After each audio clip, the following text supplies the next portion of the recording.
It's still like really important for me that we're facing Misfit and also Power, since he's like an old colleague. So I remember that I stole the Baron. I think it was the 5th game, we were really far behind. Since into the river, Baron will be secured. No way! Stolen! It is stolen! Power of Evil has kept Unicorns in the semi-finals! I want to show that I'm the better mid laner compared to Power of Evil. I think he has games where he's playing really good. First blood! This is like really extra motivation for me. But then he has games where his team's actually winning, but he's just dying and dying. He's gonna run it in for a He's kill on Exile. performing really bad. On top of him, it's first blood. NALCS, it would be really nice to knock out the last German before we go to Hamburg. Our old German versus our new upgrade Exile.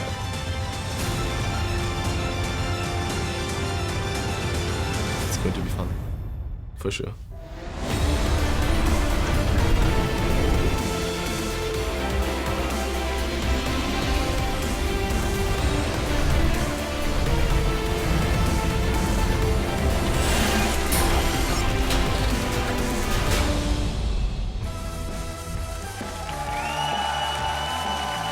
Welcome to the final battle on the road to the EU LCS Championships in Hamburg. Misfits and the Unicorns of Love have been two of the strongest teams so far this split, and now they face off in the fight for the last spot in the final and to go up against G2. Earlier we saw Power of Evil walking onto the stage, their coach Hussein Daku as well as Kakao, always smiling, always excited to make the plays on the Rift, and they're that other German mid laner, the upgrade, yes or no, Exile for the Unicorns of Love taking to the stage, and the rookie of the split, Xerxes, holding down the jungle, as well as Vizichachi getting ready. Good afternoon, everyone. I'm Eva Supporter, and joining me at the analyst desk are James Stress O'Leary, Slices Trashy, and Fnatic's Caps, fresh off his semi-final bout yesterday. Caps, well, both of you very much thank you for joining us. How are you feeling? How are you looking back on the series now after nights of sleep?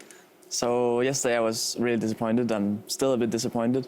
But I think it was, I mean, we were the underdogs, and coming into like the middle of the split, we were not expecting to go into playoffs. No, we were hoping that we would enter into playoffs, but it was like close call, and we didn't expect to beat H2K neither. So even taking a game from G2 was good for us, and I think we could maybe have gone a bit better, but it is what it is. Yeah. You know, as you mentioned, taking a game off G2 is good in that first semi-final, because G2 ended up winning the best of 5 against you guys, Fnatic, and are now in a position to take their 3rd European title in a row. And the reason why that is already, well, a good start for Fnatic is that G2 is still a very strong powerhouse here in EU. Absolutely, and you know, Caps, I think you're still selling yourself a little bit short on this. Fnatic coming out really strong in game number 1. Excited to see where you can go now in the 3rd place game, because there was some crisp snowballing, good macro. Trashy, we were talking a little bit earlier in the day. Game 2, you also thought could have gone Fnatic's way? Yeah, I mean, Fnatic had a lead in the 2nd game, and I think if they executed a little bit better in the mid game, they could have, the series could have been 2-0 for Fnatic, and then maybe the series would be completely different. So honestly, a lot of props to Fnatic for playing this well. Definitely, and we still will see them in Hamburg in that 3rd place match, but after G2's win yesterday, there's only one more seat left to fill in the final, and that will go between the Unicorns of Love and Misfit, as it will be played out there, and the loser of that matchup will go up against Fnatic in that 3rd place match. Now, Misfits versus the Unicorns of Love, we're going to start by dialing in on Misfits, because they are one of the newest teams in the European LCS, and they came up big in their first split, going all the way to the semi-finals. For now, beating Splice in that reverse sweep, but stepping aside from that series, maybe Trashy, how do you look back on Misfits and their first split and what they've achieved? I mean, we have to remember that it's their first split, and I mean, getting this far in their first split must be really great feeling for them. They have a lot of rookies, and just playing in these high pressure games and being able to go to Hamburg to play as well is just a really good step for them, I think. So they should be happy. A lot of rookies, but on the other side of the rift from them today, on the Unicorns, maybe is the rookie of the split, that is Xerxes. Fantastic performance along with the rest of the Unicorns, who have just been looking so good, so on form this split. Is this the best split of the Unicorns since maybe 2015, or their inaugural split, so to say? I think so. I mean, even though the Unicorns, you know, they've been playoff mainstays, I absolutely think this is the best we've seen them in quite some time. So for me, this Unicorn squad is very strong. The team to beat in playoffs, I actually think. I think the Unicorns have been looking better in recent weeks, even than G2. Definitely so. And one of the most interesting matchups today is in the mid lane. So let's turn to Verius for more on the all-German clash. Thank you very much, Sharks. Yes, I want to delve a little deeper into this mid lane matchup where we have the old guard versus the new.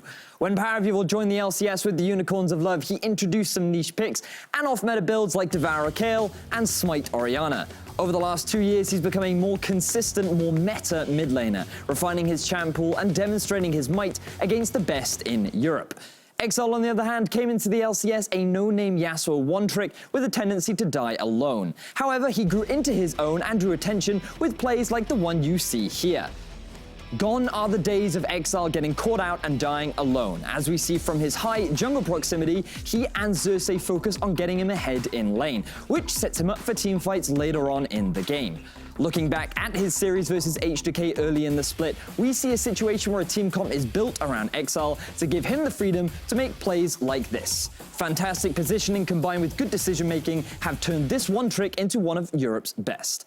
While Exile plays the lane, Power of Evil plays the map. When he's on a champion that allows him to push and roam with his jungler, he creates opportunities for Misfits across the rift, which they are quick to capitalize on. But perhaps Misfits are too reliant on this strategy. Let's take a look at the jungle proximity between Power and Kakao during their 5-game series versus Splice. It doesn't take a rocket scientist to see the trend. Look at the discrepancy between the first 2 and last 3 games. When PoE can't move with Kakao and create these early advantages, the team often struggle to find a solid grasp on the game. And that's why this matchup is so important. There are 2 contrasting styles, and today we'll find out who comes out on top. Will it be the early game presence of Power of Evil or the dominant team fighting of Exile? Guys, I'll leave it up to you. Well, thank you, Verius, and I'm immediately going to pass that question on to Caps. Tell me, what are the strengths and weaknesses of Power of Evil versus Exile? So Exile is a player who likes to play really aggressive, kind of like me actually, but a lot of time he's bluffing when he's going for the all-ins. He does things that he shouldn't be able to do, but just because he seems so comfortable on it and because he plays so aggressive, the opponent might be caught off guard, and therefore they might not go for the punish and instead just let him do it, and therefore he takes advantages which he shouldn't be able to take. Mm-hmm. And a lot will come down to the mid-jungle's synergy, as always, yeah, Trashy? for sure. One of the things you want to do against Exile, especially if he's playing this over-aggressive style, is to call in for the jungler or even the support to put pressure on him so he can't play his style. And if Misfits can do that, then they can kind of free up Power of Evil to when he can make these roam plays that he likes to do with the jungler. So the mid lane will be the most crucial part of the game, in my opinion. And I think a lot of that also will get determined in the draft, whether it's the Lee Sin from Kakao, the Syndra, or the LeBlanc coming from mid lane. There are so many of these key picks that can set up that synergy very well for both sides of the rift. Yeah, definitely. What do you think of the rookie of the split, Xerxes, in his inaugural split? I mean, some of the strengths Xerxes has is his consistency, and you don't actually see that very often from a rookie. So you have to praise him a lot. He has been consistently good in almost every game he plays, and I'm excited to see how he plays here in the playoffs. Like we don't know exactly how he's gonna play in these high-stake games. So a lot of eyes on him for sure. Definitely on the mid lane and on the jungle, but now I want to know who is going to the final, gentlemen. Ooh, it's that all-important time. Well, I brought a visual aid for this one for my prediction for this match. I brought a very fetching Easter-style aid that hopefully you'll get to see in a second. We're just watching the unicorn, so we'll come back to that. Caps, you can give your prediction first. I think it's going to be a bit like it depends on the mid matchup, right? As we said in the jungle matchup, but I think it's going to be a one-sided series from Unicorn side. Probably going to be a 3-0. But again, it just depends on the picks they've been practicing this week and how the draft will go. But I'm pretty sure that it's going to be a 3-0 for UOL. 3-0 for UOL? I mean, I'm all in on the silver scrapes today. I'm hoping for 5 games. Yes. I want to see a lot of team fight action. That's what we love to see from the UOL, the good old team fights. So let's see what happens. I'm just excited to see the game. Come on, call it. Misfits or UOL? UOL. UOL. UOL. All right. Well, Stress. it's time for the Easter basket. The Unicorns Easter basket. I have 3 eggs, very Easter style. I'm going to put them all in the Unicorns basket. 3-0 Unicorns. Liking it. Yeah. Loving it. Well, and happy Easter to everyone who celebrates it today as well. And I hope we get to eat that chocolate later. I can't because promise that's I'll why be you here brought by it. the time we're at the end of game 1. All right, cool. Well, a lot of votes for the Unicorns of Love here, a lot of trust in those Love Unicorns, and we'll see what happens. A spot in the final is on the line for Misfits and UOL. We're going to send it over to our casters for game 1. Thank you, Shocks. Happy Easter, everybody. All you esports fans out there. I'm Devin Pirate Tanks Young, bringing you this best of 5 series alongside Mitch Krupp of Forcepulse and Martin DeFicio Linga. Gentlemen, this is going to be a good one. I got the feelings already. It's going to be a lot of fighting today. Yes, a lot of fighting. Save that voice for the team. All right. We'll start off nice and easy. On the blue side of the rift, in the semifinal for the first time in history, we have the Misfits, which means up in the top lane, it is Alfari. Joining him in the jungle is Cacao, Power of Evil on the mid, Han Sama, the AD carry, Ignar support, and their coach, Hussein Musfi. Yeah, they just released a really cool behind-the-scenes look that is definitely worth watching, especially for this man. Definitely guiding the Misfits very well. Oh, yes, indeed. We'll talk about that, I'm sure, as the series goes on. But on the other side of the rift, their opponents coming off a great split in the ULCS. We have the Unicorns of Love, Visit Chachi in the top lane. That rookie of the split, Xerxes, in the jungle. Mid laner is Exile. Samix and Hylissang, they're rounding out that bottom lane. And of course, their coach is always Sheepy. Yeah, Sheepy didn't manage to win Coach of the Split, but I think a lot of people kind of think he deserves it because it's been a really good split for Unicorns of Love. Like a lot of progression early on, and then there's a little hiccup in the middle of the split, but right back to being one of the best teams in Europe. And a lot of people have them as favorites coming into this one, and I think that's well deserved. Yeah, and also you do not achieve what the Unicorns have. You do not end first place in Group B, not at that level. We're just doing random things, you know, and that's something we'll have to delve more into in game, but this notion that the Unicorns have no sense of macro is long, long gone. Exactly. We can definitely talk more about that later. First pick and ban phase. I feel like there's a lot of questions here because there's very few picks that you have to remove. Yes. So unlike yesterday, there's no likes of Kennen, the Shen, the must ban. So this series can have very varied picks and bans throughout the multiple games that we will see. And it will generally dictate what kind of style you want to play depending on which bans you eliminate. However, mid lane is really important. Yeah, I was about to get confused here because I saw a Lee Sin ban from Misfits, but it's because they were swapped around. It is Unicorns of Love removing Cacao's #1 pick. Yeah. We noted down a few champions for Misfits to get rid of. We had Shen and Malzahar. The reason they banned Malzahar here is because you don't actually want to first pick it as Misfits due to the amount of counters Hylissang plays, like Zilli and Tam Kench. And also because we were expecting maybe a LeBlanc very early on here for both these mid laners just to put some pressure in the picks and bans. Yeah, I'm going to be a little bit scared if Misfits first pick LeBlanc due to Ryze being available for Exile. It's been a really good counter pick for him. So I think they might try and save it. But obviously Exile can also play the LeBlanc, and I think this makes sense for Misfits with the Graves. Yep, banning out 2 Cacao's early junglers. He decides to go something that can get rolling once he gets onto level 6. We'll see what the answer is for the Unicorns of Love on their side. It's important to note that Rengar was banned on the side of Misfits, kind of expecting the 2 early jungle bans from Unicorns with at least Lee Sin. So they're kind of pinching this jungle pool and now getting the best available in the Graves. Yeah, and if you look at throughout the split, what Unicorns played very often was this Ivern pick. Obviously not as prominent anymore, and especially not because Graves kind of came to play to counter that Ivern as well. So that champion is also eliminated, which means Xerxes has to dig even a little bit deeper. Could see Warwick from Xerxes, maybe not showing it this early, but then again, if you don't actually show a jungler as a Unicorns of Love, it might just get banned out. So Warwick might be the answer for him. LeBlanc is the pick we have to look at in the mid lane. We're going to see it so often. It is such a strong power pick for both these guys. Misfits need to have a counter prepared, being it a Ryze pick maybe for Power of Evil on his side.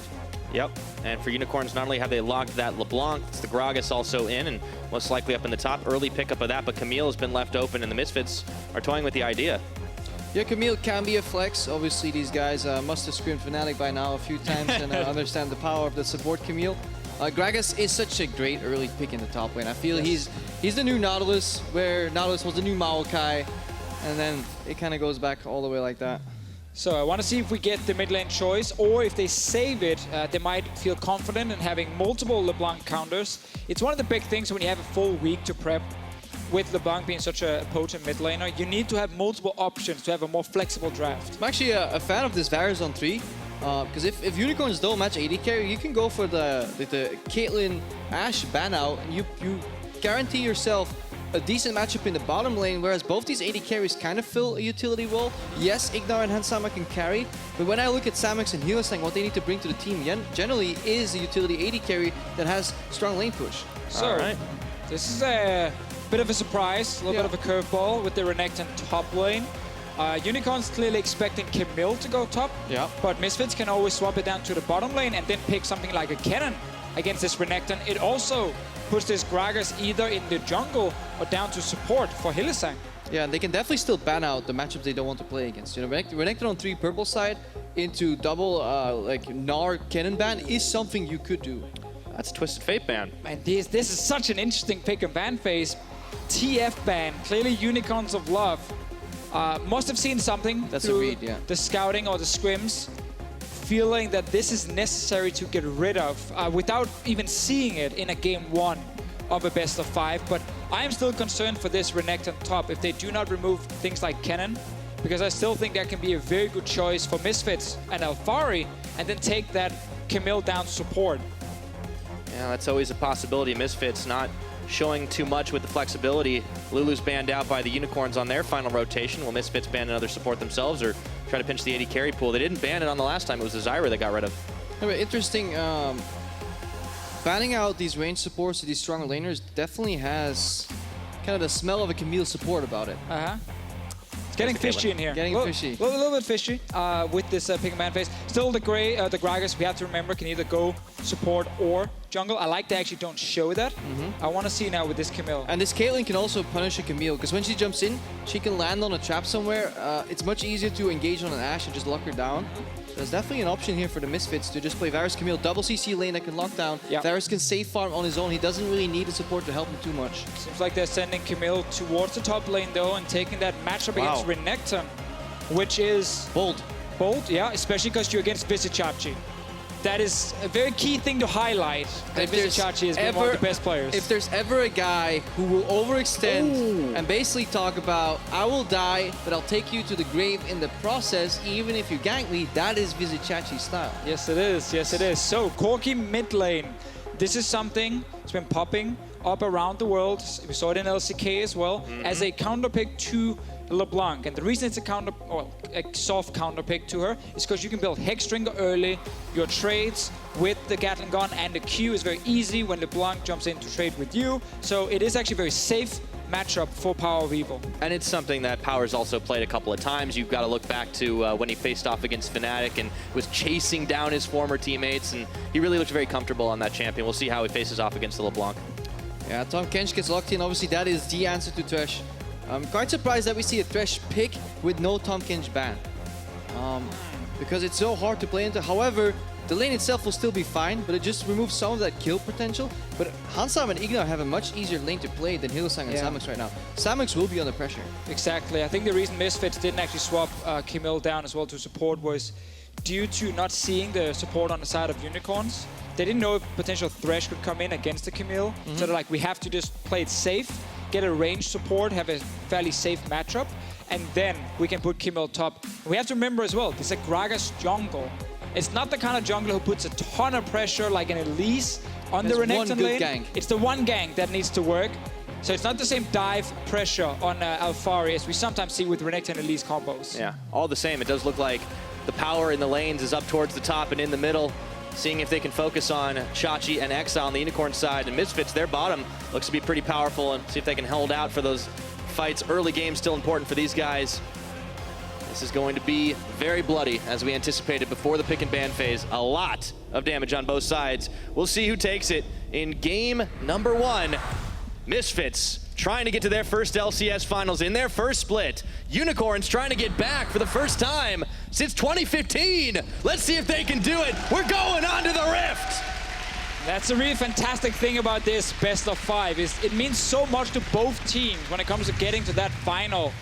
Fantastic week for Misfits, not only winning their quarterfinal match in a reverse sweep, they then also get an academy team into the LCS, and now they have a chance to make it all the way to the final against G2. Do they fear the horns? Do they fear the horns? That is the big question.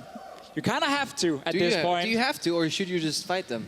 I mean, you should definitely fight the horns, but also respect them. Respect the horns. Definitely respect the horns. Yeah, but that doesn't sound as cool when they chanted. Respect our the horns. horn. Nah, There's a little too many syllables in there. But we haven't seen the Unicorns for 2 weeks, right? I mean, who knows what these guys have been cooking up. Since we saw them play on the 1st of April back in week 10, having that semifinal bye, it's a very important thing. Misfits, they've shown a lot of their hand. Yeah, we have a lot of fascinating matchups here. I think we have the kind of slower clearing Gragas as well into a Graves. If you make a pathing mistake, Graves will punish you for that, can steal a buff. That's why I think Xerxes starting on bot side too, because Graves have in the past done Raptors red into enemy blue to steal it. Also, Gragas is extremely dependent on his blue, so he needs to lock that down early. Look at the bot lane, that's a matchup that can swing so often too. You know, Hansama really being able to abuse the push and the poke potential from this double range lane into Tahm Kench, who's also leashing. Yeah, so much comfort as well, especially for Unicorns of Love with the Lucian. Samux actually looked pretty good on it the last few weeks of the split when it came back into the meta. Hylissang, as we talked about earlier, a lot of different counter picks. Tahm Kench being one of them against the likes of Thresh. Ignor's just spotting the clear here and maybe to see if he could force a smite, but he's not going to do it. Yeah, just a little bit of early annoyance. Both junglers have their starting locations revealed because Corki obviously leashed the Raptors with the Corki Phosphorus Bomb, so both teams are aware of where the junglers start. Obviously the push for level 2 down the bot lane, always important with Thresh. Yeah, it's a really good trading pattern here. Auto flame to auto. If you have Colossus up, he actually had Colossus on cooldown because he traded earlier. It's even stronger right then, and that's what makes it super hard for Lucian. However, they kind of over push, so I think Unicorns are actually happy with the level 1 on bot lane. So good for Exile with level 2 early in mid. Good trade for him. Keep on going here. Hylissang was trying to turn back with the acquired taste stacks, but it's just not enough. No gray health at level 1 for the Tahm Kench, and as expected, this is going to be a lane that Samux and Hylissang are going to be under pressure for a while. Yes, but at least they have the wave pushing in rather fast. They're not getting denied in front of their turret just yet. The wave goes in on third wave. It can bounce, and he has 3 potions with the longsword. So overall, they're not as punished as they could have been. I think the Unicorns are okay with the start. And now we have to track Gragas in the jungle, because when you play Renekton on top lane, you always want to get some early pressure. You always want to see if you can get maybe a kill or 2 early tower. Because your late game compared to a Camille, it's not great. Gragas, while he has good CC in his ganks, the damage without a red buff is not always the greatest compared to some of these other early game junglers. But you always have that one flash gank that can be so effective. Xerxes will get his red buff. Let's see what he decides to do on the map if we do see some early action. There's a few low health bars starting to heal up quickly though. Power of Evil is safe. It's hard to gank Corki's lane, of course, so Xerxes might be more anticipating heading up towards this top side. Kakao is going to be backing his channel. It should complete before the barrel's coming in, but he stops it. He's actually not able to get back to base, and now the junglers have sight of each other. But yeah, that's the thing. It always kind of slows down the early game a little bit when the junglers are being tracked. The junglers notice each other, they know where they're starting. It is a bit easier to know when to back away in your lane when you know there's a high chance the jungler is nearby. Yeah, especially when they start on the same side of the map. Hylissang is actually taking a lot of poke here because he wants to play forward, but at the same time, if he gets hooked, he can still take a ton of damage early on. But yeah, if both junglers starts bot side, then it becomes very hard. Oh, Devour will save him, it's fine. Nice long range hook though. It's all about trading cooldowns. Now you have a fraction of like 4 seconds where you can maybe get another hook off, but that's where the Unicorns then play super defensive. They'll spin the map though, early on, where we might not see that many kills. Let's see Ignore. Just take the blast going for himself. Means the jungler can't take it, and that prevents a sneaky Gragas gank. It's actually always very important, even in solo queue. If you get access to these blast cones in the enemy jungle, it makes it much harder to gank your lane if you already removed it. And trying to slow down Xerxes, fresh off Fountain Trip as he picked himself up a control ward. We can see where Kakao is though, inside of his own jungle, and should just barely have sight that Xerxes had started on the Scuttle Crab. Pinged out. It's almost funny that this series that will get so bloody later on, they'll have so much action, starts this slow. Yeah. It's really because the junglers both started bot side, walk top side, reveal each other. They know their second clear will start bot side again. Yeah. And the first thing to do is get river pressure. And this is how it's going to evolve. This is the breaking point of this early game. Since Alphari is playing so well into Vizicsacsi in top lane, it only seems like the breaking point is on the bottom lane when they run out of sustain. Yeah, bot lane, or maybe this teleport LeBlanc gets to roam. Yes. But that's one of the hard things, because Corki, after level 6, start building towards, that Hexdrinker. There's not really any kill threat against the barrier Corki as well. And that means it just becomes like a wave clear game. And if you can maybe leave first, package for Corki, teleport from the LeBlanc, and if you can go down to this bottom lane, or maybe up to top lane, you can really be impactful. Because imagine a world where this Renekton falls behind. He won't do anything in this game, and Camille will take over. Or swap it around. Renekton gets an early kill on Camille, and suddenly Vizicsacsi becomes the monster. Yeah, well, the top lane is always going to be a pretty hype matchup when you're talking about Vizicsacsi, especially facing off against Alphari, who came into the split honestly looking pretty hot himself. And, well, if we can get a solo kill up there, that does turn the difference. But, of course, the junglers, they've been keeping eyes on each other, and they might be moving a little closer towards the mid lane right now. Kakao is spotted on a ward as he places one of his own. Yeah, that ward at top left right there above Kakao seems to be the new favorite warding location. It seems rather defensive, but it actually works so well against a lot of the ganks. Because it spots the jungler moving into the river brush, and it also spots him if he goes around the wall to go behind. So there's no point warding your actual brush. It's much better placing your ward over there. It also is out of range for a lot of the control wards. It's a really smart warding location by presumably Exile. And this very slow early game kind of allows us to take a step away from what's actually happening in these lanes. And just as you say it, obviously there's going to be a trade, but the Unicorns of Love and how they like to play the game. It's very rarely win the early game, win game for Unicorns of Love. It's so often like slow and steady early, get to the mid game where the map is much more open, and then look for teleport plays and good roams from Hylissang and start these fights. Yeah, if we go back to the first 6 weeks of the split here, they had a massive spike from 20 to 25 minutes. That was the Unicorns. They would always break open the game at that point. So they kind of set the theater, and then they go in for the plays. And now Vizicsacsi's level 6, which means he has way more pressure on Alphari. Throws the Dominus. There is the Hextech ultimatum, but Alphari's going to have to walk out of it himself. And Chachi flashes under turret. Alphari's going to follow away, and that trade will come to nothing in the end unless he wants to go back in for round 2. Oh, he wants it. Oh, the tack sweep. That's going to slow Chachi down, but this Croc is angry, and he gets first blood. Solo kill up top. What a fantastic read of Vizicsacsi. So many top laners would leave. Mission failed, but he knows he can go into auto queue, plus the TMI proc, and then just a slice out. What a well-played execution. And it's great execution between multiple lanes for Unicorns here, because Exile had actually forced Power of Evil back to base with those earlier trades while we were talking about the Unicorns playstyle. And that meant now Vizicsacsi, he can safely dive. You can see here on your minimap, Corki's recalling. Chachi goes in for the dive. He doesn't see a jungler nearby at this point. And when he checks the brush in, there's still no jungler. Well, then he knows he can actually wait. And that's actually a mistake from Alphari from letting the wave go into the turret. He probably should have tried to tank it out, so Vizicsacsi could never walk in again. But nobody expects this Vizicsacsi guy to go back in, because he had just had so much damage stored up because he still had more than 50% rage. And we talked about this, Renekton getting that little advantage. It suddenly snowballs into much, much more. You can see the stats here for Vizicsacsi as well. Highest damage percent for top laners on a team, most solo kills in the league. It's been a fantastic split for him. And it's a great start. Oh yeah, Chachi has been a madman this split, and he's been the backbone of this Unicorn squad since their qualification to the LCS. Yes, Hylissang's been there too, but Chachi's the man who will make the plays, and this is where he got his name on. Playing this Renekton right now is looking pretty good for him as he's up and up against Alphari, and that's been the difference maker so far. Yeah, a lot of these mid lane ganks come in 2 phases, clearing out vision first and then going in. But now Xerxes unspotted, finds Power of Evil, goes in with a cask. Speaking of going in, they combo up nice and easy and break through. The barrier power's going down. It's Exile that grabs one.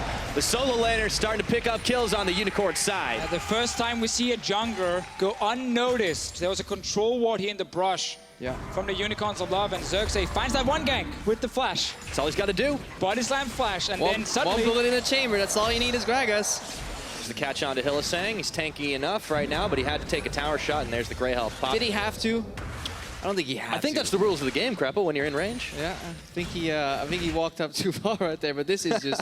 Ooh, look at the ward. He's just out of sight. Yeah, he's been on a diet. Oh, he sucked in the belly there. Snuck by it. Like when Krepo takes selfies. Yeah, there we go. Hold it, quick. And then we let it go. No, that was actually really well timed. And I must suck for Power Hugh because he felt like he knew Yeah, he thought he had vision. He had vision. What he thinks happened is Gragas body slammed over the wall, waited, and then body slammed again.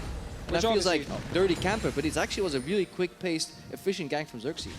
So this is so good for Unicorns of Love, because another big thing for them is, of course, the solo laners. Like, we talk so much about that mid to late game where the Unicorns explode. Very often it's Chachi and Exile who are the two main carries in these fights, and they're looking good right now. Yeah, look at Hillsang, one of my favorite old school moves on the Tom Kench, level 6 rotation, joining Chachi here and going for a turret play. There we go, Alfari, he's gonna have to hook shot out. He is gone, but now they can turn their attention towards this top turret. 10 minutes to try and take it down. It should be easy peasy for these guys, and there is no reaction possible for Misfits. Pings are flying, but they know they've been had. Yeah, and this is the Unicorns with macro. Fnatic played against them, and Fnatic, they talked about, hang on, Hillsang. All right, so maybe that was stepping too far forward. This time the Grey Health is popped. The ultimatum goes in. Kakao gets a revenge kill. So before I start talking about the plays. Also a Unicorn classic. A lot of their engages hinge on Hillsang going aggressive, and it's really hard to kind of unlearn that sometimes. But I want to go back to, if we can, eventually. Fnatic talked about learning from the Unicorns how to play, and they dubbed their own style Animal Style. Now the Unicorns didn't like that for a good reason, because they don't play kind of dumb. Like, they actually have an idea of what they're doing, and everything is planned. Unicorns have macro. They just elect to play a different style of League of Legends. Yeah, the Unicorns macro is built around finding these fights. It can be skirmishes, it can be team fights. This is obviously one of the problems for Unicorns is when you play like this macro style where you want to look for these engages all the time, you can overextend.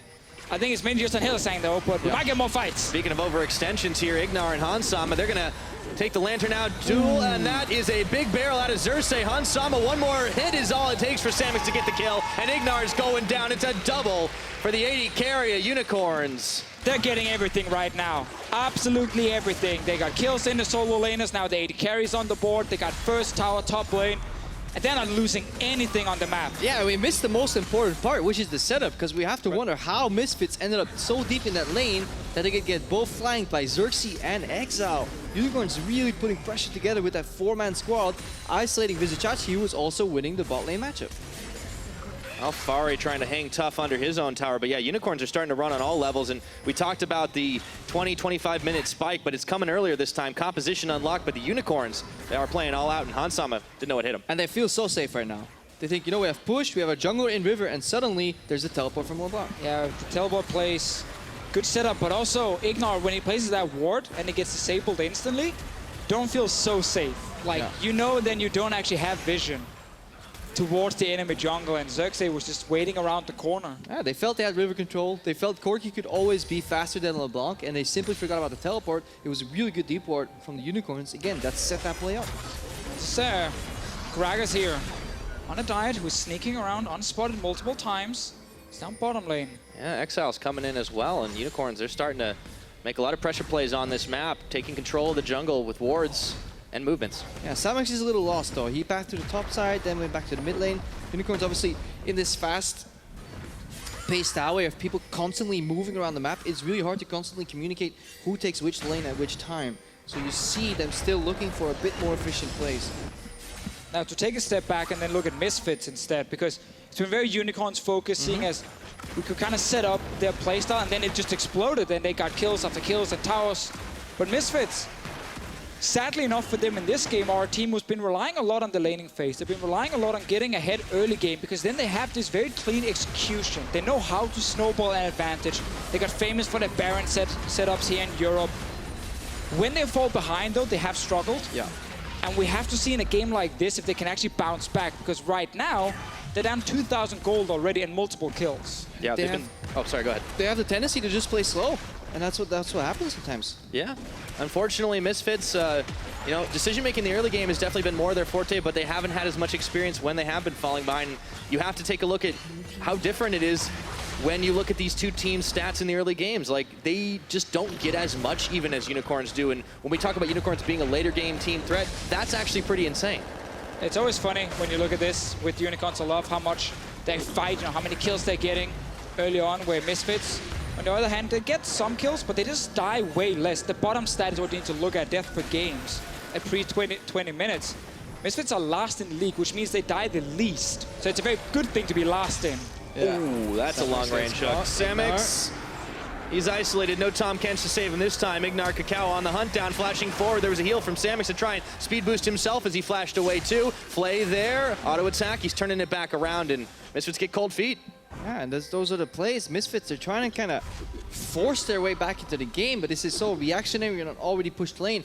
And this is where the Unicorns strive. When they have the pressure, they play pretty deep in some of these lanes that even if you kill them, by the time you reach the objective that you're playing for, which is the turret in that lane, they're already spawned and ready to defend, potentially with teleports, people moving around. So it's very suffocated to play against a well-oiled Unicorns machine. And that teleport from Exile is soon ready. A bit of an old school version of this LeBlanc build. I say old school, a few weeks earlier, with the Protobelt rush and not the Gunblade that we've seen so often. Most mid laners in Europe that really favor the sustain the Gunblade gives you. But he's gone straight for Protobelt and trying to use that extra HP maybe to his advantage. The damage actually is not that different with this build, but maybe he's not a big fan of Gunblade right now. I'm not really sure, because I actually think Gunblade is the best against Corki due to some of the poke he lands onto you. He wants to cover that distance nice and quick, and let's see what Misfits can do as they cover some distance on Vizichachi. Lantern bait out, and we're going to check in on bottom as Alfari gets stopped up. Hillisang flashing forward for the tongue lashing, and Alfari's in trouble. No flash available. Auto attacks and Distort. Dodged out. Take Alfari. it, Hilly. One more shot. Exile's got it in the end. Check back up top. It looked like no casualties there. Not yet, Pyro, but they're gonna fight. Oh, three-man belly pop. Xerxes sends him flying, and Hansama down under tower. Kakao trying to kite away. Xerxes, that's why this guy's rookie of the split. Holy moly, he keeps on rolling. He's going. Red buff, full HP, Ignar. And Chachi's right at the back. This is going to be 3 kills right there. There's the Flay denial, but Ignar, your days are numbered. 1 shot, 2 shot. Even Xerxes picks it up on the red buff. And that's when you know it's done. Yeah. When you try to cross map and then you die 3v2 to a fantastic Gragas engage. Xerxes, he didn't care about losing Rengar. Getting this Gragas was so fantastic. happy to play this Gragas here. The Unicorns, they survived the lanes without needing his ganks early on. He finds that one gank in the mid lane that really keeps him just solid in the game. Obviously, bottom lane, this Tom Kench is being used masterfully here. And this is a pick that the Misfits, they know how it works. The problem is the map is just so open right now due to these rotations that they can't elect to avoid the Tom Kench, otherwise they lose too much already. And that's the thing, if you want to make any plays on the map as Misfits, then you have to overextend somewhere. Yes. And then Tom Kench sitting in the mid lane will always be able to do something. But this is the play top. There's no vision on Xerxes. They're not expecting him to show up this quickly, and that's an absolutely fantastic engage from Xerxes. It could not be played any better from a guy who came into his first rookie LCS split. Obviously not the first stage experience for Xerxes. He was already a monster in previous games there in the TCL, but he left his mark here for the Unicorns, and what a fantastic upgrade I feel in this season. Oh, 100%. I mean, Unicorns, when you have to talk about them throughout history, they hadn't had a jungle that you could call 100% reliable since Diamond Prox, and turning it around with Xerxes in this split has been incredible to watch. A large part of their success as they now pick up the first dragon on the map. Yeah, and we praised them for their macro. I wanted to track how they were going to close, but these guys are already sitting at 6,000 gold lead before Baron has even spawned. Yeah, I mean, what are you talking about? You're like, really want to set up Baron here? Yeah. Oh wait, we can't actually for another 2 minutes. It's kind of stuck here. Guys, there's 1 turret remaining, maybe 2. Okay, let's rotate for that one. So this is the moment where if you don't have deep vision on one side, be careful of overextending, because it's kind of the only way back for the other team, like Misfits at this point here. I'm sure in the next game we get to talk much more about them and their style, because they don't fall this far behind every game, we would assume. But in this one here, it's all Unicorns. And that's why now they can do whatever they want on the map. Yeah, but we have to go back to Champs League. We have the early Renekton, we have the Lucian Tom Kench. Lucian Tom Kench got fine through the laning phase and even opened up the map with a rotation, so Unicorns won out in that regard. The Renekton had to get something going, if not, it would maybe become a little less useful. We're looking at, you know, a 2-0 to Chachi combined with Xerxes, 2-0-4 already. Unicorns did everything they had to, and Misfits, they offered no rebuttal. Oh, we have to remember, Misfits in the pick and ban phase had ways to try and counterpick the Renekton. They opted into this Camille top lane. I'm pretty sure it's because they were afraid of potential last pick like Thresh or something like that from the Unicorns of Love. So weren't too confident maybe in the Camille bot lane as a blind pick. But now when you then get solo kill top lane, it shows for game 2, this matchup is not going to work for you. Well, It was a little bit of a slow starter, but when it opened up, Unicorns really made a big statement there, and now looking to close this one out. I mean, that's a 7,000 gold advantage at 20 minutes. We saw their average is not nearly that high, but I guess you can't crush them every game. I think actually it's important also then to look at Misfits in the quarterfinal. Because they also lost the first game against Splice. They then lost the second game against Splice, and it looked like a 3-0. Lose 2 games to give the Unicorns fans false hope. To give some false hope, maybe. In that video that was made, obviously, from the reverse sweep where you got behind the scene, they did talk about how they needed some games to adapt, to figure out the correct pick and ban phase, not to pick Kennen AD carry, these kind of things. And suddenly, they actually bounce back. It can, of course, still be the same. It's only game 1 of a best of 5. Right, this is just the beginning, and even when you take a pretty big deficit like we're seeing here for Misfits in game number 1, we'll see if they can stay alive, time to adapt, time to think about how things changed, how things went wrong, and what you can improve on going forward. And I mean, if you can reverse sweep in your rookie split, I believe you can do just about anything. And they can obviously still be happy. They're not happy right now, the Misfits. They're cheering. They're like, yeah, boys. That's the game 1 we were looking for. That's the game plan. That's the game plan. But they can still be happy with their organization because first split, play like this with good macro, get to the offline stage, get to Hamburg, have an academy team that, you know, gets into the LCS. I don't think the owners are too unhappy just yet, but obviously once you're this close, hey, you want to play the final. You want to get to the final. We'll see what happens in this game. Unicorns still need to, of course, take that Baron, close out the game. But again, at this point, when you're this far ahead, it should be very easy for you. Exile is hiding in the brush here, looking for another kill. Yeah, see if we get onto Cacao. The chain's broken. The hook does not connect. Okay. And they're going to turn for this. In comes Xerxes and Hillisang. Chachi gets blown up, though, a second too early. And now Unicorns, they've overstepped. Yeah, the Misfits backed up. They were ready to yield this Nasher because they couldn't face it through Exile and then visit Chachi.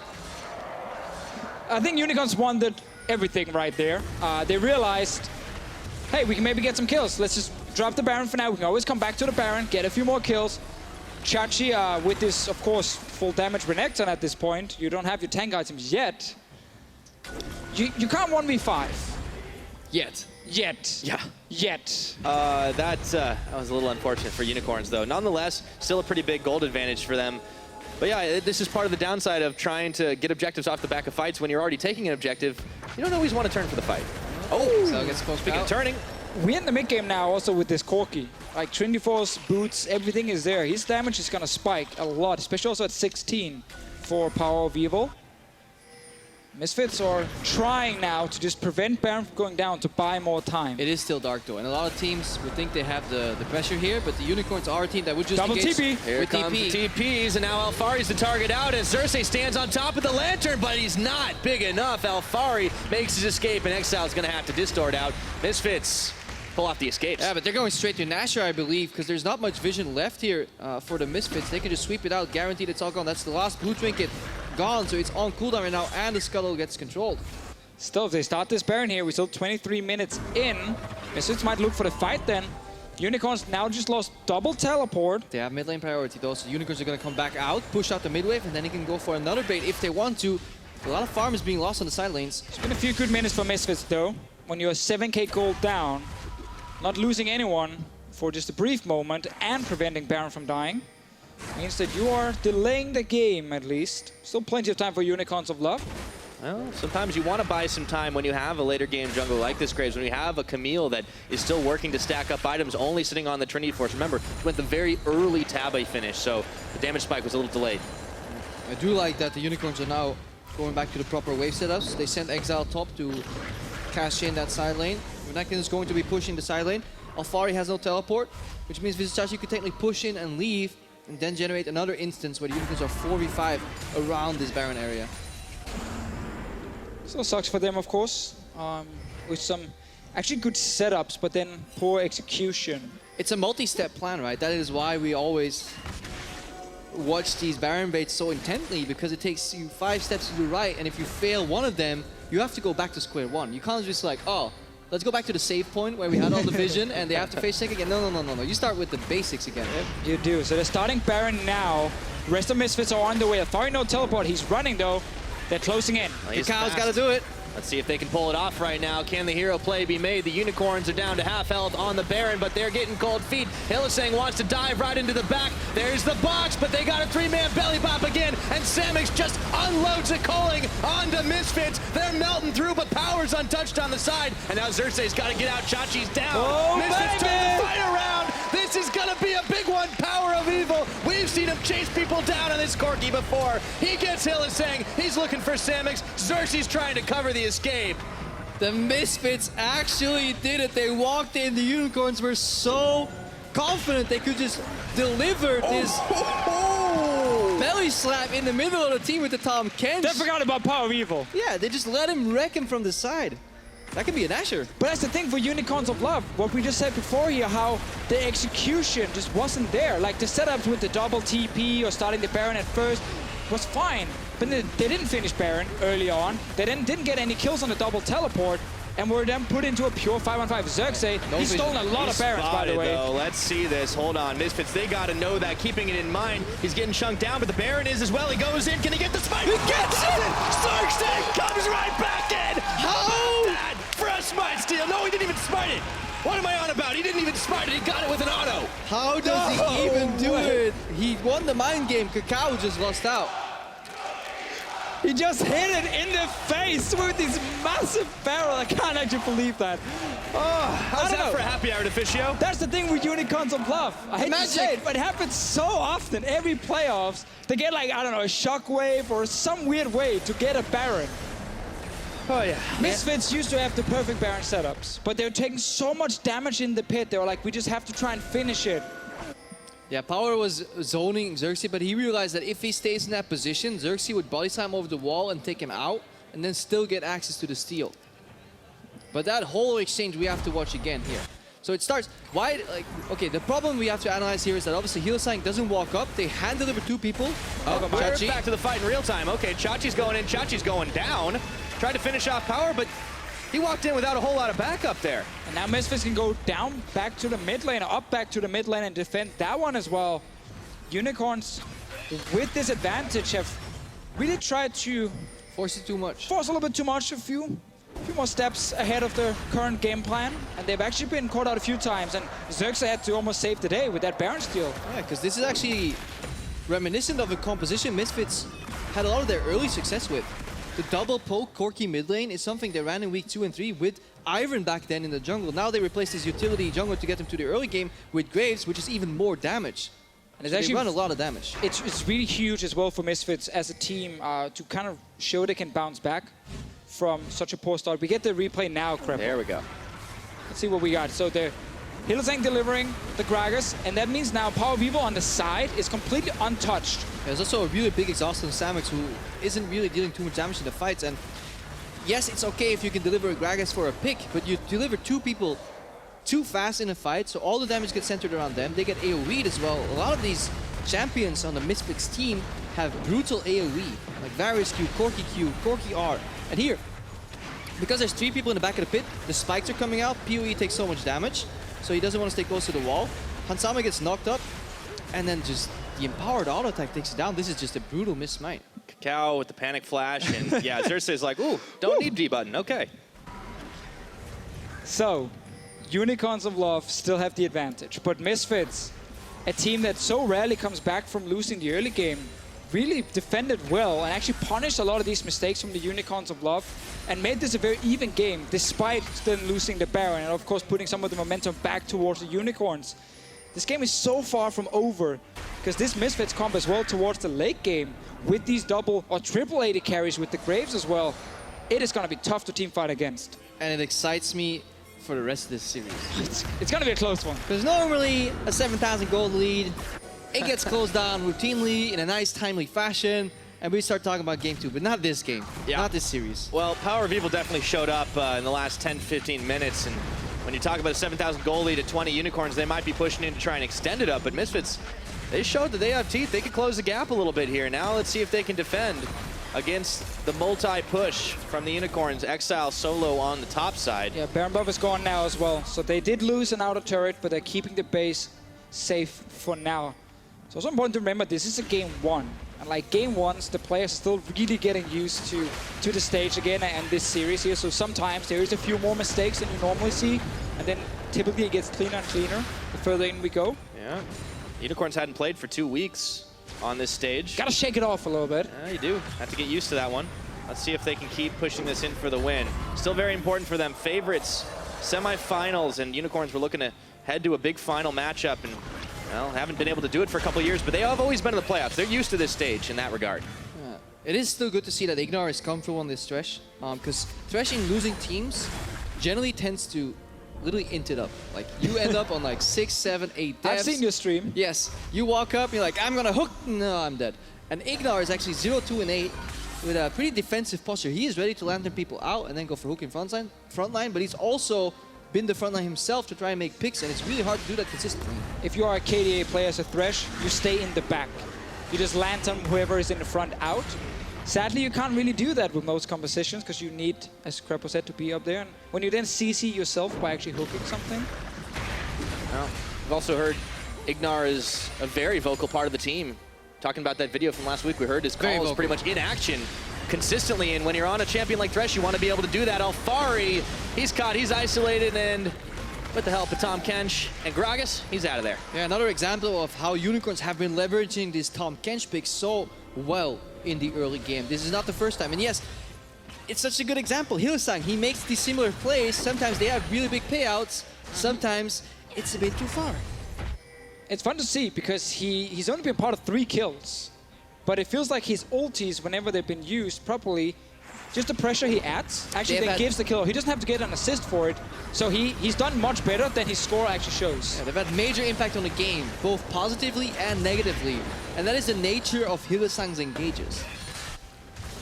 It's another thing that sets up the Unicorns for success quite a lot. I mean, Hillsang being the only other long-standing veteran of this squad alongside Vizichachi, and yes, you can criticize him for stepping too far forward, but when he's enabled to make these picks, he does it. Whenever I hear Hillsang near this wall here, near that inhib tower, I just think back to his Bard game with the portal over, where Exile clicked it and jumped in and died. Oh, the 4-man Fiesta? The 4-man one is like, no, you're so far ahead, what happened?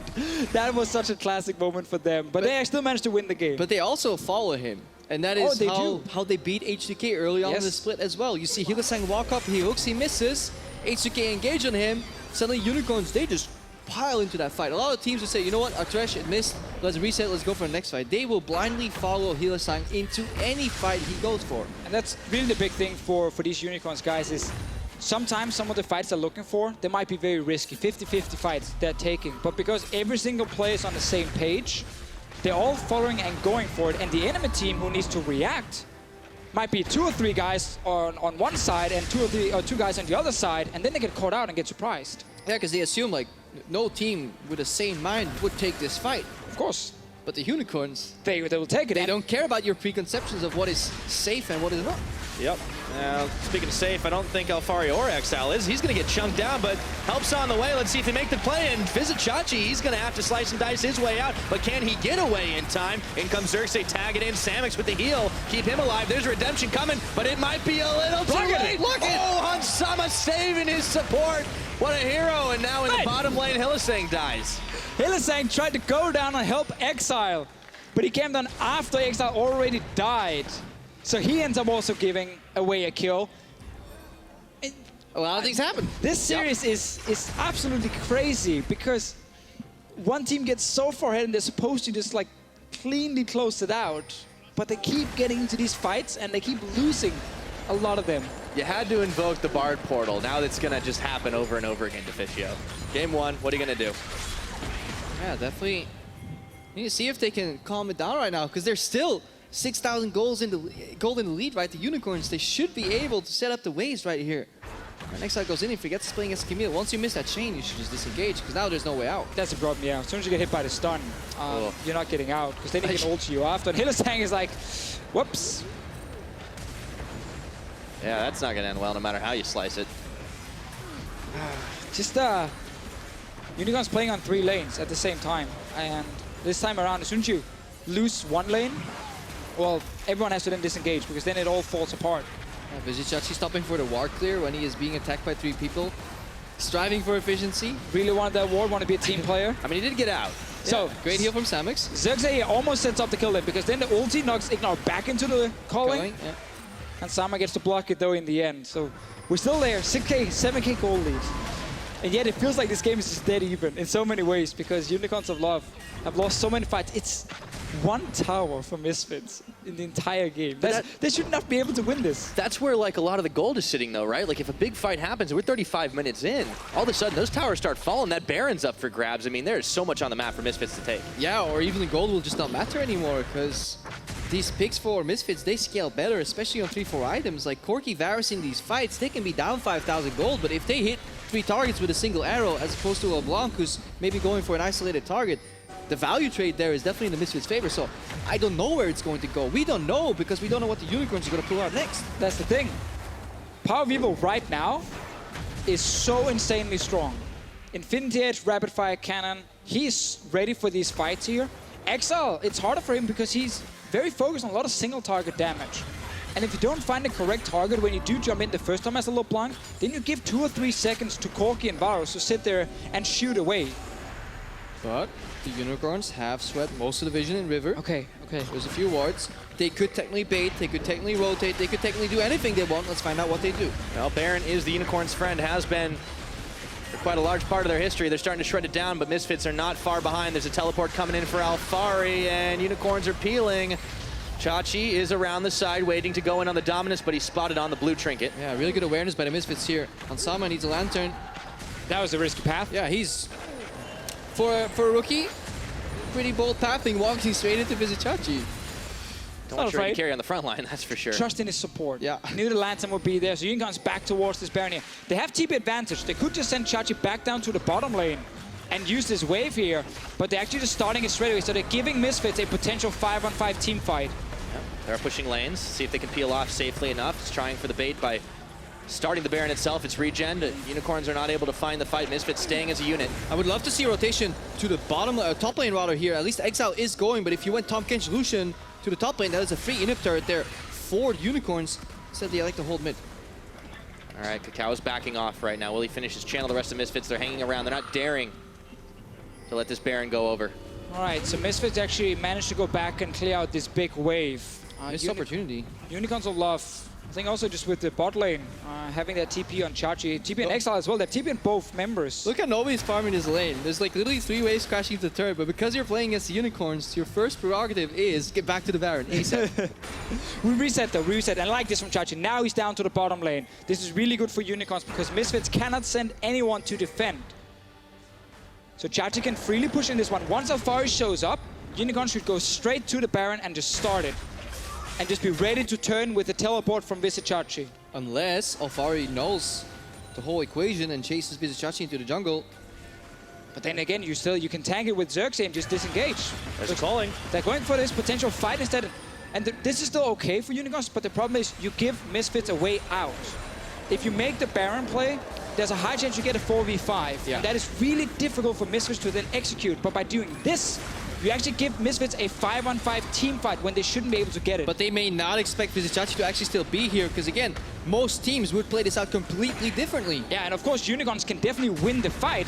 It's just giving Misfits more openings. Let's see what happens here. It's on Ignore. They've got Ignore down, but he's going to flay and then get the hook back on Xerxes. Hextech Ultimatum is locking up Chachi in the pit. They've got a redemption. Will it come up in time? He flashes to get the heal. Alfari low, but he's going to get out of dodge right quick, and he stays alive. No one going down. Summoner's burnt. The Misfits are adapting. They're learning what the engage patterns from the Unicorns are. We see... Oh, that's a ward out there. Oh, boy. They're on it right now. But Can't Misfits respond in time. This is quick. This is going down. This is a 39-minute Baron attempt, but Exile, he's got to live for this to count right now. Power of Evil is firing him down, but he's stopped up by the chains, but now they don't have any help. Unicorns are turning off the Baron. Panic right now. They're still on it, so Misfits around here. Exile going back to base. He does have teleport ready. Here's Cacao. Can he turn around the steal right now? He gets an end of the line. There's a teleport coming. 1,800 damage on the Baron, but they're going to turn off and try to take the fight. They melt through Hansama. Ignor's going to flash away, but Exile's right on in. Instant exhaust. They get the channel complete. He goes in with the Hextech, but Ignor takes him out. The damage total, it's 1-2 in favor of Unicorns. And Baron is still alive. Both teams are just fighting around this big objective. Now Unicorns back towards it. This time around, let's see. 3 guys alive on Misfits' side, but Corki's back in base. But Alfari has Hextech Ultimatum. He could keep people busy so Kakao doesn't get challenged as easily. Kakao's looking to base here. I think we're looking for the complete reset. No one's got summoners right now. This is tense. Maybe Samix. That's about it. And now the globals actually shift in favor of Misfits because both TPs were used here by the Unicorns of Love. And this now means Alfari can actually take over the bottom lane, and that should give Misfits some control on the map. But definitely mad props to the way Ignar's playing these fights. In the previous engage in the mid lane, hook, yeah. Like he stops the main engage with his Gragas. Like he's constantly looking for Xerxes. Every fight he's either hooking or flaying him. And then Alfari will use Hextech Ultimatum on the Renekton to stop him from slicing and dicing into the fight. And here's why Corki is dangerous. Look at this damage. Oh. Massive crit into a big rocket. And then Thresh. And then Thresh, of course, gets the kill. It was all Ignar, actually. That's his damage. 594 damage. That was that kill right there. That was that kill. It's more than Hillsang did.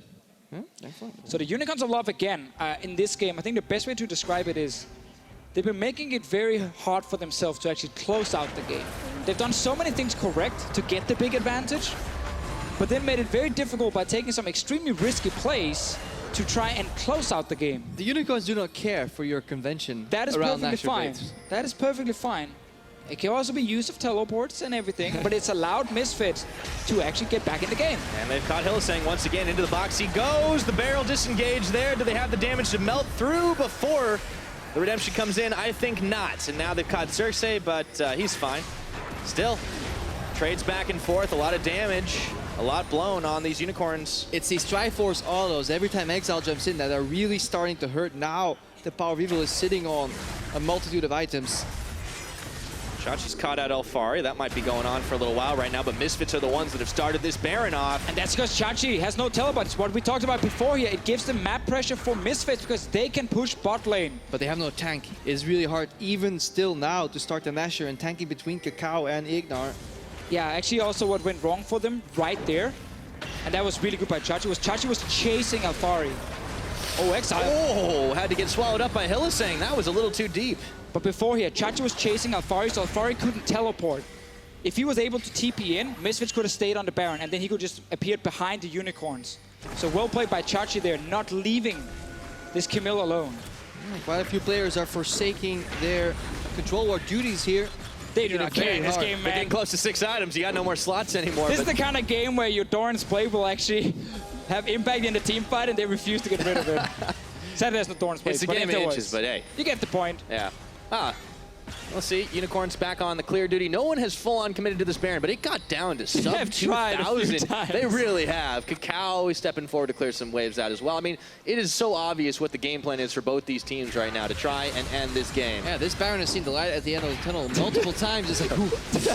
I think Baron has dealt the most damage in the game. Yeah. Oh, Ignar's caught. There's the box. Do they have the damage to finish him? Alfari throws down one of his own. Kakao causing havoc in the backline. He stays alive. I don't know how. Samix finally finishes the job. That might be the tipping point. Oh! Samix has gone down. Power in the back. He'll give his life for the effort. Shut down by Visit Chachi. And Baron be damned. They're looking at mid lane. It's a 2-for-1 now. Let's see if they can get something here in the base. Massive wave on top side. It's back towards the big purple worm. I should have known. They're going to do it this time. No smite steal, no nothing. Power of Evil was a valiant effort for him to try and pick off the AD carry of Unicorns, but it was not enough after Kakao went down, and it should be the Baron. Yeah, they had a 7,000 gold lead at 20 minutes, but some unfortunate series of events happened for the Unicorns. But now, it was honestly a beautiful team fight. Kakao with some sweet moves over the wall. But still, Unicorns, their in-fight shot calling is what got them to the first place in Group B. This is something that cannot be understated. They switch targets when they're on point. They switch targets and all hit the same guy at once so damn well. See, onto Ignar first. Alfari here, jumping in onto Chachi, but then of course the time Kenji able to save the day. And it's only in the end where it feels like Misfits can properly hit anyone in the back line. That's Power of Evil getting onto Samix. Otherwise, it's actually been a really good setup with Chachi in the front, blocking all the damage. And to your point there about the target selection, we were actually looking at the team and like the damage per minute against 3+ members. And it's pretty low for Exile, pretty low for Samix, which seems weird when they're winning so many fights, but it's because they're so good at picking the correct target and nuke them down, and then the fight is basically over. So we looked at all situations where 3v3s and more. So 4v4s, 4v5s, 5v4s. And we're like, wait, these guys, none of them rank highest in teamfight damage. Yet they all win because of teamfights. It's just because they have really great target selection. You only get a lot of damage in these fights if there's very long fights. And you get to sit there and land multiple autos, skill shots as an AD carry. And it's very rare. A fight is very long with the Unicorns of Love. They do usually end things early, but this game has definitely gone a little longer than might have been expected from the beginning of it. Yes. For the fans, of course. Oh, it's for the fans. Hey, we got 45 minutes of pure action. I am not complaining. They were so far ahead early on with double teleport, full map control. They even had to steal a Baron. Xerxes managed, managed to without steal a Baron. smite. Imagine if we actually lost that Baron. Then Misfits were actually... Because Misfits don't lose those leads generally. They know how to close from like a meta macro point of view. But it's just been a crazy first game where predicting what's going to happen, it's just been impossible. Because so many weird things has just suddenly appeared in a lane left and right. And it's been very entertaining, but also hard to follow sometimes. Yeah, no kidding. A lot of damage potential, a lot of fights.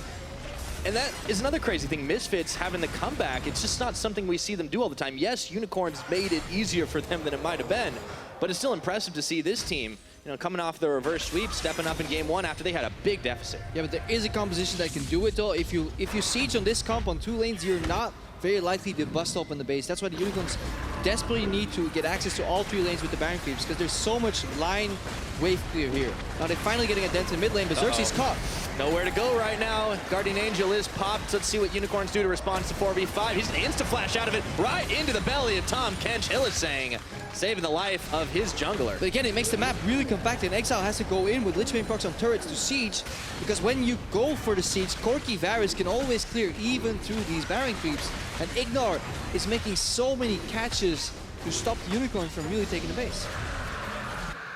You know, there's been a lot of gold in the game. It's been a long game when the support's almost maxing out on items as well. Oh, a lot of fights too, because even if it's boring, they generally don't get access to that much gold.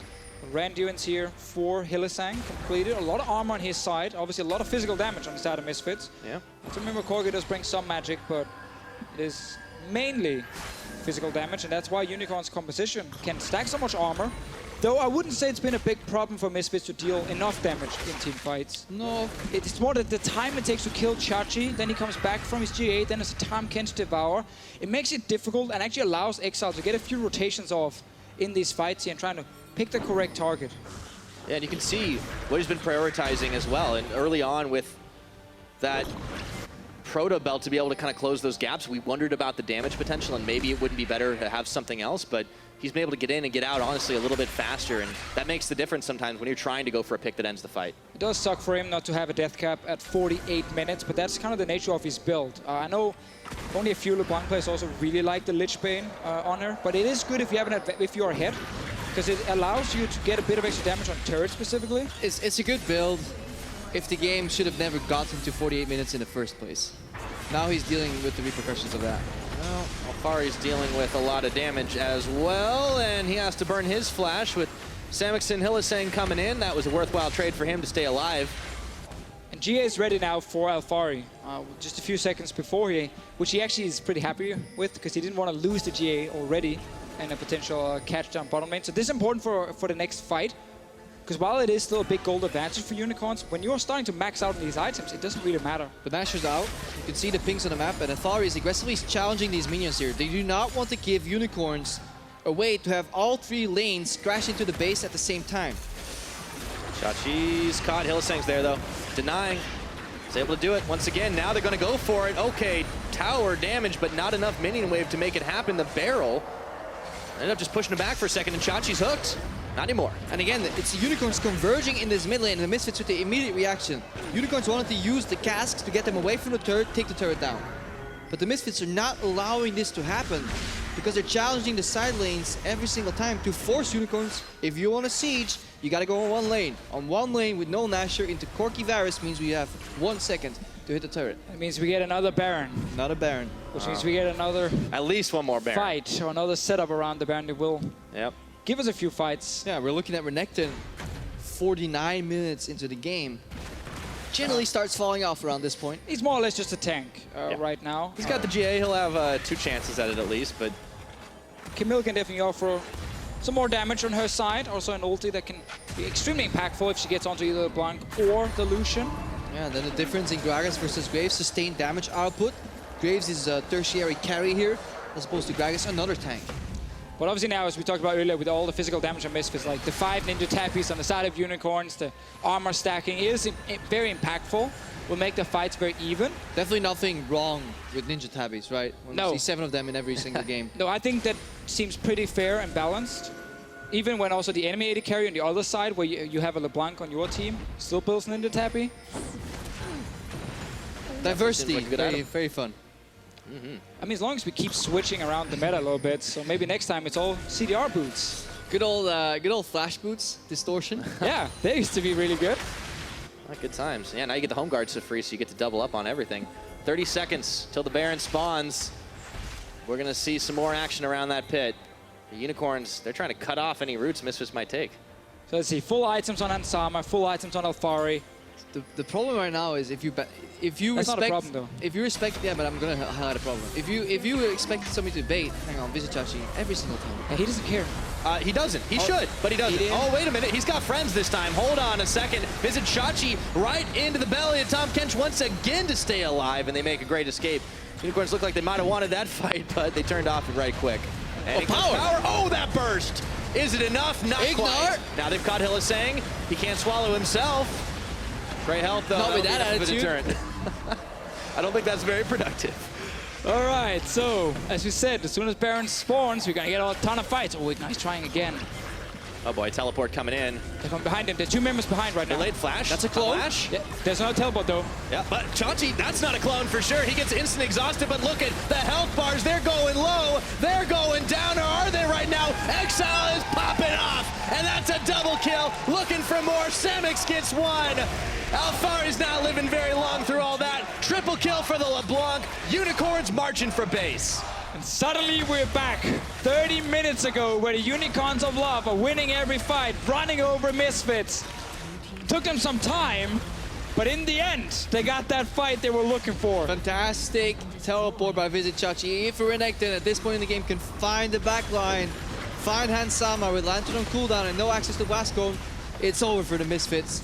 Oh boy, the longest game either of these teams have played all split long, and it is the start of a best of 5. Let's go fountain diving. Why the hell not? They take down Ignar. They're getting themselves the last Nexus turret. That's the ace. That's the base. And this is game 1 to Unicorns. What a barn burner!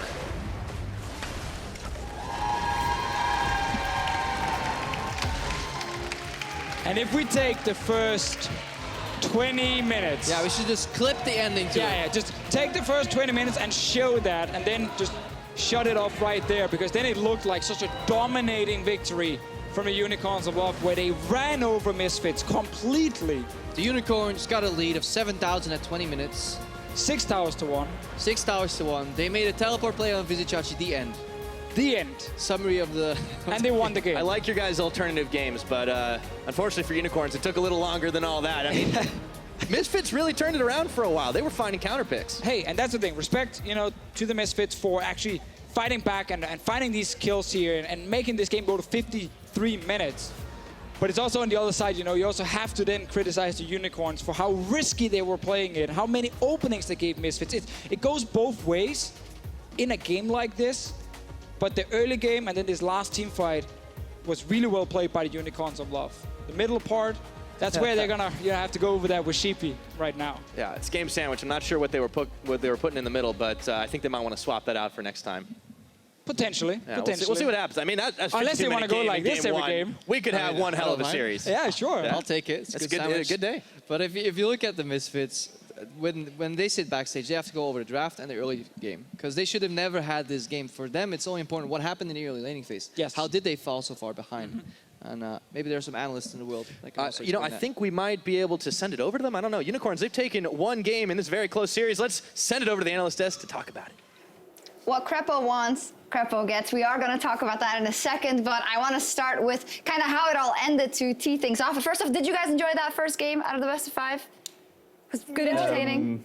Good entertainment, yeah. Yeah, good entertainment, but maybe a bit of philandering there in the mid game. But let's start by taking a look at the late game fight. Now, can you guys explain to me what made this fight so hard for the Unicorns to force? Well, for the Unicorns to force was just the fact that they kept kind of coming to the fight very early and forcing 5v5s. This one was a lot easier because they actually pinced it completely, and you saw the double TP come through, and then they can finally lock down. Hansama, Power of Evil can't put. But why didn't they do that down. earlier? That's the key question, because they decided they wanted to 5v5 instead of try and bait one out and get a teleport, which they had a couple of times, but they never used it properly. Chachi, that fight where he just walked through mid and died to 5 people, that was the Unicorns trying for some reason to force an even fight against a team they were super far ahead against. Yeah, definitely. Yeah, also, like, if you're playing with double TP and you have a 7k gold lead at 20 minutes, and your split pusher is stronger, it should be fairly easy to close out the game without taking any huge risks, and they couldn't really do that. So, yeah, we have to be a bit critical on UOL, how they played out the mid game. We definitely do. So let's look at their early game, because that was good. Trashy, talk to me about the Graves versus Gragas matchup, because it isn't a favorable one if you don't do anything against it. Basically, how this jungle matchup is supposed to play out is that Gragas has a hard time early game clearing his camps and gets low, but UOL kind of sags their bot lane to give Xerxes a good first clear. And actually after first clear, the matchup is completely fine. So UOL kind of played around the jungler, giving him a successful first clear, and we kind of saw later on in the game how much you can do on Gragas if you actually stay competitive in the game. Props to their bot lane to give their jungler some help. Yeah, definitely. That also makes that Chachi was free to do what he wanted and get that first blood, and then we see also the move mid lane. Caps, talk to me about this Corki versus LeBlanc matchup. Rather, it's something we saw in Fnatic Academy versus Giants as well, but it didn't work out that well then early. So I think as we saw in this game as well, that the LeBlanc had a lot of priority at the first like 15 minutes of laning phase. She would always be able to roam, and LeBlanc's roams early game are very powerful. So it's something I don't consider a good counter pick myself, just because a good team will always be able to get a huge enough lead early game with the LeBlanc that the game is already over, just from that matchup. And what did you make about the Protobelt rush and then the Lich Bane? I mean, the LeBlanc build is kind of it's not situational, but it's like player for player, whatever people prefer. I saw that he used the Protobelt a lot to clear waves. Maybe he doesn't think that the WQ wave clear is enough and he wants to clear bigger waves, or maybe he goes to Protobelt because the Lich Bane gives less CDR than the Morello, and therefore he wants to make up for the CDR. I think one way we saw that choice play off well as well, out on the side lane, he was like catching Camille, almost no champion catches Camille. So as you said, like player preference, and then you can see him start to use that a little bit in the game with the teleport playstyle too. Yeah, and you also mentioned, well, a good team should be able to not let that Corki ramp up and do anything. Unicorns of Love, fantastic gold lead. This should have been a 20-minute game. And I have to say, by no means was this in the initial phases of the turn, wasn't Misfits getting back in the game. It was pure up the Unicorns of Love throwing it. Is that fair? That's fair. Yeah, that's fair for sure. Like, you have so many options. I can't stress this enough that when you're playing double TP, you have Tamol. You can really play the map, but they just aim for 5v5 fights around Nash when they didn't even completely grind them out in terms of vision. So I think UOL, they know deep inside that they didn't play out this perfectly, and they will fix it for the next games. And you could see the strength of the Corki there. Multiple people that you were getting a lot of damage down on with a lot of the AoE. That starts running out late on in the game when you've got 3 tanks and suddenly you're only 1 carry trying to deal damage. You can't quite put enough out, and that's what happened in the final fight. But here, it was plenty. And then Xerxes. Rookie of the split? Yeah. Rookie, it might rhyme with rookie, so what this was, because Xerxes manages to no smite steal from 4 members of Misfits. Also, I think it's a big mistake by UOL, like playing the fight face up when you have like LeBlanc, Renekton that can TP in on flanks and make it really difficult for like a Varus and Graves and Corki if you're flanking them, so they have to split up a bit. Then UOL really can shine in fights, which we saw in the last team fight where they won. Yeah, 5 Baron steals for Xerxes. This is most of any jungler this split so far. So there you go. So there's rookie status. Okay, now as we look towards game 2, I feel like the fact that it dragged out and that Misfits saw that the Unicorns of Love are not flawless in the mid game might give them a lot of confidence going into game 2. Caps, what would you like to see changed for the Misfits so they can do better early? I definitely think that they should either look to pick up the LeBlanc, or if they don't feel comfortable on it, then they just need to ban it out, I think. They tried this Corgi this game. I'm not a big fan of it myself. I think maybe Rise is fine, and there might be other picks that are fine into it, where you can actually have pressure at some point in the lane, but I just feel like the Corgi, he never has pressure in lane. Also, they can't pick the Camille blind when Renekton is open, because we saw how much pressure Visage just put on that lane alone. Like, he didn't even get any assist from the jungle. He just basically solo killed him alone and almost took down the tower alone before they swapped with the Tam into it. So look to give Alphari a matchup that he's comfortable with, and then I think we will maybe have a different game. All right, better matchups for Alphari and Power of Evil. We'll see what happens with some time to regroup and if Misfits can strike back when we return for Game 2 right after this.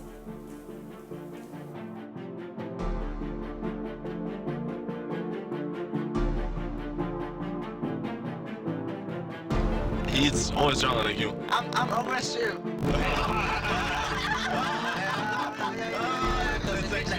Wants to go back in for round 2. He wants it. On the tag sweep, that's going to slow Chachi down, but this Croc is angry, and he gets first blood. Solo kill on top. I can hit you, concentrate. Baron no play,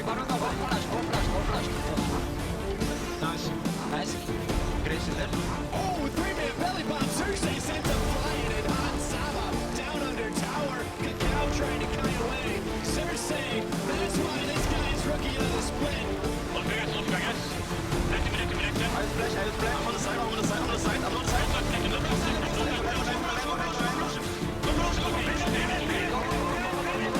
Take. Guards were so confident they could just deliver this. Nice! He gets it! Cersei comes right back in! Oh! Al's right on it. It's exhaust. They get the channel complete. He goes in. But Ignar takes him out. The damage total is 1-2. Nice. Here we go. Cocky. Commit. And then need to wait. Come back. Nice. Can you get? That's the ace, that's the base, and this is game 1 to Unicorns. What a barn burner!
Welcome back to Berlin in the EU LCS playoffs, baby. Unicorns of Love and Misfits gave us an explosive start to the series, and we're looking forward to more action in game number 2. And here they are now, the Unicorns coming out on stage, and oh boy, yeah, I think ready for some more Baron fights. That was spicy. Everybody needs to drink some water after that game. Yeah, when you say baby, Pyra, is it me or Deficio? Ooh, there's no right answer to this, is there? Exactly. Check back in 5. Check babies. Just say babies. Hey, babies. I got okay. I'll equal opportunity. It goes for the whole shebang. well, one's baby, one's daddy, right? Oh, Pyra, juicy. I'll take it. I'll It's a definitely long take series, gentlemen. Calm down. All right, a little news update. Misfits, they selected red side for game number 2, so we'll be switching things up. Yeah. See how the bans and picks switch up as well. Yeah, so last game, this Camille versus Renekton top lane. I mean, respect all far that he tried to take it. You gotta respect the man that comes into a playoffs and says, visit Chachi, the strongest rated top laner, who's known to play some of these carry tops and overextend, go for kills. Yeah, I'm gonna pick Camille. I'm gonna take this weak lane matchup against your Renekton, and it's gonna be okay. Never mind how this died. By the way, my power spike on 6 is putting each other in a cage fight, where I don't deal necessarily more damage. Yeah, so we don't want to see that again from the Misfits. They did have the chance to swap it around, but we covered that in the last game. So they banned Rengar, Shen, Malzahar on blue side. Now they're on red side, banning Shen again against Chachi. Yeah, Unicorns of Love targeting Kakao again with the Lee Sin. This guy should be Lee's as well now. Had some really good performances on these early game junglers. Can't snowball there. Now we know Xerxes likes to play his Rengar if he can get it as a first pick. Now with this double jungle ban, it would make sense, but obviously Kakao can still then pick up the Graves. It's just not been a Kakao pick. Like, he's been so good on Elise and Lee Sin, where he could be extremely impactful in the early game. And I think it's also due to his laners. Because if you look at the strength, when has Power of Evil had the best games? It's when Kakao can gank for him or free him up and then roam together to the side lanes and put the pressure. But if you look at the successful Graves players in Europe, think of Trick. His lanes are so self-sufficient that he can just power farm and become a monster. But in the time that it takes for Kakao to get to that point on the Graves, honestly, his lanes were falling behind already. Well, Kakao's not going to have to worry about the Graves this game because it's going to be in Xerxes' hands. He takes that one, locking it in. We'll see what Misfits answer with. And if you look at the last game, if the lanes perform somewhat similar, obviously mainly due to the draft, then the Graves pick does make sense for Xerxes. 100%. So with LeBlanc Syndra being taken away, Orianna goes up in priority, and that's going to be the blind pick for Power of Evil. Now, I want to see Talon against this one. An issue with the Talon, though, is you already have a physical damage dealer in the Graves, and it means you have to play Rumble top then. Yep. Oh, is that a Rumble top? Well, we got it so far. There's also Vladimir. Okay. It's okay, I'll take it. Yeah, I was going to say, if you wanted to talk about a Talon... It almost lined up. But that's kind of up Exile's alley. I mean, these two stylistically, like, Exile's the guy that came from solo queue, wanted to go in 100% of the time. He was the Yasuo main. And I feel Vladimir into Orianna is kind of equivalent of picking Vayne into Ezreal Kench. It's like, you want this slow kind of scaling mage that does like okay pressure early, but I'm just gonna pick a slow scaling mage as well and then really aim for these late game bloody team fights. This is pretty good for Misfits, getting the Fizz into the Rumble top lane. Yeah. Rumble will push early. Also really good. This Rumble can't go to the jungle anymore, so we guarantee that it's top lane. Also Fizz on the side lane later if Vladimir is ever elected to match it, still does super well against that matchup. Yeah, that's the thing. Fizz is such a powerful late game champion because he will build just one damage item in Trinity Force and he can then just go tank and still have enough damage to kill your carries, which is the weird and wonderful thing about Fizz late game. Yeah, no, I wish Orianna's support actually existed because then the Fizz would have been a genius flex into the mid lane matchup into the I'm pretty happy it doesn't exist. Yeah, it's true. It's kind of boring support as well. Guys, wait for my level 6. And then I'm not even useful because it's just a little shockwave that does no damage. I mean, it's Power of Evil's hands that are always It's good for Misfits. I think this draft so far is much better for Misfits, especially with them getting a better matchup top for Alfari late on in the game. Kakao gets Rengar, which has been a 50-50 pick for him. He's had a few good games, especially against Splice, but also had a lot of games where we didn't really see him too much. But that's kind of the thing for Kakao. He will get banned out. All right, second ban phase, supports agree. Do you like ranged supports? No, not really. Ban you? No, let's both ban them out. Misfits don't ban on their last. One. Interesting. Never know if it's on purpose. It rarely has been, though. Rarely has been. If you can see the coach hit the player, then it was definitely not on purpose. When it comes to Misfits, though, you have to think, I mean, there's so much discussion going on with Hussein and the players that's one of those cases where you might think it would be the case. And now, Kallista's banned out by Unicorns for their final. I think it's a good ban. comfort pick for Hansama down the bottom lane as a potential last pick. Picking support is something we see very often here, then you save the AD carry. That's at least a Fnatic strategy. But there's also a high chance you just take the safest AD carry, like an Ashe right now, and save that potential last pick support. But they're gonna keep it for Hansama. And I wanna say, he's a Draven, man. Yeah. It is a potential last pick. Draven player. This Lulu, it's actually quite, from an analyst point of view, it's quite sad to see how low this pick falls in priority in Europe. If you look at like LCK, that's like, I mean, first pick permaban. Like this champion is so broken in laning phase if you abuse it in team fights. I had a guy ask me on Reddit, you know, why does Europe not like Lulu? And I was kind of like, I don't know. Why don't they That's like actually Lulu? a really good question. It's like, why not? But one of the reasons is things like Thresh can get picked into it, and there's a lot of Thresh support players in Europe. But you have to be very specific how to win that matchup, because if you mess up, you will eat a lot of nasty trades. Those are some of the reasons I'm getting. Speaking out of experience. They are afraid of the potential Thresh players here in our region. And we have, again, as I said, a lot of these supports. It's kind of what you learn in solo queue if you're mechanically very gifted. Other things like Zyra, but she's banned in this game. So give me the Kog'Maw. Surprise. It's not gonna happen, but it's actually a lane that's playing a lot in kind of high elo in the Master Challenger eras, where if you are in an uncoordinated game, Lulu Kog'Maw will wreck kids. The problem is there's too much dive on the side of the Unicorns. Yes, but this lane is not so strong for the Unicorns a lot against double range on the side of Misfits, and I think this is good. Yeah. Getting like a real lane bully in here should give Misfits a lot of control on the bottom side. They didn't have a scaling advantage on top side. And more importantly, there's also no ganking jungler. This Graves, he can show up with damage. He wants CC in the lane first. Yeah, and that's the problem, and it's conditional. So I think it's almost better for Hylissang to maybe even just play Exhaust, to just lock them down a bit more. I mean, it's going to be very hard for Xerxes to gank mid. It's going to be hard to gank top as well. Like, the Vladimir and the Rumble are going to offer damage, but again, not a whole lot of setup for him. Fizz obviously can jump away pretty easily. But in the Rengar versus Graves matchup, it's all about invading enemy jungle, because Rengar's, very few Rengars have done anything else than the Korean clear. Like the triple camp on one side base, and then you lose half your jungle, and that could be a pressure point. If Kakao actually ends up starting topside jungle, it could be very interesting if Xerxes can take that away and then put pressure bot.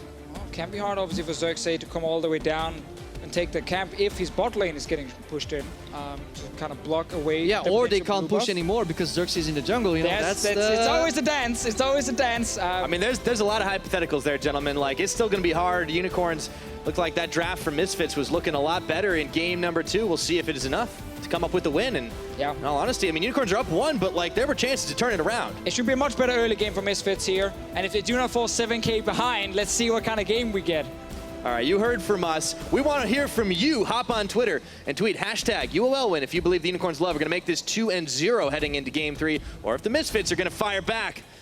Let's see if they can do it. Hashtag MSF win. Game 2's loading up right now, and well, I have every reason to believe it's going to be as bloody as the first. We'll see how long it goes as we load up onto Summoner's Rift Game 2 in this best of 5. Always a tense moment. I like the music there. Yeah, it's good. I was waiting for the claps. I don't speak unless somebody claps for me. All right. And now we can go. Do you want me to cast, or? Yeah. Just give me golf claps. I'll give you a few claps here and there. I thought you only speak when you get clapped. Ooh. Solo queue. Then I would speak more than I would like to. Oh, you. A vocal member of the community, Mitch. So is some of these players on the Rift. A lot of our European pros, they do like to voice their opinion. It's banter. From time to time. It's always banter, of course. It's never serious. Yep, always worrying about my safety. Let's see. I don't think you have to anymore, by the way. I think you're going to be fine in this esports environment. So, top lane matchup is super interesting with the No, Fizz bot here. lane matchups. No. Top lane matchup, guys, is actually very interesting because early on, Rumble will... Notice how there's nobody mid lane matchup? Guys, top lane matchup. Okay, top lane. Talk about top lane. Go for it, Deficio. So, Rumble will push in the Fizz early, but it's very easy to farm on the tower for Alfari because of his W, to use that to kind of get another auto off and get these minions. And then what happens very often is, if the Rumble overheats, especially after level 6, Fizz gets an opening to all in. And then suddenly, Alfari can actually win the matchup. He's not running Flash. Ooh. This means look for the jungler early as well, because you can go top lane and try and punish the Yeah, Fizz. but they're going to look for the jungler. Look where they're standing. They're going for a delayed raptor invade, because Kakao gets stacks on the blast cone, as usual. Yeah, but he's going to find... oh, baby! hello. All of a sudden, Invade Squad comes in. And those Raptors are no longer Kakáo's. Well, now he's forced into the other side of the jungle. And this is where a level 1 warding for some teams, they've gone a little bit lazy. Yeah. Because it's not often we see these big invades, so you don't always just fully fill up the river with wards to spot this. There were a lot of wards available for Misfits, 3 actually on their side, and they could have prevented some of this. Yeah, now Xerxes also plays around his bot lane being pushed in all the time, potentially, because he definitely takes control of the left side of the map, and then he can put pressure where? In the top side of the map. Exactly, no flash for Alfaris. They need to respect a potential Graves showing up behind him. Meaning, obviously, he will surrender some of the push over to Chachi, which would most likely have happened anyway, but just makes it a little bit scarier to be a no-flash Fizz. Kakao now, he's in trouble because Graves can just pass straight down to his own red buff, and then Kakao will not get anything else than a blue buff on his side. And this is really good pressure right here for Xerxes, because he could technically show up in the top lane for a level 2 gank on Fizz. This guy was playing passive. Now he goes back down. He still isn't really spotted. I haven't seen any pings. He may just go Raptors into Scuttle Crab and then finish the clear, and that's exactly what the Graves wants. He wants to power farm through this jungle. Oh yeah, this could be a problem for more than just the jungler on the Misfits side, and he's real low trying to take off that blue. Finally finishes it, and the level disparity isn't there just yet, but you can see the experience still creeping up for Xerxes as he takes out his own red. So, hey, Xerxes, you lost a stack on his potion. That's unheard of for Graves players. That's how ludicrous. Yeah, he's done. What's happening? So, Kakao only has one camp he can actually take, and that is the Crux on top side, and then he can go do Rift Scuttler, but... It's a great camp, though. It is. Yeah, you love the Crux. So is there anything on the Rengar Crux train?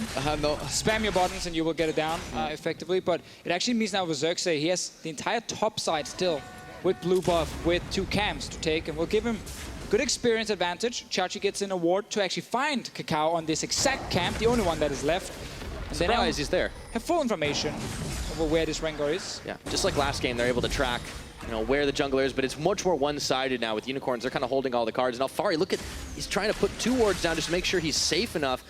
Stop those ganks from Xerxes coming in. It's getting closer and closer to that level 6. Have a level advantage over Kakao to start things off. And the only saving grace right now for Misfits is this bottom lane push. Yeah, quick reality check here. Still 2 potions on Lucian.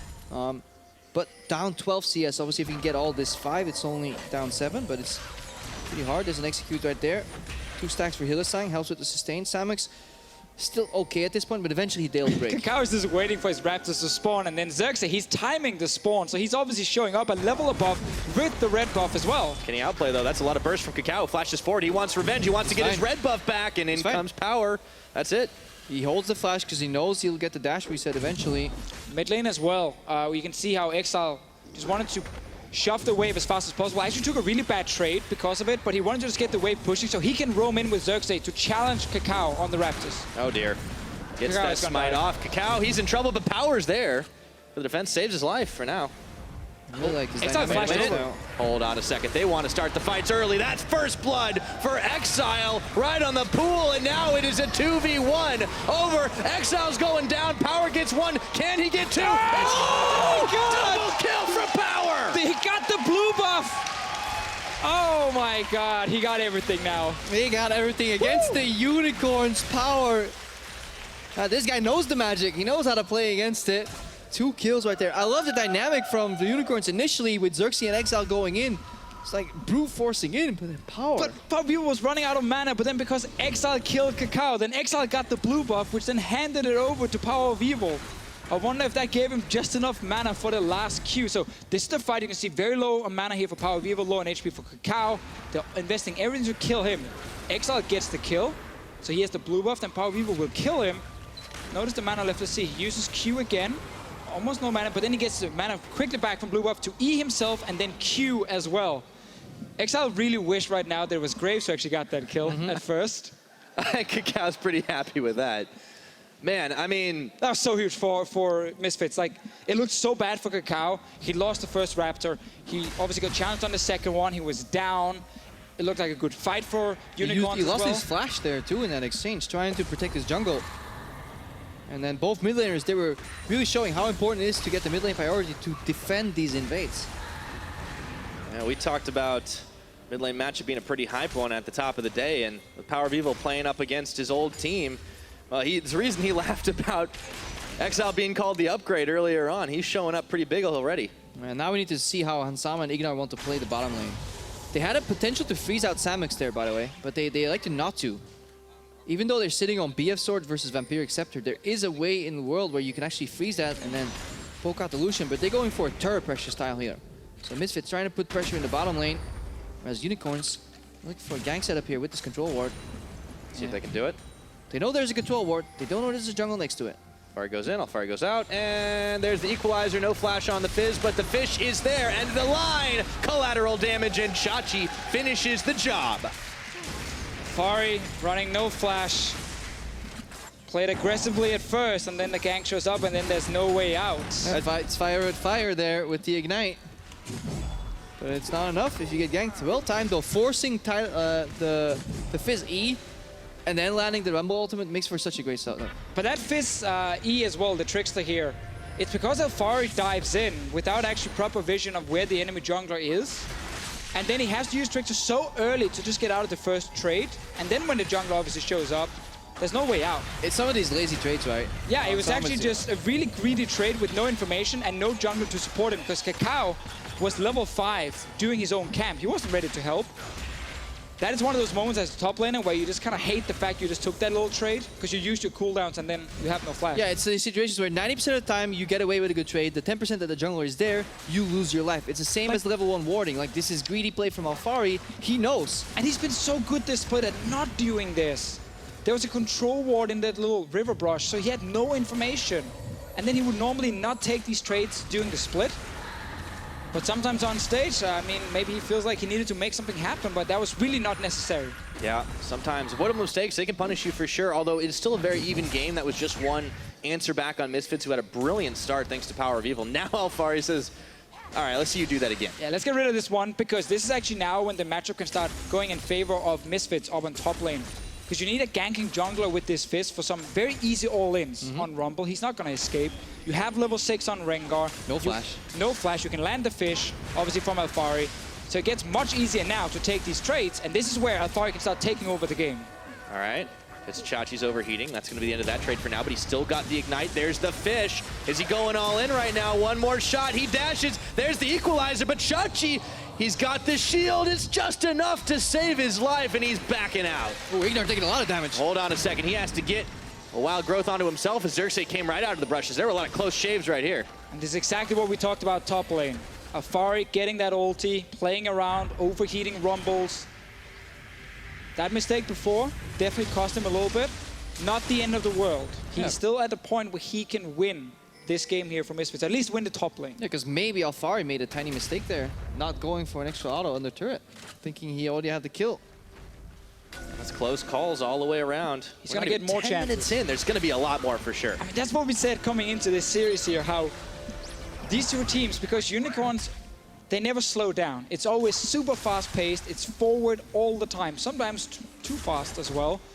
But it means that you have to fight your way out as well if you're Misfits. You can't just dance around them and only play around objectives. You need to be able to take these fights. And that's why it's going to be this game with so much action. Yeah, but you also see the pressure he's getting to some of these teams. Like Alfari in maybe a regular split game gets a kill on the top. We saw it, but never really mentioned. Hylissang used both summoners in the bottom lane.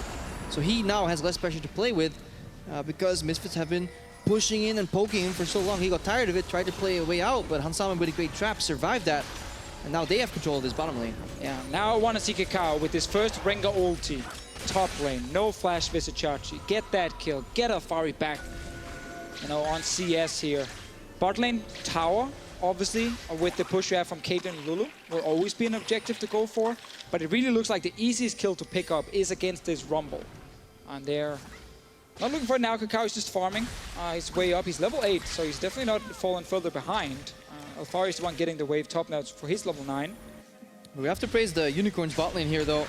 Only down 10 CS and their turrets at around 80% health here in a really brutal matchup. And maybe that's why we don't see the Lulu picked as much either, because teams aren't really utilizing her to her full potential in the laning phase.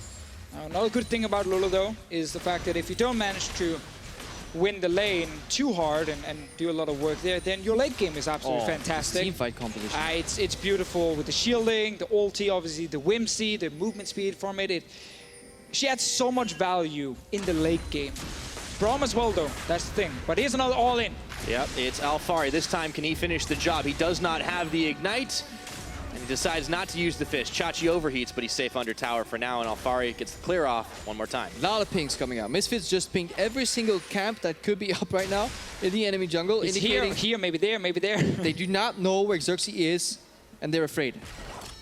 Well, Misfits on the bottom side. They have Kakao here. He's in the lane, so he's ready for a potential counter gank.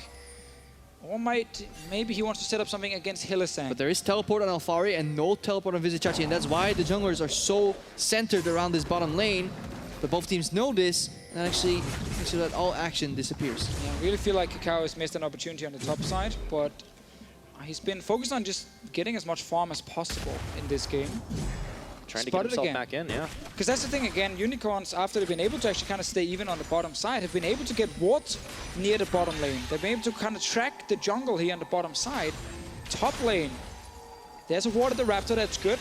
Everything else has actually been cleared up by Alfari. Chachi is roaming to the mid lane here. Oh, he's won a surprise power of evil here. His old teammate.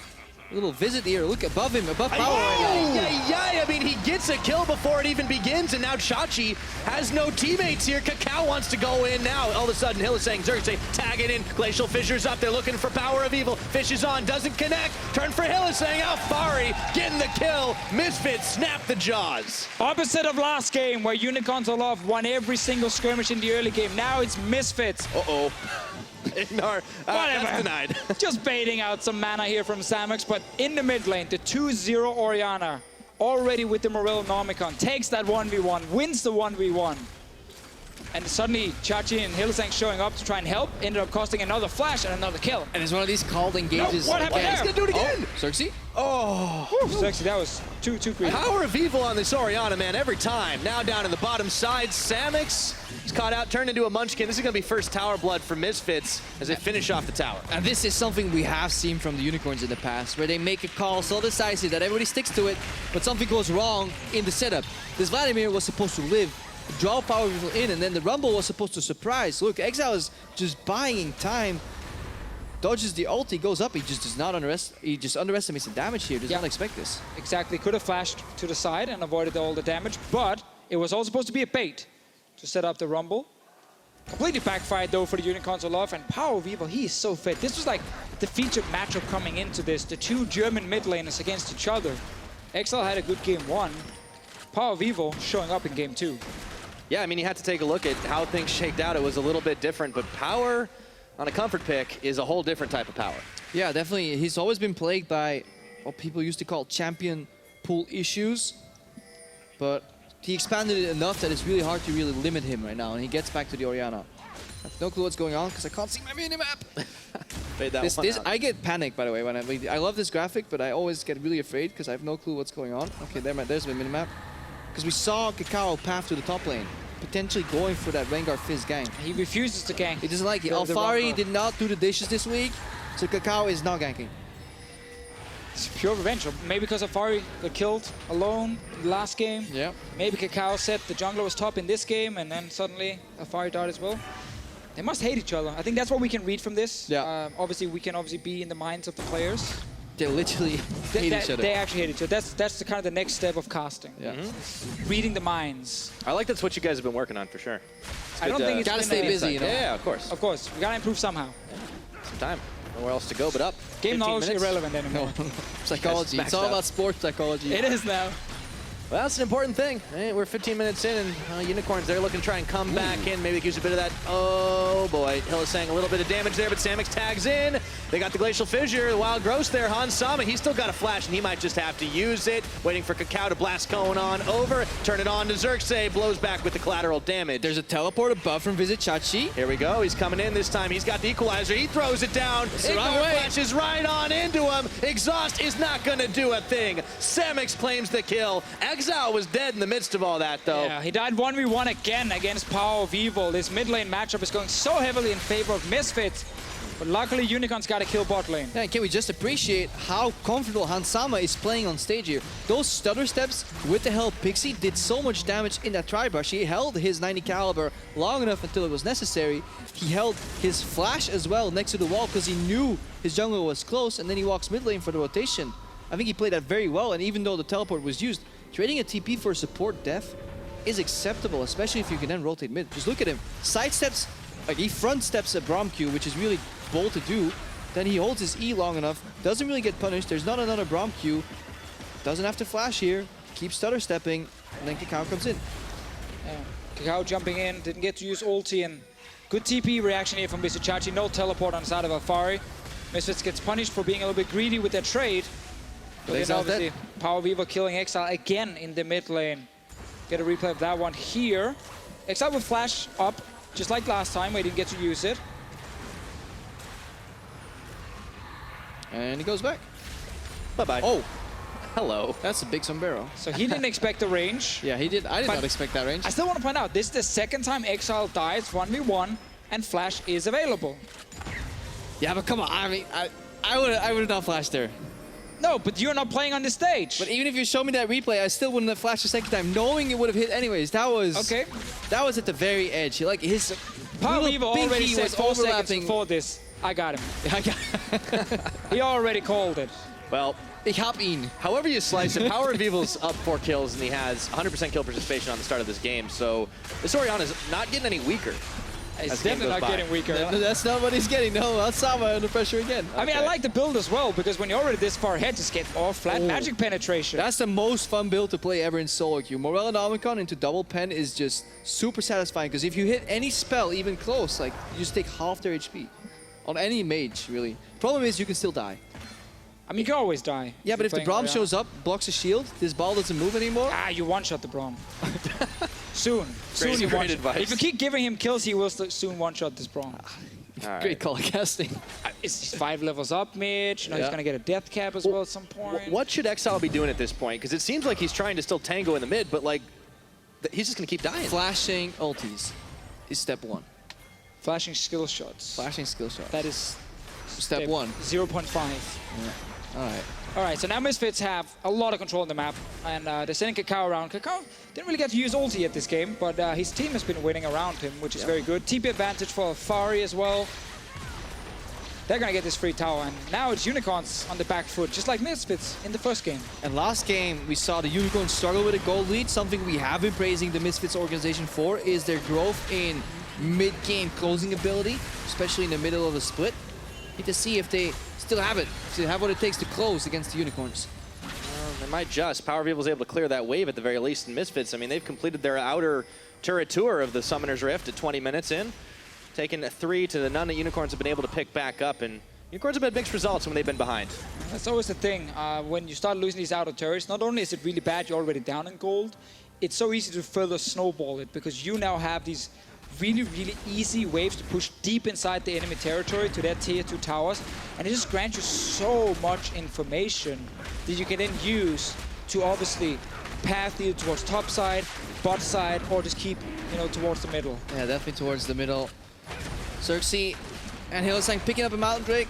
Hey, good steal. Good steal, but it's not really going to help you, right? At least it prevents them from doing Dasher faster. And also, you know, I mean, if this is like game 1, we're going to have a few Baron baits here and there. But so we want to see that now. We want to see that clean mid to early late game from Misfits, where now they can shove out 3 lanes deep inside Unicorn's territory. You can get control of the river. That's some dirty macro talk. Exactly. You can set up your control wards, Mitch, around this Baron here. Whew. And then you can get it. I'm going to take my jacket off. It's getting a little hot in here. Very hot in here. All right, well, let me bring it back to micro plays, because the Baron is live, and I think all bets are off as to when we can estimate that starting up on the map. Vision controlled by Misfits, courtesy of the Scuttle Crab. Look how they're pushing these lanes. Ooh, those minions, they don't stand a chance. No, this is macro talk, Pyro. You're stuck here. All right. Side lane's being pushed in. The best split pusher in the Fizz there. Doesn't matter that he has no flash. Looks like face checking.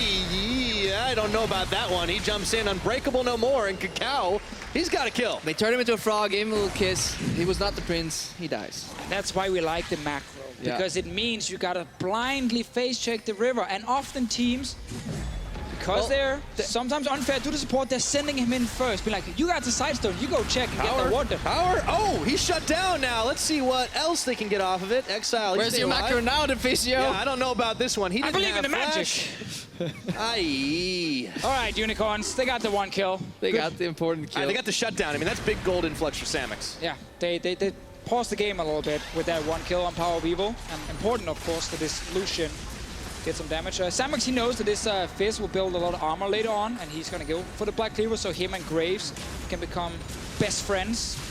Because Graves is also going to build one. That completes it for Samox, an extra gold influx he got. Oh, and it's actually, all joking about macro aside, it's a really important kill there because it breaks every single part of the setup. Because Misfits, they had a blue trinket in their Baron pit that they had to clear out. They could have just done it again right here. So we need to see how Power of Evil ends up dying here. I mean, he feels confident with the double pin build. Yeah. Actually, he didn't feel confident at all. He ran away instantly. And the Eagle Age came out of nowhere. He burned Exhaust too on Xerxes, and that's didn't even do anything to him. It's actually a really good pick-off from the Unicorns. The fact that they hide the Rumble out of sight, and then obviously they know this guy has no flash, so all they need to do is slow him down. It's funny because Chachi didn't play Rumble until like the very last week of the EU LCS, and a lot of people were kind of criticizing him for it because it made the Unicorns pick and ban phase a little bit weird that it was only Rumble jungle they were using. But then Chachi picked it up towards the end and been showing some very good plays on it. 2 spot-on ultis, or 3 actually, with the one in top lane on the kill with to kill on Alfari. So good ulti so far from Chachi, and as you said here, it killed all these control wards that were being placed. Misfits didn't actually rebuy all of them, and it makes it harder now for them to get that full vision control. And we are seeing one of the weaknesses of playing a Caitlyn Orianna composition is that Caitlyn in the mid game would love to play in the mid lane. She loves slotting into 1-3-1 composition, but the problem is Orianna on the side lane really isn't great. So Hansama and Power Evil end up sharing a lot of the farm. Now Power Evil is put on the side lane, but I don't like Power Evil as a player on the side lane much. Could have cut that quote already. In the first place, and I definitely do not like him on champions that don't have gap closers. Now Ignar's under pressure. Yep, he's not the only one. Hansama had to tank a few more shots of calling, and Ignar, his wild growth was forced out as well as his flash. Unicorn showing 4 strong in the mid. Yeah, this answer is really good from Unicorns, because when they see Power of Evil wave clear in the side lane, they go 4-man mid lane. That means they can push in the wave towards the Misfits tower and put some pressure on Misfits and then get access to the river. Yeah, because he's super slow. He doesn't have any gap closers. He can't make his pathing more efficient by hopping over walls. If that was LeBlanc could go to mid through river. And if she gets into trouble, she dashes out. Orianna cannot. For the exact reason that we saw earlier, she can just get caught. So her pathing always has to be super safe, which means you're very slow on your side lanes. I mean, the answer for Misfits in their comp is always push mid first. Because when you then push mid first, like Unicorns just did, you can then go towards the top side through the river, push the wave, slow push it, go back towards the mid lane, and then you get these A-ramps here. But it's a slow pushing wave for Misfits on top side, so they're fine defending for now, because it's actually Unicorns who have to go back and catch this wave that's being pinged out near the top lane. And when they do that, they give Misfits the full control around the mid lane, because then they will have the numbers advantage. So they're just kind of trading minion waves at the moment, but it's on Unicorns to react.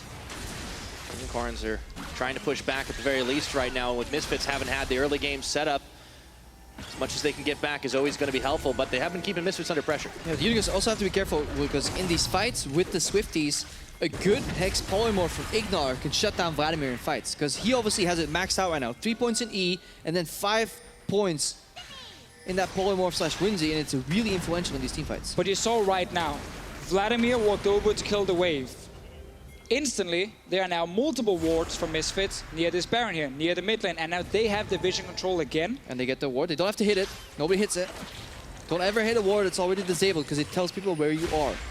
But this is again why it's so important. Push mid first, and then have that slow push. Oh, he's seen this one before. Hill is saying he can't go anywhere right now. Tries to get the ult off. He just can't sink it. Misfits get one. Can they get more? Exile being chased down, tanking up the ace in the hole. Now there's a teleport incoming from Chachi. Just push mid again. Live steal on Hansama and go back into the bait. There are still no wards. There's a boot trinket in the back of Nashor pit. I don't know if it's actually spotted or disabled. It is definitely disabled. So nobody sees anything. I still can't see it. I think Baron's in the way. Remove Baron's in the way. They're betting again. They're betting again. And I'm pretty sure they don't know that they're in this brush. Cow showed early. Chachi had burned TP earlier after the fight had already ended. It's just such a beautiful setup from Misfits. Defend mid, slow push top with Power of Evil, go back down, defend mid again, wait for that big wave, so Unicorns have to go pick up the wave, get the control around Nashor, and then Hylissang needs to face check without any vision, and he dies again. Keep doing this over and over, and you will eventually get the Baron. And that's the thing Misfits knows.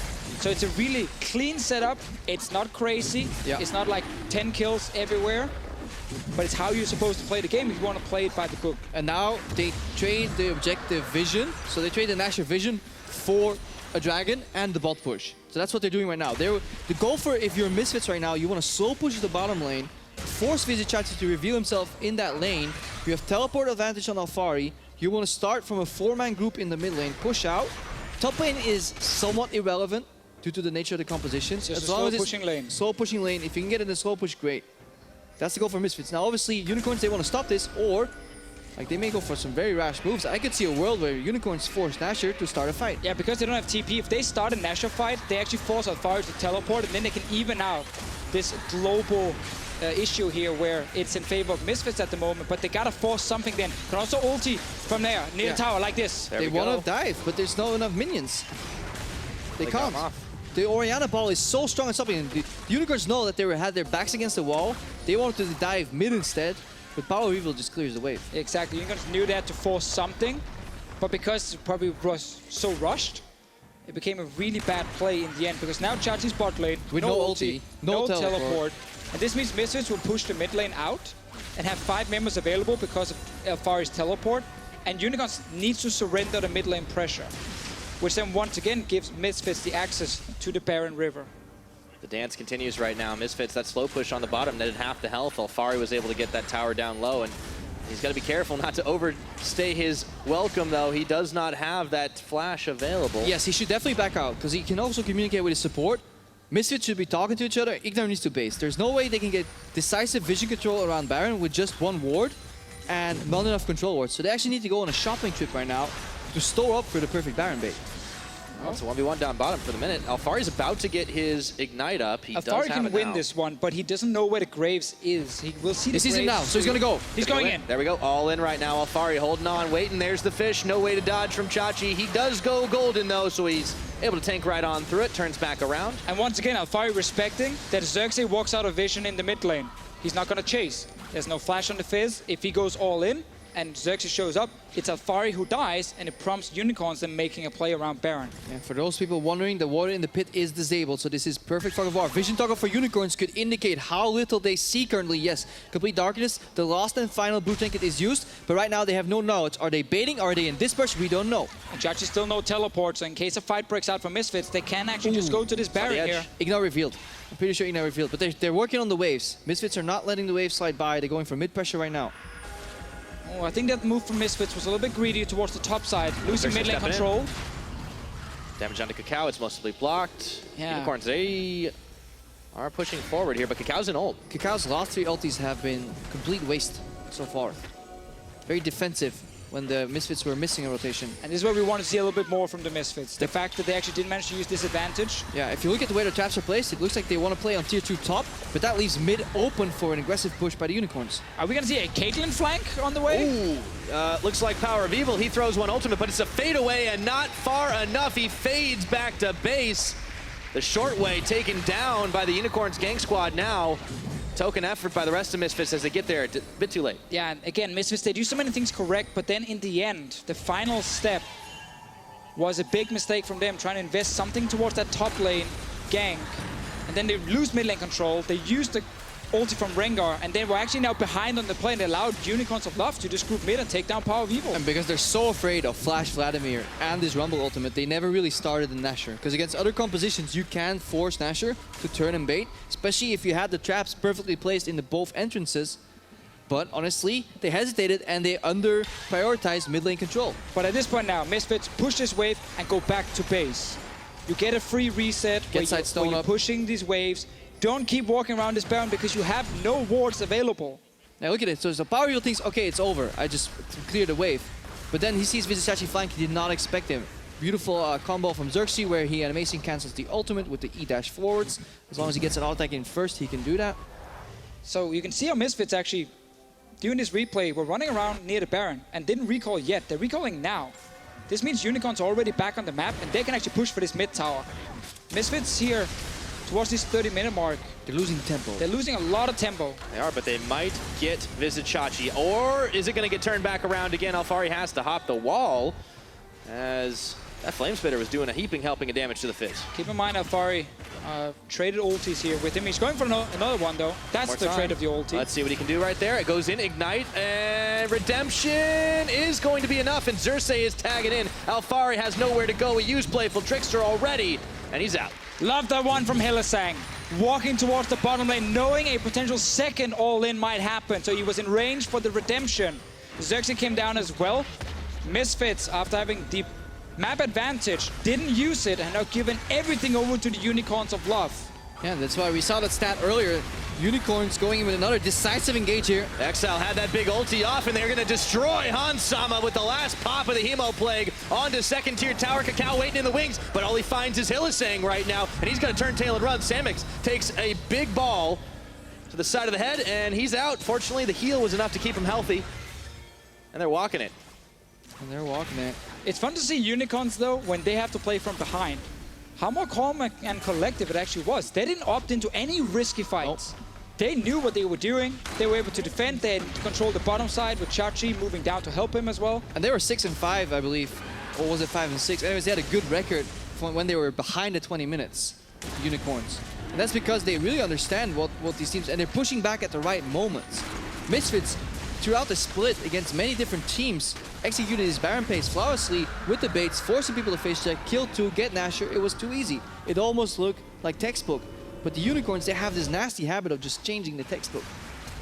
And that was definitely a big switch around. Hans Sama did not see that one coming, and they were able to melt through him, wild growth and all. Maybe they didn't quite get the tower in the mid, but this is where Unicorns start to take the lead. They got that big dragon off the back of it, and they have a gold lead. Yeah, there are a few flashes, key flashes being burned, though, and that could give a window where the Unicorns have to be patient and careful now. It's actually really funny also how the problems for Misfits in this game are some of the problems a lot of European teams talked about after IEM Katowice.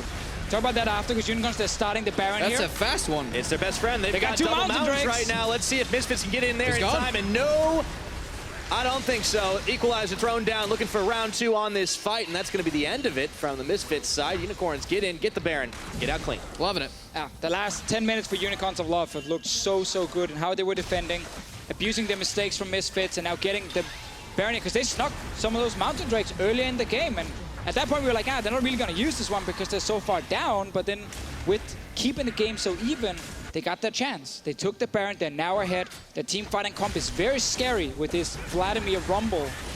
Yeah, we looked at Alfari so often too, where he was great on side lanes, but he had a difficulty slotting in with the team. And when it came to team objective plays, really having his mark, and I feel like he slowly just disappeared into the void into this game. Like, he was good at the start, he was winning duels, but what has Misfits accomplished with their side lane pressure, with their teleports lately, as opposed to what the Unicorns have been doing with Visit Chachi?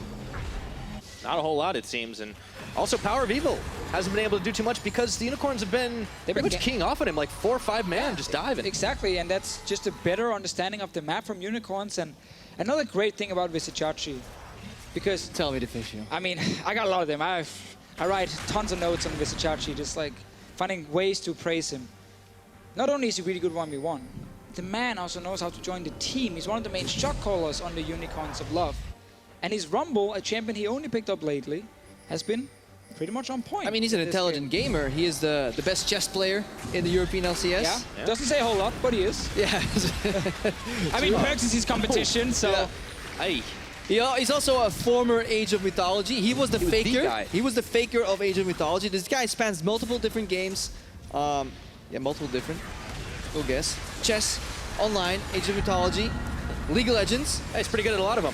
It would appear Hans Sama taking a lot of damage from Visit Chachi is going to open up the opportunity for Unicorns to take something out of the base. That's a quick inhibitor. Those 2 Mountain Drakes, as well as the Baron buff, working out well. Kakao looking for revenge. Nothing doing. This Rengar ulti. No, he gets the cannon. Don't be a hater, Crepo.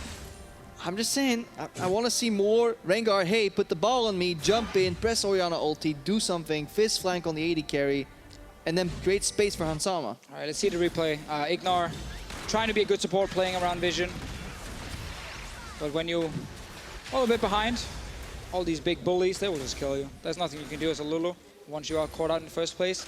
I really think Misfits would love if Unicorns could stop banning Lee Sin and Elise. Yeah.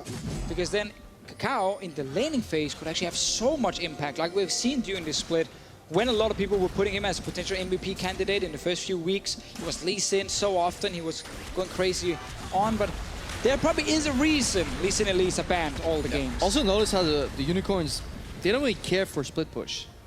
These guys, they like balling up very much so, especially in the mid game. It's usually centered around the two mid lane brushes. Now in these sieges, they're just 5-man grouping, diving on a single target, diving so deep that when the cavalry arrives, the main squad's already dead for the Misfits. Yeah, trying to go for those fast fights, and this is the Unicorn style. Talked about why their damage numbers aren't always as high. I think they're going to be a little higher after Definitely this higher. game, but it's because they're just ending these fights nice and early. So 37 minutes to control. They've snatched it back. Misfits, they're going to have a hard time to try and come back. We'll see if they can pull it off again. We had a 52-minute opener. Anything's possible. It is true, everything is possible, but you need now this Cadian to hit full late game items, honestly, for Hansama to have enough impact. You can even compare junglers here like this. Rengar's not going to do a whole lot in a fight, where on the other side, Xerxes, the rookie of the split, is really fed on this Graves. 4 fully completed items at this point, a ton of AD, even some defensive stats. There's Dance for a bit of sustain as well. Like, he's such a monster in these fights here. Big boy. Oh yeah. He's actually a level above his own mid laner. That's how you know somebody's fed. Yeah. Exile didn't tax the Raptors, gave it to Xerxes. Another group push here. Chachi's not here. They may need him to teleport on the creep. Also, could buy time. It's really hard to siege into these Caitlyn traps, though. Nobody really wants to take them. That is the problem later on. Because let's not forget, we haven't seen it, but a 3-man Shockwave can just simply win a team fight. And Kakao can deliver that ball. It is fun, though, because Power of Evil invested so heavily into his snowball build with the Magic Pen. He even went Luden's Echo instead of getting a Void Staff to be like, I need just so much power right now before they get MR. But now it actually hurts him, because he's lacking the late game items of Death Cap and Void Staff. But look at this banner. It's actually pretty smart. If you go for a push into an Orianna, you need a bannered up siege creep at least. Kakao, he tried to make the play here, but his team just wasn't quite there. Ignar being zoned off around the side, fishes on Chachi. He don't care, though, and Exile is going on in for the Hemo Plague. Redemptions are flying here. Shockwave pulls in too. Is that enough to turn it around? I don't think so. Visit Chachi holding the front down, and now it's going to be the Unicorns looking to take out door number 2 on this bottom tier turret. Can they get it? One more shot, or 2 maybe. Yeah, some Samix really good kiting, though, from the Misfits. Most of the missiles from Unicorns have been launched right now, and they need to disengage, but they still get the turret. Take a break, come back, then fire the missiles. Feel free to reset. Elder Drake is alive, but that might be an opening for Misfits to actually get a fight if Unicorns started. Oh boy. They're on their way. Blue trinket here. Kakao's coming in one more time. Hylissang blocking. Doesn't know exactly where he is. He goes in. The steal's not happening this time. And that's a dead kitty cat. Unicorns getting in. Can they get out? Samix is caught. Playful Trickster Alfari looking for a kill off the back half of this one. The ball's been placed, but not far forward enough. Alfari still looking for the chase, and Hylissang doing his job with the disengage. I think Power of Evil actually missed W there. He snapped the ball onto the fish, but I don't think the damage connected. That could have been a dead Samix.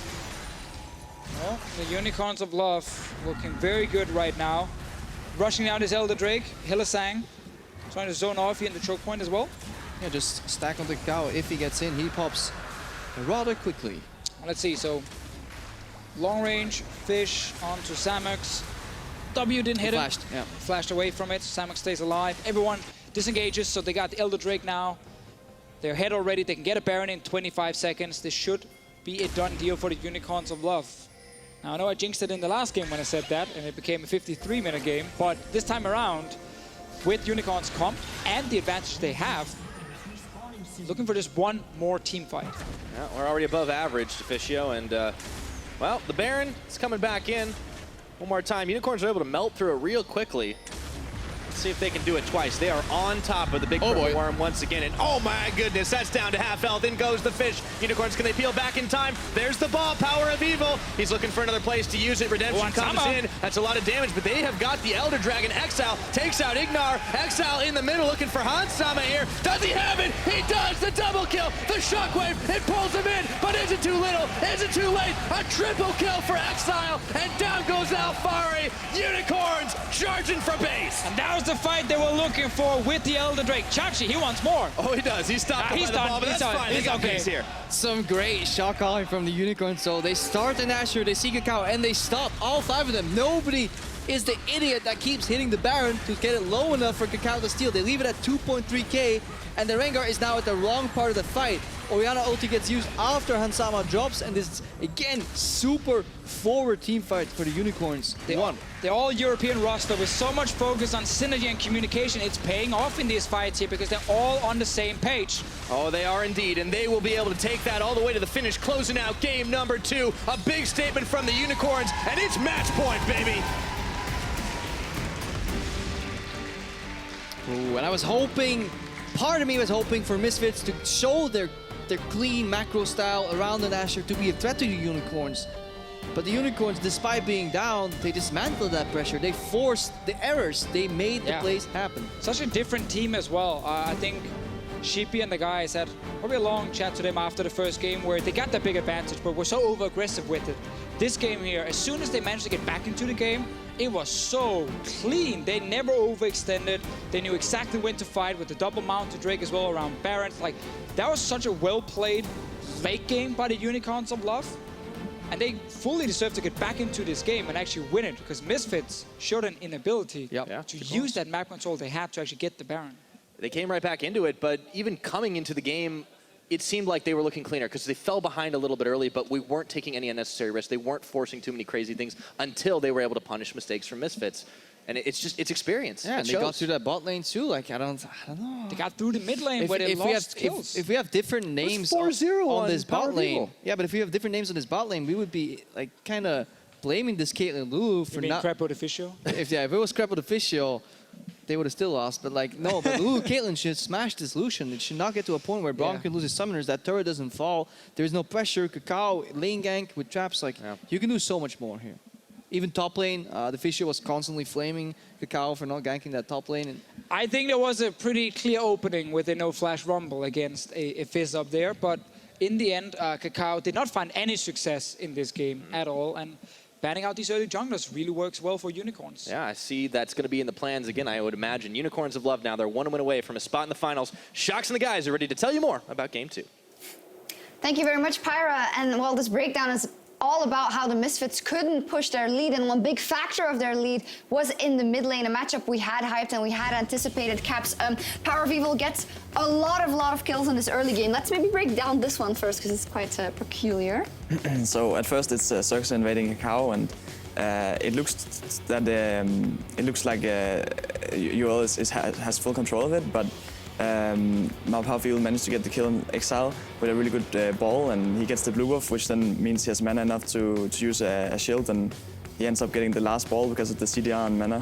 So he goes back to lane, 2-0, he has double buff, he can just do this. Yes, like when Arena gets the double buff and two kills in this matchup, that's pretty much nothing Vladimir can do in straight up 1v1, which means that what Misfits should do is that they send people around mid, and they just make sure that they will always have advantage in numbers in mid lane.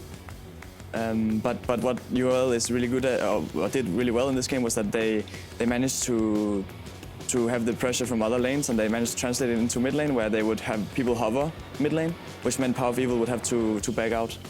Yeah, Unicorns of Love did very well against that, but if you, Caps, who is so aggressive, if you got four kills up against your lane opponent in the first 10 minutes of the game, what do? Do you make your team engage and kill some people? No, but I will just make my people, my team get set up vision around me and make them play for me. But in this game, it just seemed like the rest of the UOL team always had the first move, and they were always able to hover for Power of Evil, so he couldn't punish mid. And I think it's very interesting. You talk about getting vision around you and playing around normally from the mid lane with that Orianna. Well, unfortunately for Power of Evil in this game, he also had a Caitlyn on his team who was sat mid, and both together can't really sit mid effectively. And there's times where Misfits had like a near perfect vision control around the mid lane, but it kept getting shoved back in.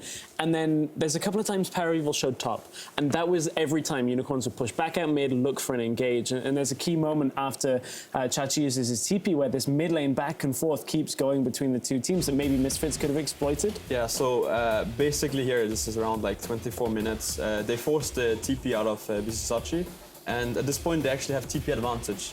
So at this point, Misfits has two options in my book. They either try to force the Nash when Fish gets pressure bottom, or they send Rengar and just tracks the Fizz and ganks the Rumble, because they should know that UOL needs to play around the Nash, because that's the objective that is like in danger when you don't have a TP.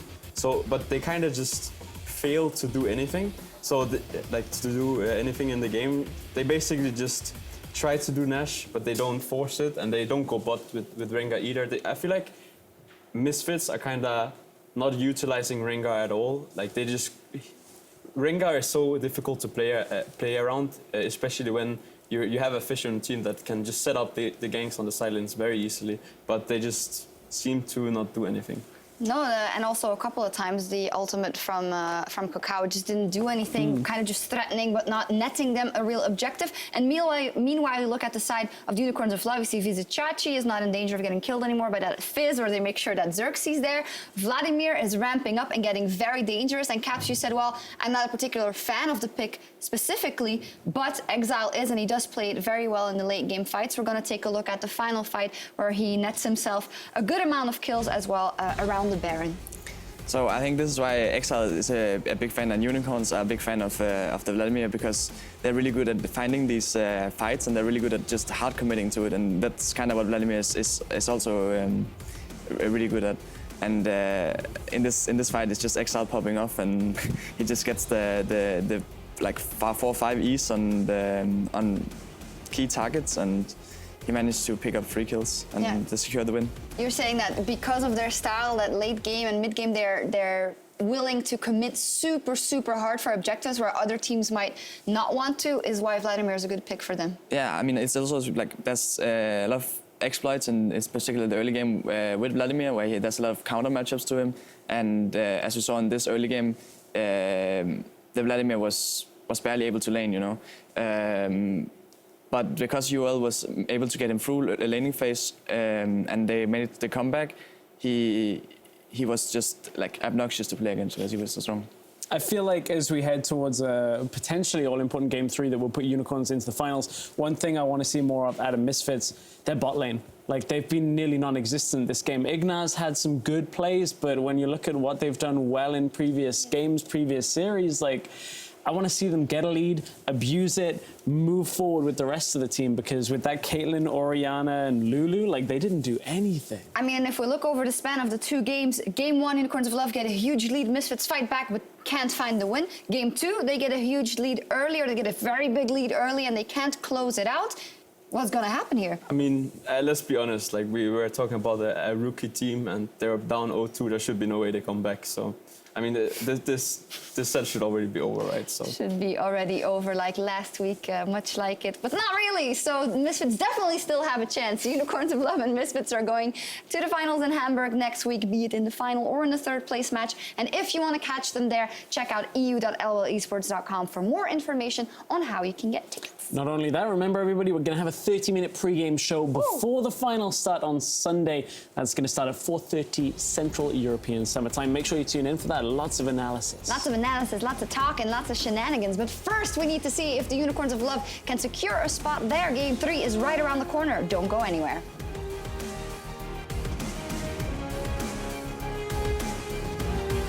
But what summons do they have? What summons is space? I have no place, no place. Nice! I can see that shirt. Weevil here, his old teammate. A little visit here. Look above him, above power. I mean, he gets a kill before it even begins. Oh my god. Rengar is mid, Rengar is mid. Caitlyn flank on the way. Looks like Power of Evil. He throws one ultimate, but it's a fade away and not far enough. He fades back to base. Oh. Base Rumble Flash. Exile takes out Ignar. Exile in the middle looking for Hansama here. Does he have it? He does! The double kill! The shockwave! It pulls him in! But is it too little? Is it too late? A triple kill for Exile! They will be able to take that all the way to the finish, closing out game number 2. A big statement from the Unicorns, and it's match point, baby!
Welcome back, everybody, to game number 3 in this semifinal. The Unicorns of Love, they're looking to close it out. They're looking to go all the way to the finals in Hamburg, and I have no idea what these gentlemen are doing, but they're just touching each other. Sometimes you gotta compare. If I will never be the caster that Martin is, but maybe you can reach my level of buffness. Well, you guys might be able to try out flexing each other, but the Unicorns of Love, they've been out Didn't flexing you call us daddy Misfits. before the last game, Pyre? You know what? That was last game. This is a whole this is a nother new story. game. That's fine. I didn't call you both daddy, by the way. That's true. Only one you get it. I'm still trying to decide. That's fair. That's fair. So last game. Flex picks. Flex picks. Was it the flex picks? I was talking about flex and muscle, but flex picks are important too. We saw some in-game shenanigans where one team were like making us super happy with the setups around the mid lane, around the division, and then they just dropped it on the floor. And Unicorns of Love showed why they are the better team so far. Disappointed in Misfits closing out on the great first steps that they set. And Unicorns, they're on red side this game, so we see another switch back around, and we'll see what they opt for in the pick and ban phase. It's really important for the Unicorns to just go for the quick, clean kill here, 3-0. Especially with momentum going into the finals in Hamburg. Obviously going up against G2 Esports, who are also such a clean team. If they can incorporate some clean plays here in some of these games, but also keep the magic alive, then they maybe have a shot. Maybe they do. I mean, some magic for Misfits. I mean, we saw it last week. Back magic? Because you can't explain it. If you refuse to split push properly and you go for fight, it's better than Animal style. It is. Yeah. I like magic more than definitely. So Misfits, game 1, they were on blue side. They banned Shen, Rengar, Malzahar. Rengar is still left open right now. Did not work for Kakao in the last game. Did not really work for Kakao that often this split. But Elise and Lee Sin will keep getting removed by the Unicorns of Love because they have no reason to change. Ban. Oh, I'm sorry. I didn't say that. Repo is now going to predict Elise ban. Yeah, Elise is going to be banned out by the Unicorns here, leaving Misfits with a tough choice for what they first pick. First pick Graves again is definitely an option. Also with the Camille ban, they don't want it to go over to Unicorns of Love on the other side. Let's see if they change anything up in their last ban, but I still think Graves is the most likely first pick. They're taking quite a while here that I'm getting worried about my prediction. Well, let's see if Crepo was wrong. Hiding the tension right now as the seconds tick down for Unicorns of Love. Whoa, and surprise, he got surprise. it! Profit! Bling! All right. What's the first pick, though? Is this going to be the Graves again for Kakao?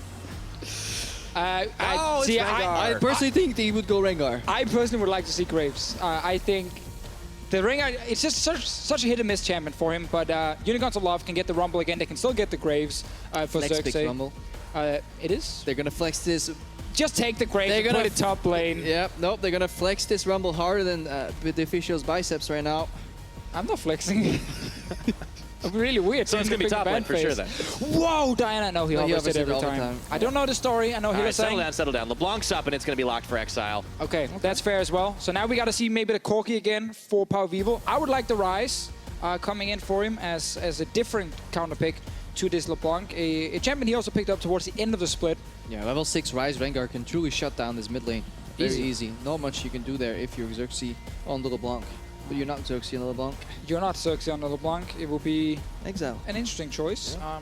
Last time they also picked LeBlanc on the side of Unicorns. They banned Twisted Fate in this second rotation. Might do the same just to play it safe because you're 2-0. You don't have to change a whole lot. Well, for Unicorns, things are definitely looking good, but Misfits, they might need to find a different strategy here. See Hussein. If it's not Rise or Corki now, then they also risk one of them getting removed. Okay. All right. The Ashe has been up since still the first pick phase. So they basically want to play a similar composition where they're also fine maybe playing Orianna again in this Lulu Rengar comp, but they felt they needed more engage. They needed something to happen. There's your flex. Flex is gone. Flex is gone. Unless it's Graves support. Smoke screen. But that would be a very trickery sand in their eyes. I think where's your skill source now? I think again this draft team from Unicorns is really good. Like they get the best pick in mid for Exile. Chachi was a monster last game on the Rumble and didn't really struggle against Fizz up top lane, also due to no help from the jungler. So there is still a possibility for Misfits to draft the Fizz in the next phase if it doesn't get banned away by the Unicorns, and then still take that Corki matchup or Rise matchup against LeBlanc, and they actually get a lot of counter choices on blue side, which is very, very rare that blue side gets to counter pick both solo laners. Misfits here, hopefully going to make use of their second ban. We see Varus out, Ashe picked, Caitlyn removed, or maybe they think it doesn't play. The TF comes out again. Again, it's why change it if you're up 2-0? This is the kind of pick you remove if you gotta suddenly get rid of something after you lose one game. But clearly, some scouting here from the Unicorns of Love. We don't know if they're correct or if they're completely wrong. This can also be because they know Power of Evil. And he's been on this team. He played with Sheepy and Chachi and Hylissang. It's quite a while ago. It's a while ago, but like you never know if back then it used to be a pick for him against LeBlanc. They saw it maybe in solo queue. They saw it in solo queue a few times, and they feel like there's a chance. We can ask them after. Unicorns definitely see something.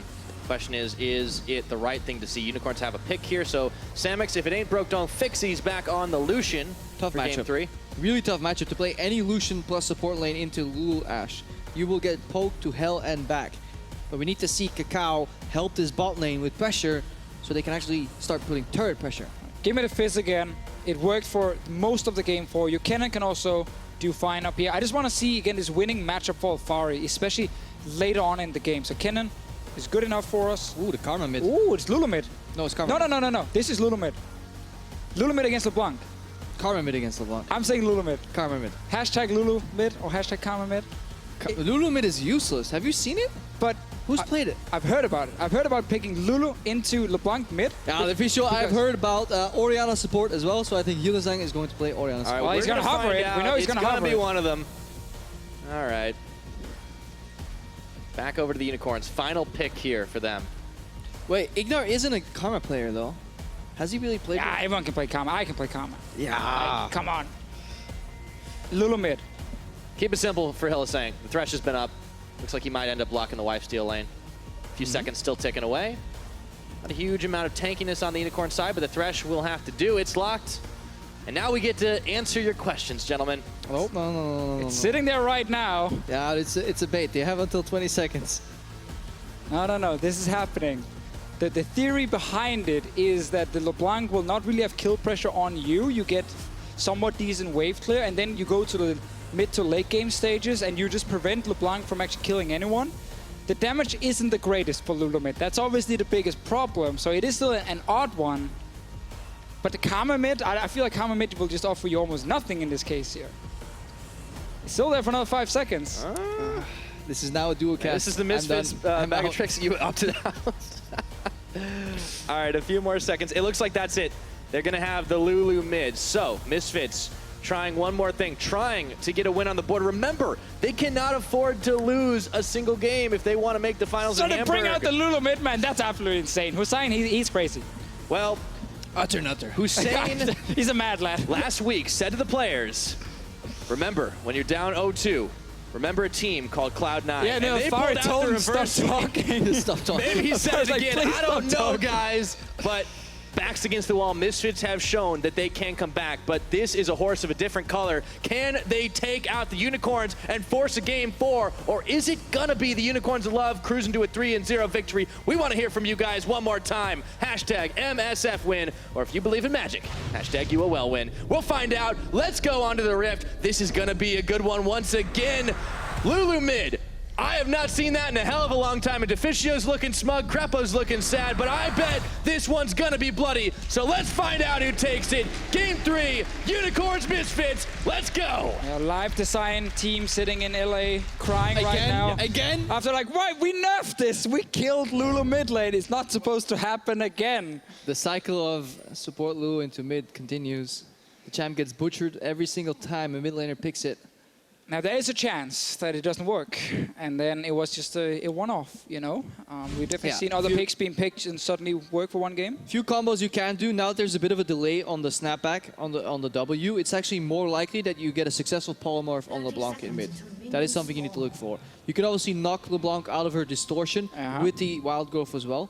You can queue efficiently with both angles, so you can get her in front of you and her distortion location at the same time. So these are all counterplay patterns that you can do into the LeBlanc matchup. And you just have to remember that Lulu's damage in early to mid game is still very, very good. It is just late game. She doesn't offer that much in terms of damage, but she will offer so much utility still for your team. So they're going to rely on Alphari, Kakao, and Hansama as the main damage dealers later. But early trades with like EQ, running offensive summoner as well, like you can surprise people. And back when Lulu was meta in the mid lane rather, she was the strongest 1-6 laner with the Ignite. She would just push and poke you all over, and it was not very wholesome to play against her. Well, it wasn't very funny, which is one of the reasons. Also, it got toned down a little bit because she just offered so much back then in terms of damage in early to mid game, plus then of course all the insane utility in the late game. And now PowerVivo is starting with his E, the little help picks. Help picks, yeah. They changed it though, so it's not really good as a damage ability. It's better to put it on yourself and poke. And here we see, yeah, this is a really tough matchup for Samux and Hillsang. They need to hook their way out of this one. I was going to say, speaking of poke right now, that's starting off a little bit rough for them. So we'll see if these Misfits lanes are going to be enough to tango with what the Unicorns are bringing out. PowerVivo will use the help picks though to try and get the Thunderlord's procs early on and then see if he can get an advantage. Now there is teleport on Exile, important to note. When you are trading a lot in the early game, often you're trading the mana from the other player for your HP. Yeah, and then you can obviously just teleport back to lane early. First teleport, the visual law is okay if you use it to lane. Yes. Second one, you have to use on the side lane. Unless you're really far down. Yeah. Or playing Cassidy. Or Kayle. Or Kayle. The Kayle is fine too. Don't blind pick Kayle though, guys. Alright, standard Graves clear here. It looks like a bit of an invade, but it's been super common. 2 camps into enemy buff, into then top lane gank right now, and we need to see if the Misfits are ready for this, because they know the Graves can be here, because they're doing the exact same thing on the other side of the map. Alfari's been bullied quite a lot this series. Oh, it still hits. For Flash is still going to follow through. Alfari is in trouble. No escapes. And that's going to be first blood. It goes to Xerxes. Yeah, he flashed straight, and so went to Harpoon, and it still hit him on max range. This is a bit of a blunder from Alfari. He knew the gank could be coming. This was the only way he could die. Exactly, but it really sucks for Misfits here, because they were running with 3 pushing lanes. Kennen was going to try and push in the Rumble up top lane. Bot lane, we already talked about the matchup, and then this little counter pick in mid. But now with that kill for Chachi, they may just go for a second dive, do you think? I mean, you're up 2-0. You already killed him once. Why not tilt him more? He's on the edge. You can give him the push. Just push him down. Kennen desperately pushing back, of course. Yeah, I mean, we just highlighted it. Chachi just goes for a nice flash E. Is that E flash? Can you E flash in Rumble? I don't think so. A lot of the abilities with animation can, of course, be set up and then flashed. Does E have enough animation? I don't know. Well, it doesn't matter. Somebody will tweet it at me and laugh if you're wrong. Never ask that question openly, because then you admit you don't know. And I want to talk about Xerxes instead, because he's about to gank top lane again. Talk to me about blast cones right now. Yeah, wait for it. He's going to hit the blast cone. There is a ward there, though, this time. Hit but the blast patient. cone. There we go. Oh, he hit the blast cone. Ganking the Rift Scuttler. Poor Scuttler, never saw it coming. Kakao didn't realize that he lost all his camp on top side. He now realized he lost all his camps on top side. And he's off to another kind of rough start here. Well, he stole all the camps on the right side. Yeah, but it's just a problem for him that Xerxes already pulled off a successful gank and will now get Raptors as well. So Xerxes will show more in the early game. And Kakao needs that level 6, and he needs to use that first ulti correctly to get him back into this game. Mad Kitty Cat, ready for the dash. Okay, Xerxes no flash. Wait, Xerxes actually safe pathing around this. This is smart. I like this. Very few junglers would do this. In solo queue, you die here. Anybody He's a in the rookie, crowd, by the way. In the crowd, everybody who jungles in this crowd would have been dead by now. Yeah, they know it. They know. Kakao's still coming in, but Xerxes, he's fine. He's full health right now, and it's just a token Krug contest. And he just yields. He's like, you know what? I don't need these Krugs. I already got the first blood, you know. Oh, Chachi could be in trouble, though. That's a lot of minions, and Alfari just solos him. So that is now really good for Misfits. Alfari here, as we said before, it was supposed to be like these 3 pushing lanes. He then got ganked and it looked kind of rough, but him just getting an honestly very free solo kill on Chachi. Well played by Alfari. Hillsang's under pressure here. Big mistake though. Yep, throws the hook though. He brings Ignar right into him. Play back. They had a few autos, but Samux and Hillsang were taking quite a lot of damage as well. So what's going to happen this game here is Kennen will always win the side lane push against Chachi. Chachi's job is to kind of join his team, like we saw in the last game. Kennen's job is to stay in that side lane for as long as possible. Ooh, with Lynch trade here, you can see how hard it is for Exile. He jumps in. Gets polymorphed. Polymorphed instantly. So PowerVivo can actually return a lot of damage. He missed even Q there, I think, Power. Now he's going in for Ignite. Ignite. He's dead! What a play! Oh, the Lulu mid lane is back. We said it. You don't respect the damage in the early game. PowerVivo, he knows exactly how much damage he can deal on this champion, and he takes down Exile. Last game, he also solo killed him a few times. Power definitely showing up here in the race for best German. Mid laner for sure. Taking it to his former team right now. Exile's having trouble. And hotfix coming tomorrow. Lulamid has been nerfed again. I mean, it's also Power of Evil. You take a look at the damage he was dishing out last game. That was the game they lost. And at the end of it, it really turned around, but he was dunking on Exile in lane. He was, complete. Destroying the lane, got the 2 early kills as well. So, trade, Exile goes in at first. Look at the Q here, does it connect even? It does still connect. Yeah, so Wimsey. Gets ball off, 2 more autos. And then Exile he needs to just back away. Like, needs to just respect the fact that EQ from Power of Evil plus his Summoner will kill him. And he gets level 6 too, more base damage. Can't flash away from that Pix that's sitting on your back. No, you technically can, it just chases you. It will chase you, yeah. It will follow you. And then you can land the Q pretty easily. Thanks for... Either you flash when the Q is in the air, then you can flash, but it is difficult. Cow wants to go in himself. He stopped up by the chains, roars out. Or Hillsang's mid again. Yeah, let's see. Xerxes chasing through Power of Evil. Hillsang there as well, as you said. And that will be the end of that one. A little telegraphed. And now Misfits, just like in the last game, are winning early on. Their lanes, they're pushing, they're getting kills. Both Kennen and the Lulu. Their composition is in many ways built around countering LeBlanc. You're gonna get Karma shields, you're gonna get Lulu shields, Lulu's ulti. Exiles should not be able to carry a game like this on the LeBlanc. So with Misfits now getting ahead early on, it's looking very, very good for the next 10-15 minutes for them. But the Unicorns have already given a big hit to the economy of the Misfits, because with 3 pushing lanes, your jungler should be in a much better state. There's no way this Graves is supposed to get a gank off as he did. So in that way, the game is a lot closer than it maybe could have been, judging just on the draft. And this is very important for both these teams. Remember, what's at stake here right now? Unicorns are 1 game away from making that finals appearance. It's huge for these guys who haven't made it in 2 years. Yeah, and again, like this Misfits, bots and Hansam and Ignar, they start well with the poke, but look at the CS. 68 versus 74 currently. That is more than acceptable for this matchup. Like, that is actually underplaying here from Ignar and Hansama's side. Unless his turret is brutally low, but can't really see it. Give it a check on my screen. If I move the mouse, yeah. There you go. It's not brutally low. It's at like 65-70% even. So honestly, Stamix and Hillsang have been playing losing matchups and evening out. So far, so good for those guys. And I mean, that's not too bad when you're playing up against a really tough, really pokey lane. We saw the beginning of it. And it's critique that the analyst desk was able to leverage too, is saying, look, these guys, they're not doing enough. We were expecting them to step up. They're winning their lane, or they have winning lanes, but they're not winning their lanes hard enough. Well, the Skim again with their composition, so good at actually countering certain parts of Unicorns. They definitely have chance also winning late game. It's not just purely early game. Don't get fooled by Lulu mid when it comes to late game scaling. Especially the health picks on the Ashe is pretty disgusting. It's going to be good, and obviously again in a pure teamfight setting, if you compare top laners as well, the 80 carry Kennen or the on-hit Kennen, it's not very good in specific teamfights. Rumble will be way better there, but Alfari will just have so much control in the side lane throughout the entire game that Misfits can use that to force numbers advantages before the fights happen.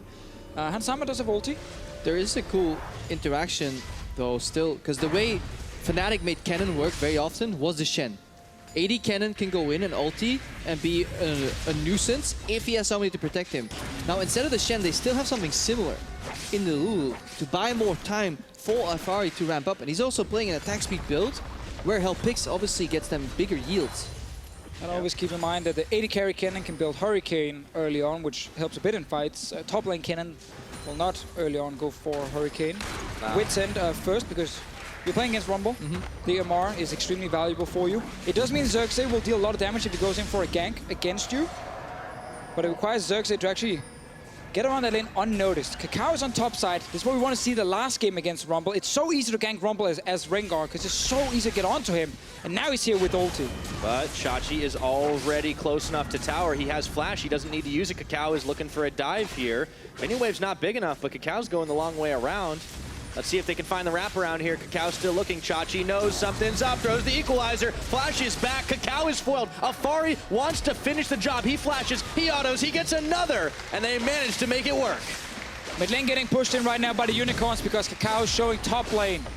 See, they're rushing down this top lane tower. They will get it. And the mid lane turret is getting defended right now by the Misfits. So this will be first tower for Misfits. Yeah, Karma can help proxy the wave as well. You know, really good proxy wave with EQ on the minions from Power of Evil. This is a really great gank, and this is exactly what we were missing from Kakao in the last game. Definitely so. Get to see how easy it is with these top lane ganks against the Rumble. And now Kakao and Alfari with the top lane tower. Mid lane is defended as we said before. Hillsang is spotted as well. Overall, good start for Misfits. We saw the same good start last game. It didn't work for them when it came to closing out the game, which was an issue. And now what's next? Obviously, they need to be mindful of the teleport on Vizicachi. They could go for a play on the bottom side, but Unicorns aggressively defending that, and they know they have teleport too. This is the reaction from Unicorns on that top lane play. Well, Alfari went straight towards the mid lane, so he can actually path down to bottom lane if needed, if they want to defend this tower. But they're just going to surrender it because they don't have any control on bot side. And try and trade maybe for a mid tower. Slow push in mid. No, they don't have Alfari and Kakao there. Yeah, they have arrow. If they see Exile uses W, right now shoot it to the clone. Hold up, Power still dealing. There he goes. He's back. Shoot. Cooldown here. It's arrow. Like, it's on cooldown. It's on cooldown. the arrow's on cooldown. It's on cooldown. There's the arrow. There you go. It's in the pocket. Yeah. He's waiting, hiding it. But somewhere. Samus is going to get a tower. All right, Unicorns. Yeah, but that wasn't part of the arrow story. No, different story. So, Arrow got old after a few seasons, guys. I think Misfits right there. The Fisher doesn't get that one. Giving up the bottom. I didn't actually hear what he said because I was already. He doesn't listen to me either. I was already like on this next point here, but trying to think with Misfits. Now they there it is. All right, nails Chachi in the face. He's got no flash. He's got no life. He gets an equalizer. Misfits last game. They were too passive in the early game. They had to become something else, Pyra, someone else, another team to go in there. That is an arrow reference right there. The cool. You guys are very cool. We're educating this You're guy. Nice, awesome guys. And they're getting a lot of turret pressure right now. Now the snowball is rolling here. What a good opening. Hansama finally finds that early aggression. Difference between the Ashe and the Varus. Much easier to land that ultimate. Oh, Exile wants to go in. Hansama's got shields. I mean, this guy is going to get protected for days. He's got a Lulu. He's got a Karma. This is a game for Hansama to carry. Last time, when they played against Splice, they were down 2-0. Hansama played Callista. Went 8-0 in that game. They bounced back, and they reverse swept Splice. That's why Trashy's on the analyst desk and not on stage right now. Can they do the same again? Like, it's a great start. They're winning their lanes, 4-1. This is a good arrow. That's why he was saving it. Yep. He knew. Also makes you wonder why Vizicachi is in the mid lane with no flash. Overheating for the majority. Oh, and we get to see Exile again with the proto build. That is what he prefers. A lot of the other guys with the Gunblade build on this LeBlanc here. Still part of the Hextech family though. It's okay, as long as you get a Hextech. Not a Rage Blade. It's not a Hextech either, so. Yeah, I want to go back to your point about Chachi, though, because he has made a number of uncharacteristic mistakes this game. It's not something we saw from him in the previous games in the series, and that's a little bit odd. Definitely. Like, his playstyle usually is play super aggressive and take him down in the grave with him. That doesn't excuse what's going on in this game. He's definitely traveling to the grave alone on this Rumble pick. But yeah, he recently picked it up. Maybe he's just testing the limits. I mean, he was good last game on it, so I think Chachi, this time around, just got under pressure a lot more and good flashing. But this is what we want to see from Misfits last game with ganking that Rumble with the Rengar. Rengar is so good at ganking these side lanes as well. Now we get to see a dive in the bot lane. Oh, Chachi, he's melting fast, but so is Alfari, and that tower's helping out. Chachi's going to stay alive off the back of it. Flashes up to both those top laners. Chachi's back in the game. There we go. Unicorns trying to punish in mid, but Misfits, they bring in more friends to the party here. Hillsang is isolated, jumped on by Kakao. That's a big wild growth. He flashes, Power gets the kill with picks. Yeah, this utility Lulu is really paying off for the Misfits. Power really involved in 3 kills already, putting so much pressure, really facilitating other members like Kakao, speed him up, wild growth, maybe helping out when they want to go for an arrow too. That is such a power of evil style too. It's been said so many times. This is the guy that wants to help the rest of his team. He doesn't play for the lane. He can dunk lanes, but he doesn't always play for that dominance, and it's showing up huge now. This tower is going down. Misfits are going to find number 2 for themselves at 15 minutes in. Bot lane tower as well. Alfari, going to take that one down. I have a strong feeling we're going to get some more games in this series. I think we will. This very, very nice pick and ban phase. And there he goes. Misfits. He jinxed it again. Every single time. Every single time. That's very true. But this pick and ban phase from Misfits deserves so much respect because they come in here, 3rd game, they have prepared this counter pick, they use it, they win the mid lane with it. Of course, Alfari getting another good matchup up top lane as well. That's what we said in Champs League. Like, Misfits on blue side got 2 counter picks for their solo laners, which is so rare. You see that because Unicorns early just said, we need Rumble and we need LeBlanc. And that means it only generally works if your counter picks are kind of like pocket picks. Because if the same kick and ban plays out, then this won't happen. This Lulu will not get through and he can't help Kakao find this pick here. My name is Power of Evil and my pocket pick is Lulu. Yeah. Apparently. There's a lot of those. Yeah, probably actually has a lot of weird pocket picks. No, because if you look at it, the whole reason 2 counter picks on blue side can happen is only if you lock in the strong rolls, first rotation within the 3 picks. And you only do that if you feel like you have uncounter-pickable matchups.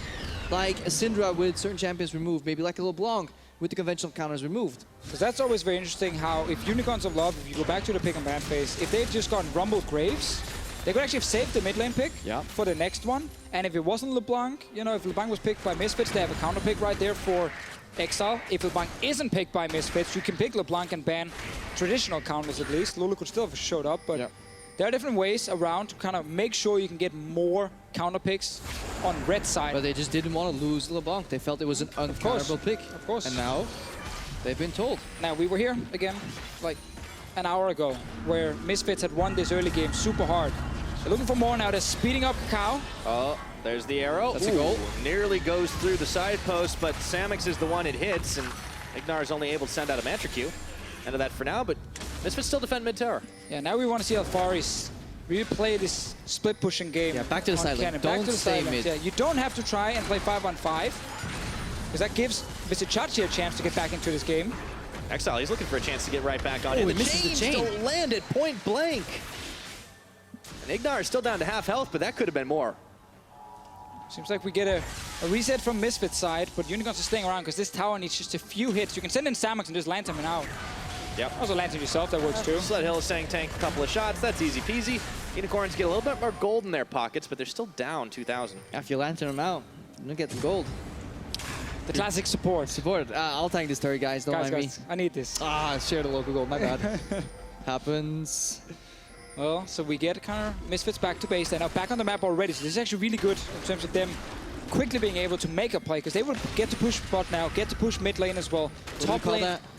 We call it tempo, but people don't like tempo for some reason. It just means Misfits are first back on the map after the recall, so they get to push first, and they force Unicorn to now react and come down to this lane here and pick up these big waves. That gives suddenly Misfits entrance into the jungle. If there was a dragon alive, they could take the dragon. The world is their oyster. The map is open because of tempo.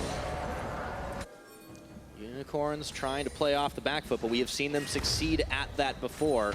However, Misfits are the ones baiting a trap right now. We'll see. There is a control ward. Always check your brushes, guys. Refresh your pivot tables and check your brushes. Really important. I don't think too many people are going to get that one. Ooh, Exile. All right, and Sama. The arrow. Oh, he looks like he's going in. He flashes. Ooh, doesn't connect. And misses. Turning. Let's see if he's going to get something here. No. Gonna have to heal up. Chains, once again, there are a lot of missed skill shots. I mean, it's so good for Misfits, because when they play 4v4, Unicorns will not have the damage without Vizichachi's Rumble ulti to kill anyone due to Karma and Lulu. And that also means they have the Kennen winning the side lane. So it just means Misfits are winning everywhere on the map by playing this 1-4 setup. And it's just so good for them. And they're also preventing people from influencing that side lane, making it just a pure 1v1 between Alfari and Vizichachi, and eventually that will break. And he also has the vision control right now, but because of the fast pace or the tempo, call whatever you want, there's 2 deep wards next to Alfari, so he's protected. He cannot get surprised, which means he can play much more aggressive than he usually would be able to do. And that allows then the Unicorns, they're drawing aggro to bot side, which means the Misfits can counter with aggro in top side. They can get Nashor control, set it up like they used to want to do every single game. They failed last game. They need to give it another shot. 20 minutes have elapsed in this game right now. Baron is live and on the map. It has been Unicorns' bread and butter, but we have seen some real close calls there. Unicorns are mobilizing, trying to establish some vision control in that area of the map. Unicorns Love, they know it's all about defending Baron at this point, because if you lose the Baron, you will lose all your auto turrets extremely quickly. So you can't really team fight without Chachi there anyway. It will be a little bit easier for Misfits also to tank their Baron, because they have these shields. Kakao with Ninja Tabi can even get more armor after he gets his first damage item fully completed. And then suddenly you can actually bait around this Baron quite a lot. And there it is. Black Cleaver's up and out. Let's see what Kakao can now do. Unicorns careful not to overstep their bounds as they clear out some wards and take the Lantern Express out. Alfari still pushing on this bottom side. It's going to be a thorn in Unicorn's side. They are playing pretty well on 3 lanes, so the Unicorns. And this is something where the Misfits comp struggles. Again, it's a clear 4-1 competition. It is not a 1-3-1 or a 1-1-3 comp. You definitely want both Ashe and Lulu in the mid game, in the mid lane. But it's fine if you can then send up support-enated carry, like in this case, to push out the lane and get it slow pushing. But it makes moving around the map so slow, right? It does. It definitely does. And it relies on having that minion wave in one lane and then the 4 members in the mid. But they get to push it out now. But it gives Unicorns of Love the mid lane control. So that means Alfari needs to back away in the bot lane because otherwise he might get ganked. I would actually love to see a Banner of Command here for the Misfits. That can be their solution in the mid game on the side lane. Just push up against who's been holding it. It's been Visit Chachi or Exile who's been clearing out a lot of these side lanes. Do you want to trade it though for Locket? Yes, I think you do. They found Hylissang. He's going to send the hook. It just brings power in, and Hansama with a second kill assisted by the rest of Misfits. I think you can even consider building Banner on Power of Evil if you're still starting into this utility role anyways. Fair. And you'd say, wait, we're on a clock.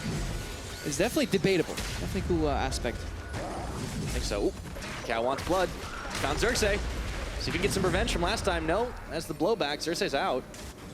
But Misfits, they're stacked around his bottom side, looking ready to get another Mountain Drake. Again, they fight their way into the enemy jungle. They know it's more important to get deep right vision than deep left vision, because you need to protect that matchup from Alfari versus Visit Chachi. As long as he keeps that Rumble on lockdown, Misfits can play the rest of the map as slow as they want to. They are very rarely under pressure. Speaking of slow, Power was chasing out Exile, turns back in. Still even for now, guns to go in. Oh, okay. Not recommended, as he gets polymorphed. Yeah, delay polymorph is actually a projectile, so it is blockable by Wind Wall. Flying Frogs, apparently. Oh, Ignar is going for the Karma flank on Samix. He used the Blast and he's looking for the root into Arrow, but it's still on cooldown, so root into So. Mantra, okay, they're going to invest a lot here. Exhausted. Unicorns is on the way. Down. Unicorns are incoming. This fight's a lot more than Misfits might have bargained for. Samix is going to have to flash away. And Alfari is getting the kill on that one. He turns the rest of the Unicorns back. Ignar's in trouble. This has gotten messy. Misfits incoming. Lantern pulling Xerxes out, but Chachi is left for dead. Alfari on a rampage kill. That is 2 for 2. Yeah, this is actually good for the Unicorns of Love to get a 2 for 2 here, because they are so far behind in terms of also the control on the map. All started with Ignar setting up a gank. If Misfits can get this tower, though, it goes in their favor. Should be able to secure this one up. Slim lead for Misfits are trying to add to that gold. Hansam and Ignar are both down. Exile, he is not even going to hesitate. Finishes his back channel. Misfits, though, they've got the inner. This is a problem when you're already behind. Even getting a 2 for 2 trade might mean you have to lose something right after, and therefore Misfits wins out. So it's just a setup on Samix, but this actually allows a very split-up fight for the Unicorns, where Lulu is not even close. She's near the blue buff at this point. And then Misfits' composition of protecting some of these carries certainly won't work. Hansama goes down. Yeah, Alfari buys enough time. He paths away from the Thresh 2, doesn't get hooked. Now there's a Baron being started. Blast on Baron, guys. No. Oh, Hillsang. You realize he can't tank it. All right, so they see it, backing away. Nice try. You go into the pit and then you realize nobody's really tanky enough, and Thresh, like 3-man Blastcone Barons are fun, unless there's a support in there like hitting the Nashor for 48 damage at a time. It's like, I'm helping. Yeah, not the man you want to bring with you, unless you can Lantern in someone else, but there was no one nearby for the side of Unicorns. That loses a lot of tempo. Well, it just means Misfits gets full control of it now, and we get this Baron bait we wanted to see in the last game. Misfits, you need to be able to execute if you want to try and get to the final. You can't fool around for another 5-6 minutes, like in the last game, and then end up losing members left and right. Have to be decisive. Something that Hussein has been pretty outspoken of. His team still needs some of that to be fixed up. It's what they were saying when they were 0-2 down against Splice last week. Don't be afraid. Be decisive. We're seeing that out of Misfits, but can they keep it up? There are a few lingering wards on the map that could potentially be used for Exile Teleport. Misfits fighting the Unicorns in their own brush. This is where they found a lot of success throughout the split. That is the Unicorn's brush, yeah. I mean, both of them are Unicorn's brushes, right? So Chachi's grouping now in this engage. Oh man, they get a big old knock-up, and Unicorns are caught inside the AoE of Misfits. Redemption comes in, keeping Kakao nice and healthy, but it looks like they've run smack dab out of damage in Exile. TPing in, caught out by Kakao, goes back in, chains are on, he's gonna have to walk it out, dodges a glitter lance. Unicorns get nobody, but they're low. In comes Alfari, reinforcements have arrived. And no amount of golden is gonna save you, Chachi. Down he goes. Hansama gets one. Power on the chase. Lantern, he's out. They've got 4 members making their escape right now, but Power does not want to give that up. He has to. Yeah, really key smoke screen into Smite made it so that Xerxes survived, but I don't think he can be back in time to contest, because now this is going to be an incredibly fast dasher, especially once Hansama starts hitting it. All right, Alfari's full health inside of the pit. Ignar looking to zone around. He throws down the blue trinket. A blue trinket is thrown down, I should say. This is going too quick. It's going to be picked up by Misfits. And a really timely engage. At the start of that fight, Vizichachi was overheating, which means his ultimate came out very late. And despite it being a 4v5, look at Chachi overheats now. Instant arrow comes out, and it's so hard for Unicorns to answer because LeBlanc teleports in, and look how far away Kennen is from this fight. Also Exile coming in, 60% HP, and Power of Evil turns instantly, forces him away from the fight. And it's what we talk about, how Exile can't really do a whole lot against all the shields. Yeah, Hansama also with some really good kiting and then flash over the wall. He barely survived that fight. Here, Xerxes gets saved by Lantern. I like how Power doesn't overextend here too. Watch how he respects the distance of the Healy hook. Oh, well, don't watch. Or don't. He did it. 800 damage for Exile. Came in with the teleport. Couldn't do much. Had to back away, and there's now a TP gone from him, so Chachi gets to go down to the bottom lane to deal with Alfari, but that's not working for the Unicorns of Love. No, they don't need a banner right now. All the creeps are buffed. Exile looking for a big Xerxes as well. They're trying to shut it down in the start of the split push. Okay, Exile covers all the distance he can, but Misfits, they're able to back away. And they can go really heavy on the bot push here, though, the Misfits. Free reign for Alfari. He's going to get that tower 100%. He's got to stop anyone from actually going down to defend him. So a brave call I made there. Well, Alfari is able to do well. That was a great call. Sometimes I love learning alongside you. It's just the predictions, you know. The cannon will get the His tower. blue buff's gonna die. It's already dead, my friend. Too slow. Too slow. You guys want me to like just leave you alone for a minute? Yeah. You can watch. Didn't expect that one, did you, Pyra? I don't know what to expect anymore. This has been a weird day for sure. Misfits, they are looking to go on in. Kakao baiting with his face. Exile does more damage to himself when he jumps in than to any of the Misfits members. That is definitely a problem for him. For Exile. It's almost like watching EDG versus SKT at MSI.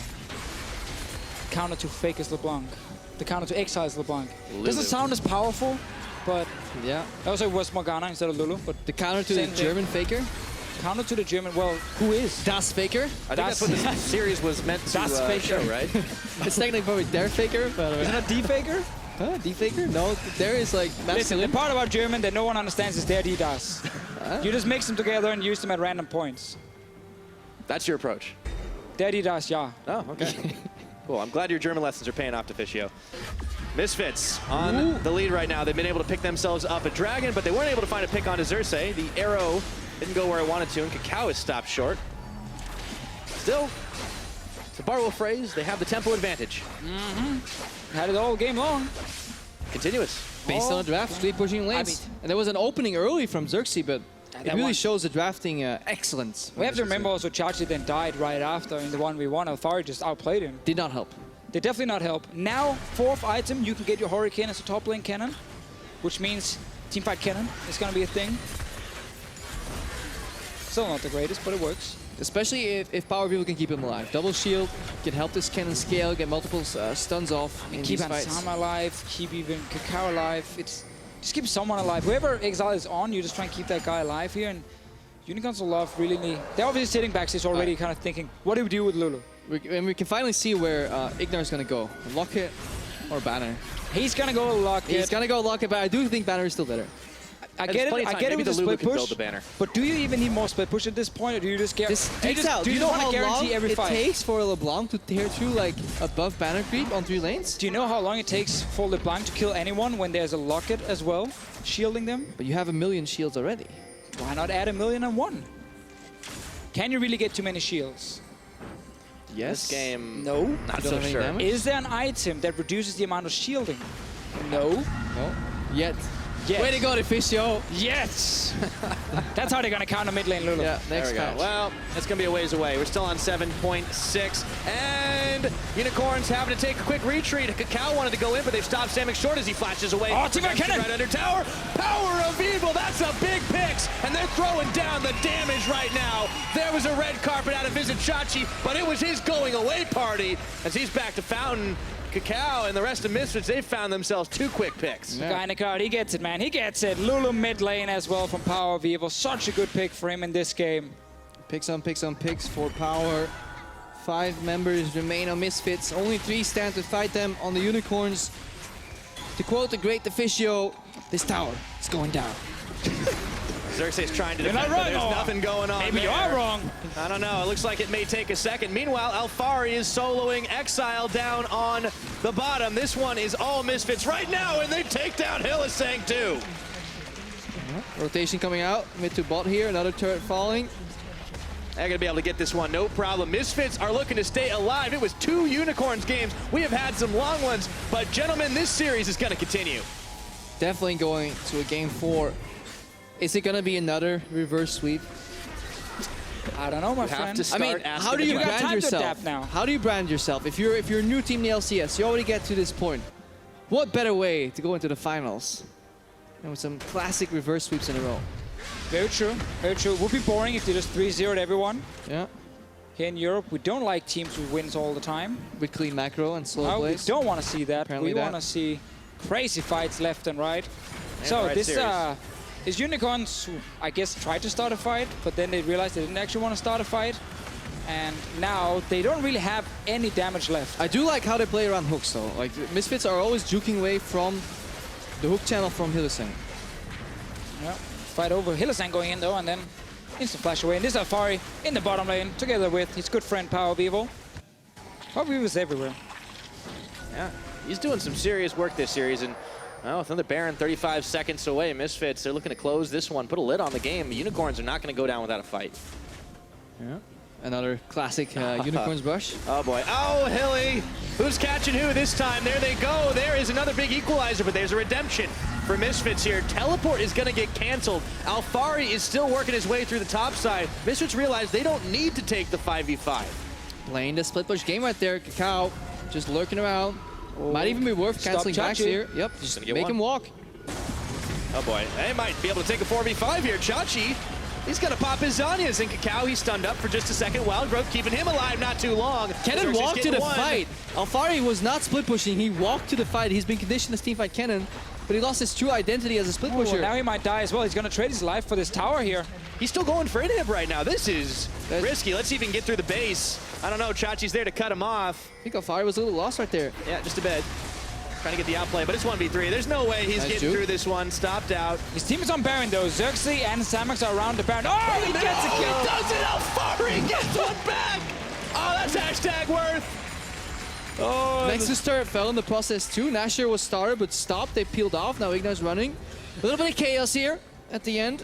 I mean, it's just in the moment calling can be difficult. Yes. The team might be calling for the fight, so he's moving down. Then he realizes there's no point in entering the fight, and he goes back up to the top lane. Open up the base a bit more, which is already a small win. Like Misfits at this point can afford losing 1 or 2 guys here and there. They also have 2 Mountain Drakes picked up this time for themselves. Not Unicorns. We've seen a lot of mountains this series. Very true. Everyone wants the objective, so this is Kakao jumping in. You can see now in your minimap how far you kind of he moving used up and Lightning down. Rush, and then he has to do the Walk of Shame. As Kennen, when you Lightning Rush to get to a fight, and you realize, aha, actually, no. You gotta walk back very slowly. And he got mad. Cheeky little juke here, though. See Exile coming in. I mean, he's still a threat, big 1, time. 2, Exile steps out of the ulti. Goes in auto attack range again, though. Ooh, Exile did not respect that damage.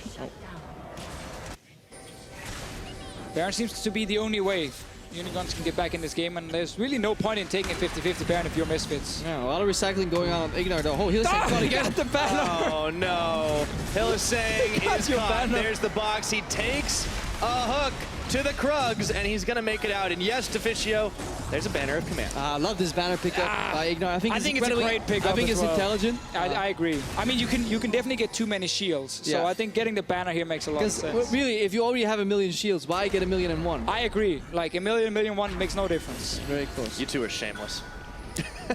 Baron Vision. We just agreed. That's all. I'm glad. Look at that bad boy. Yeah. Look at him push in. Yep. Nobody's gonna deal. Who's gonna deal with this That's a creep? big minion.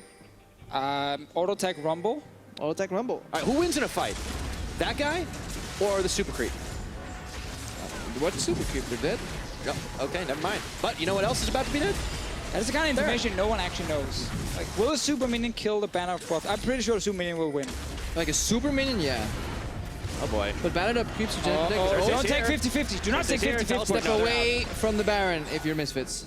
Okay, smart move. Misfits do not opt into that. Oh, we might get a backdoor. Oh boy, here goes Alfari. He's got flash, he's got TP. Unicorns are held at bay. There's the back to Baron, back to Baron. Go, go, go, go. Yeah, onto it. Full vision right now. Would love a control ward in that Baron, but okay, they're gonna kill it anyway. Because this actually allows now Unicorns to get some wards in this. The lack of control ward also removes some safety for Misfits. Unicorns have no way to win this right now. Nexus turn is falling. Fire's gonna do it too, man. Autos. There's no answer right now. And they're gonna kill him. The back door. At least 4 more shots, but he's dying. He's low, he's low, he's low. Hold on a second, he gets the heal. 9 hit spawn. Oh man, that was... Right, no Baron. Chachi. Okay, hold on a minute. Chachi is caught. Rest of Misfits are here, but he's gonna get away. This is actually good for Unicorns. Good for Unicorns, yeah. That's pretty good for Unicorns. I don't think they mind. Oh, if Alfari just had a lock. They have to base Rush Nasher now. That's the only play they can do. Oh, but yeah, so there's no super minions coming, and they got inhib, so the minions are not going to be an issue. It literally is base Rush Nasher. Ooh, especially now. This is greedy. Especially now. This is very greedy. Unless Misfits don't want to take a 4v5 at the Baron, and they want to just get something in return. They're going to trade. Exile, teleport. All right, Misfits. So now they can try and fight maybe. Can they get there in time? That's the question. Yeah, where's Exile? This is a super slow Nasher. This teleport should have been used already. Kakao's on the way with the Elder coming. Drake. It's so close. Here he goes. Can he get in for the steal right now? Just in time. He can't get it, but now the fight is on. Kakao keeping Xerxes locked up inside the pit. He pulls the lantern out. He's going to have to flash his way to freedom. Unicorns are making it out with everybody. Yeah, they just need to run away now. They just got Baron. Unicorns of Love. That was very important to deny that from Misfits. But still, Elder Drake on Misfits, Baron on the Unicorns of Love. No Nexus turrets. No Nexus turrets. But Alfari is the man to watch right now. He has to make the moves on the split push. And TP advantage. And a banner creep. Yes, banner to help him. The banner was pretty useless. But you put the banner on the other lane. You put it on the Exile lane. We get it. We get it. We're so tired of your banner talk, Rebel. Yeah. It's another thing to add to your list of things you're not allowed to talk about anymore, like bot lane and Crux and Bard. See, no Bard anymore. It's over. The balance team was so tired of my... Please, Prepper, please, let's just remove it. We might actually see a Bard today. We may. We're gonna have several more games in store for us right now. If Misfits can close this one out, but it's looking shakier for them. Yeah, it's getting a little bit closer than anticipated.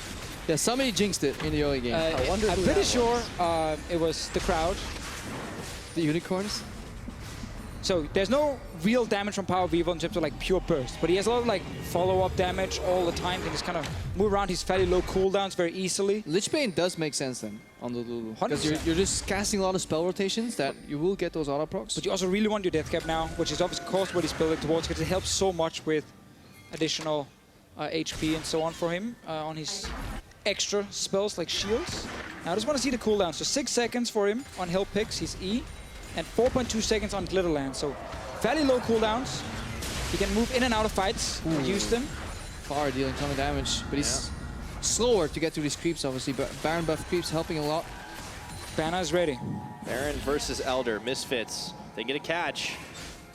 Might be able to pull something off here. Top side lane is pushing out though. That's the problem. Misfits did not set up their waves very well.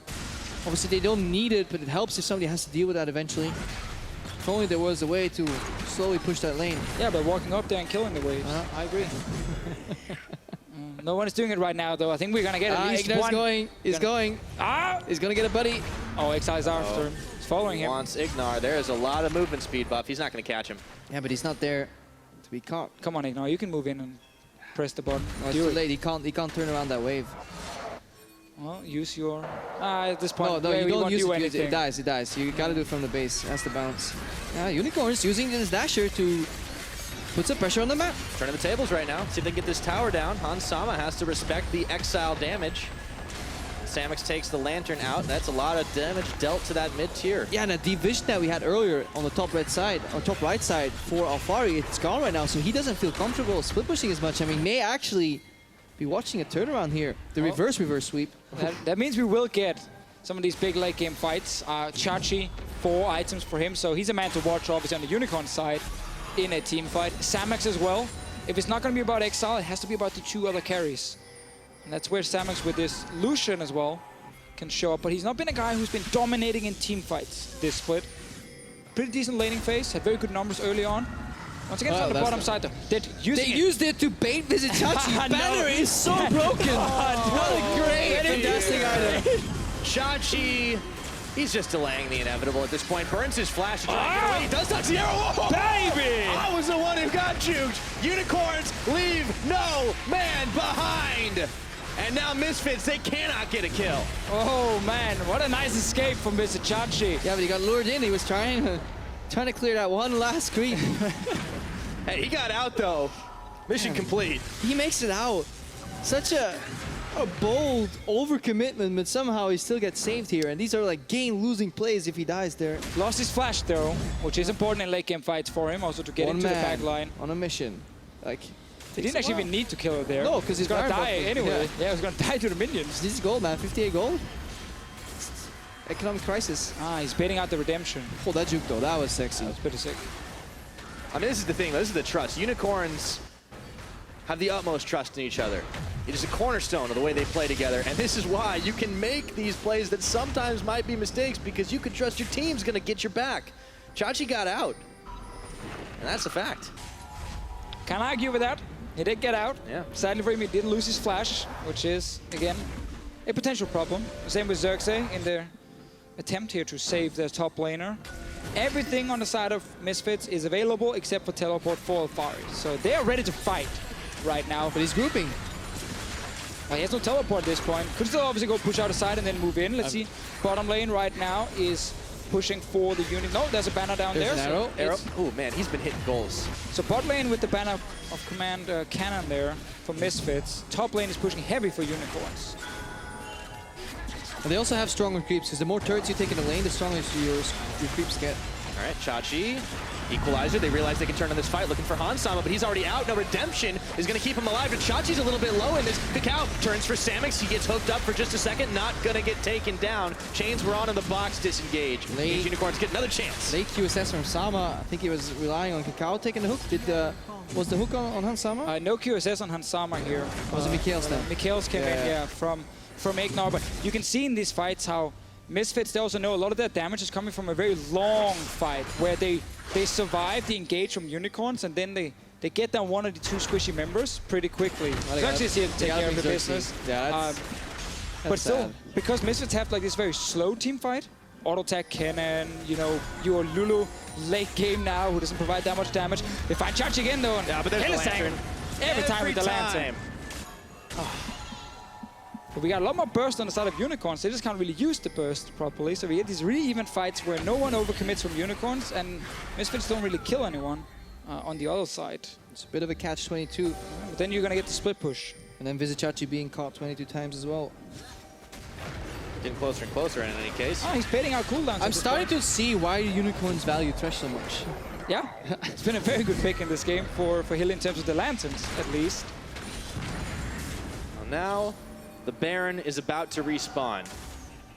Unicorns were able to trade that real quickly for an Elder right now, and Misfits, they are not keen to give it up this time around. Yeah, but it'll be a while before Elder's up. Seems like they really want to force that Nashor. Well, there's a Lantern again. Cow. Drill the hunt. Looking for Xerxes, but just out of range, and he gets hooked right back on in. There's the arrow. Connects this time. Alfari in the front. So is Chachi, but the Unicorns are holding stronger. They get one, and that's a 60-second death timer. Yeah, it looks so good when a cannon slices into 5 members, pops the ulti, and then realizes, he's not AP cannon. I'm not AP. I'm actually not doing any damage. He's not a tank either. So when he dives in like that, Unicorns can actually turn around and kill him because the follow-up from Misfits, it's not there. It's Lulu, Ash, Karma. They're sitting in the back line. And they ran out of shields. They're not going to go with Alfari. They need to actually kite on the side of Misfits and not dive in with full attack damage and attack speed cannon. But we see a fight started by Misfits when they have teleport on cannon, which is a mistake. This guy should be on a side lane, and the Unicorns say thank you very much, and now they pick up another shield. Yeah, one look at. We're joking around at this point, hope people realize. So, right now, Unicorns get to actually step away from the fight at first. Cow jumps in, and now... Look at the force. It's so forced here. They should be on a side lane with this cannon, because look, he goes in and does absolutely mediocre damage, because Chachi is buying so much time in the background. Yeah, Chachi just sitting there in Hourglass. 3 guys from Misfits not able to join, and 2 of those are the AD carry and the mid laner. It's not like support and jungle. It is key members in the late game. They're not looking to dive the back line, and now I'm sure Alfari realizes that as well. Yeah. This is the reason everybody gives so much credit to the Unicorns. Their team fighting, they're called the best team fighting team in Europe. They have the experience in all of these unorthodox, crazy situations, and they just keep their calm. They are gunning for a sweep to make it to the finals in Hamburg. These guys have been playoff mainstays, but they haven't made it to this stage in a long time. They're looking to make that different. They definitely want to make it all the way to the final and challenge G2 for the throne. No boots on Alfari. Tired of that garbage.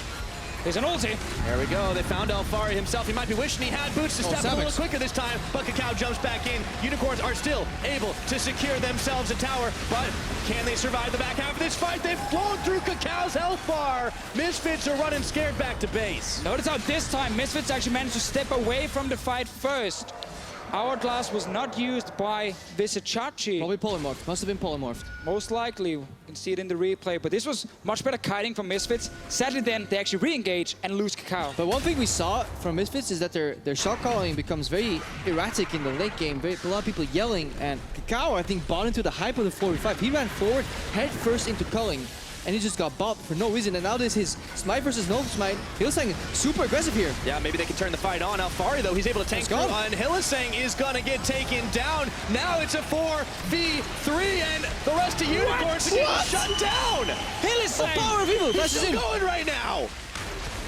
Power wants to chase on. The arrow is going to get flashed.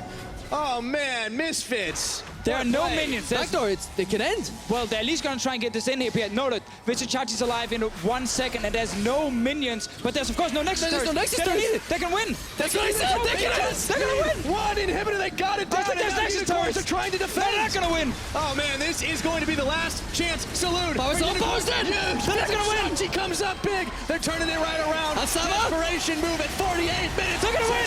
We're going to win. Misfits are going to do it. It's a double kill. Oh, my God. Nexus, put on your dancing shoes, because Misfits are staying alive.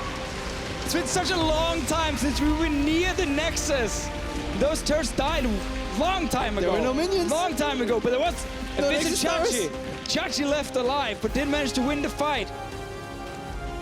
What a turnaround. It was looking like Unicorns of Love were straight back in the game.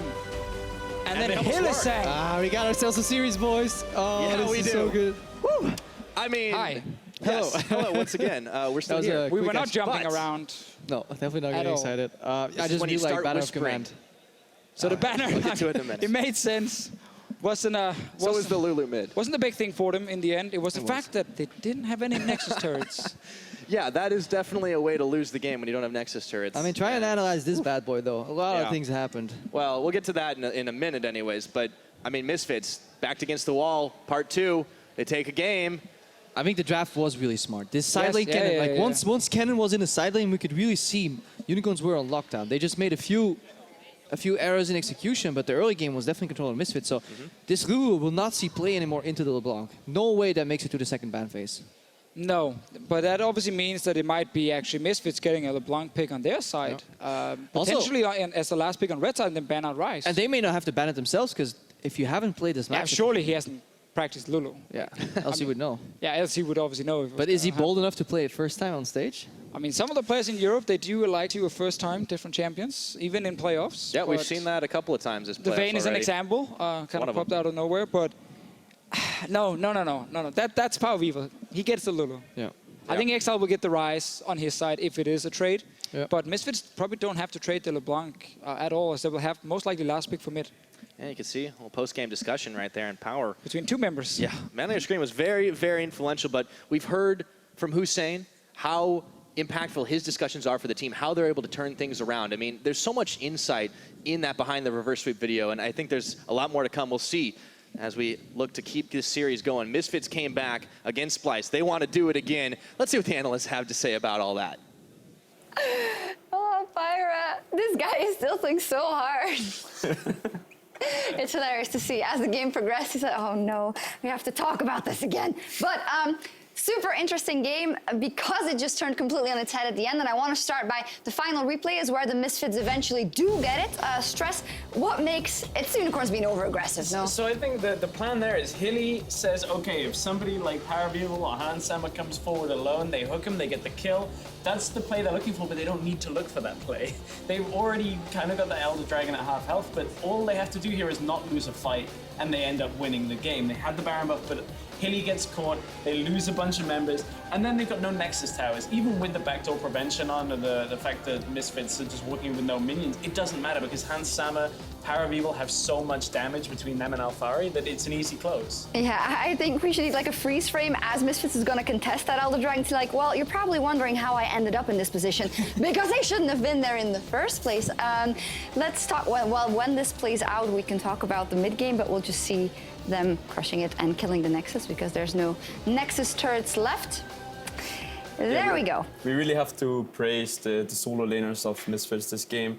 It kind of reminds me a little bit of our series that Misfits have like individuals that steps up when it really matters. And in this game it was Alphari and Paravival who both solo kills their lane opponents, and it really gives Misfits a huge advantage in the early game that they can play off. And those guys are the guys who carried them through. They did. Caps, are your eyes opened? Lulu as the counter to LeBlanc. I'm not so sure about like I mean, it used to be a counter, right? The Lulu to LeBlanc, or at least people used to like playing it into LeBlanc.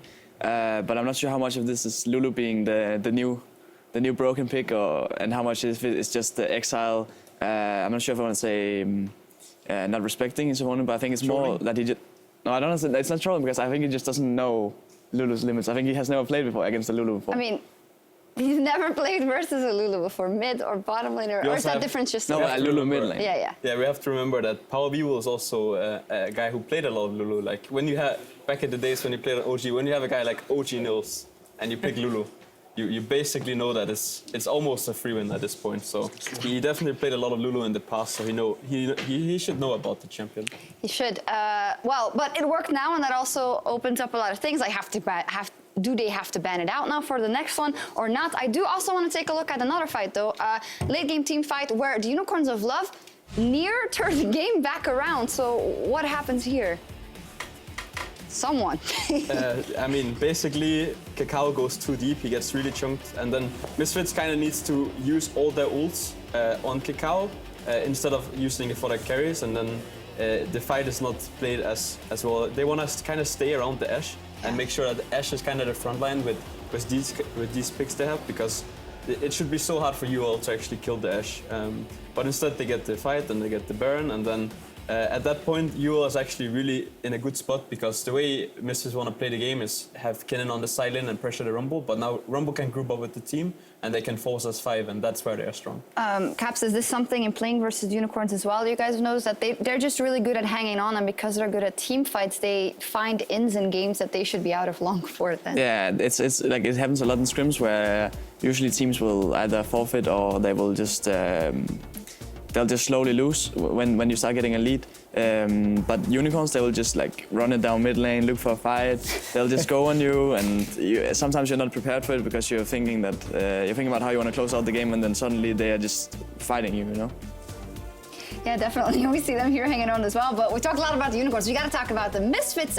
Is it happening? They put it all on the solo laners. And I remember when they turned it around versus you guys, they put it all on. They had the Kalista Thresh bottom lane that they picked kind of out of nowhere, and they completely turned it around based off individual performances as well. So is it starting to tilt? By now, like we know the script. the next couple of games, you will see Paravival playing LeBlanc, and then we know what happens. And Stress in the beginning of the day said if you want to put all your eggs into one basket, 3-0 for Unicorns. Ha! Where is your god now, or where are your eggs now?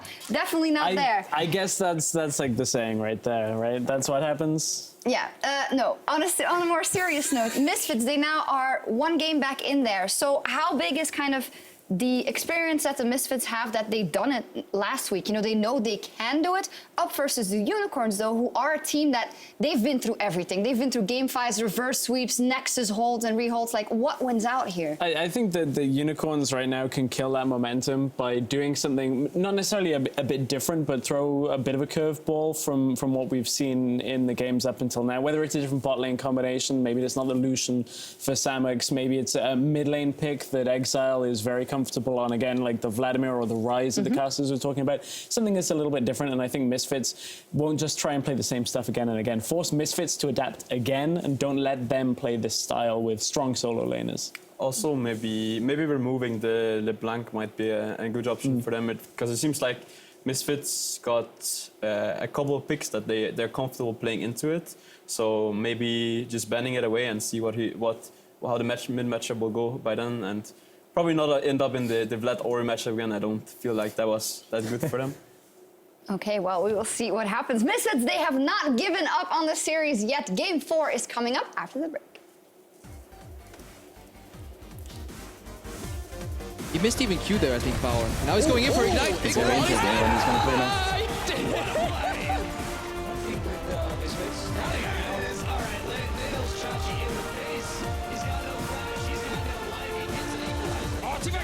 Tower. Power of Evil, that's a big picks. And they're throwing down the damage right now. But there's of course no Nexus. There's no Nexus turn. They can win. That's what he said. They're gonna win. One inhibitor, they got it.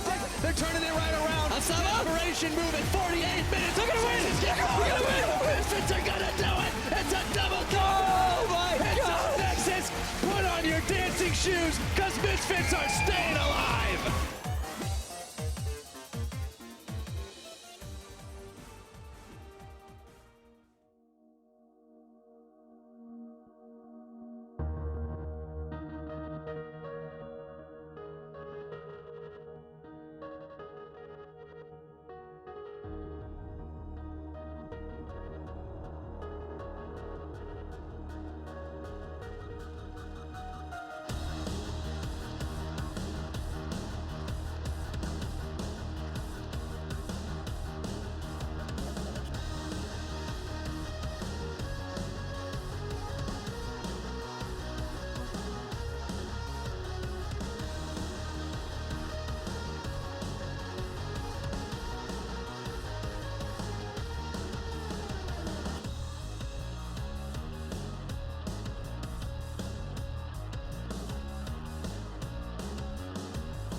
Welcome back to the spring playoffs, everybody, where the Unicorns of Love are 1 win away from a spot in the finals. And these two, I don't know what the hell's going on anymore. Misfits selected red side, guys.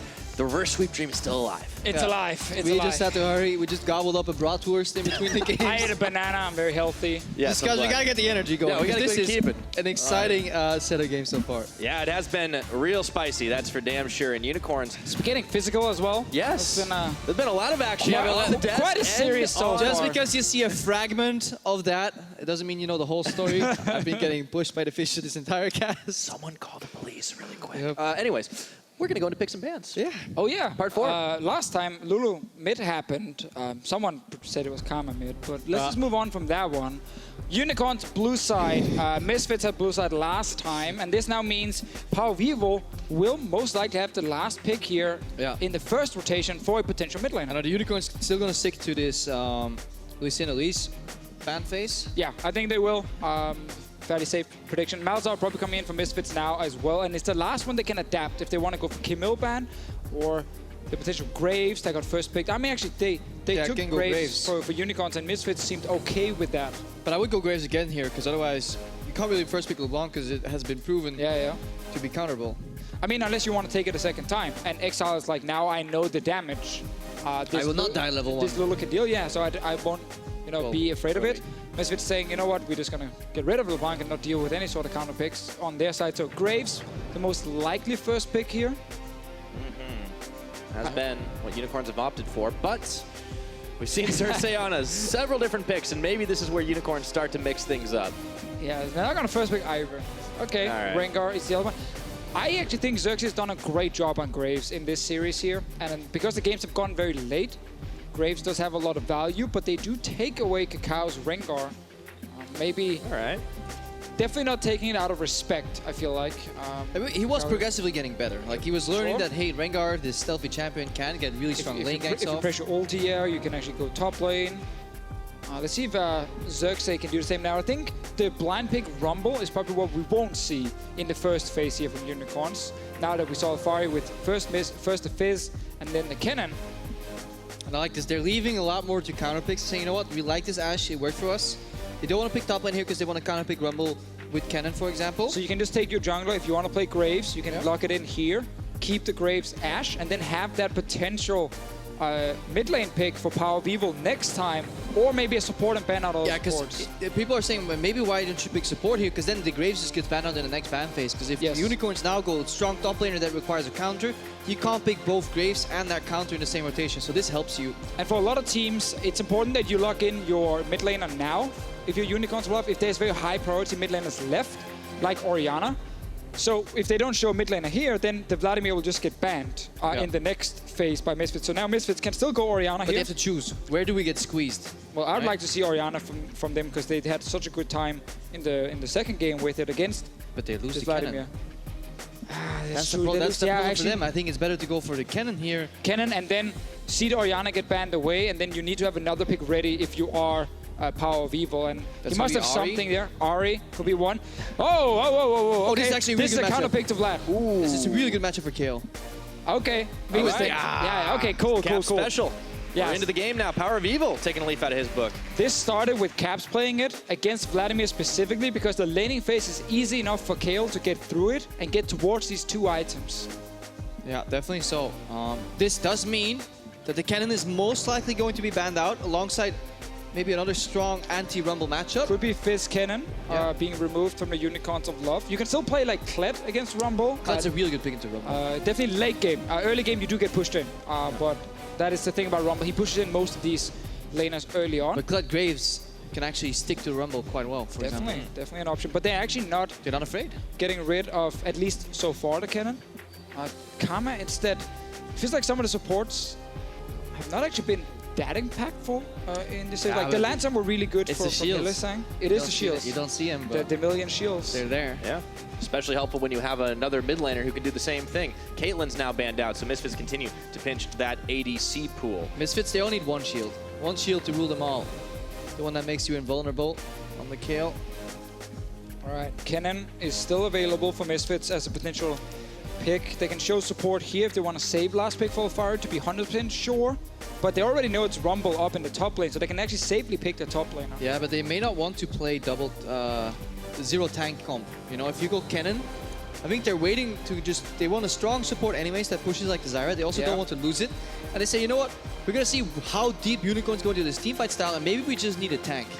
Maybe just something, some juicy tank to soak some space, because like, Kayle is good if you have frontline, but if Kayle becomes the frontline, she wastes her shield so easily. Kayle is still good as a split pusher as well. Yes. Like, she's fantastic in a side end, so if you want to run this pure split push, you can definitely do it. I want to see if Thresh gets to be the lock in here. Ooh, Tahm Kench. Okay. This is actually very interesting. It's obviously against the Ashe Arrow, very specifically, but it's not extremely impactful against like a Kayle, who is not, with the current build, very based around insane burst, but more very consistent DPS. And the Unicorns find a lot of success in fights where they at least have some hard CC to start it. Right now, it's all conditional. Yeah.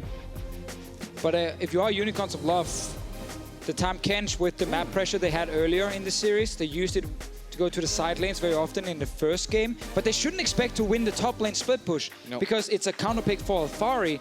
So this Tahm Kench might be more defensive, like I'm gonna go help Vizicachi in the side. They're at risk of getting pushed in 3 lanes depending on the last pick, because Kayle will have pressure over Vladimir, I feel. Gragas will have pressure as well later on. It's very difficult for Rumble to actually kill him, and he can push the wave so effectively and actually trade. Jungle start will be really important, because if Kakao can play in between his pushing mid and bot lane, he can eliminate most of the jungle from Xerxes and give him a big hit there, rather. Because this bot lane from Unicorns of Love will suffer. Yeah. I mean, they should, but on paper, they've been surviving weak matchups really well, but this is almost taking it to the extreme. Yeah, I think this is almost too weak of a matchup that they shouldn't be able to survive easily. I think we're going to see a lane swap. Level 1 lane swap. We've already seen a few of those. Yeah. Will it be the case again? The Jhin lane swap, he's notoriously bad at hitting turrets. So, Unicorns of Love with their draft here, it's the same with this really, really strong, explosive team fight, especially towards the late game where Vladimir becomes a powerhouse. But on the other side with Unicorns, or with Misfits, sorry, the Kayle counterpick to get that free laning phase where you can scale up. And then you can use Kayle in a side lane as well. She has a lot of flexibility in that way. A lot of scaling on both sides, actually. Yes, indeed. We could be in for another late game.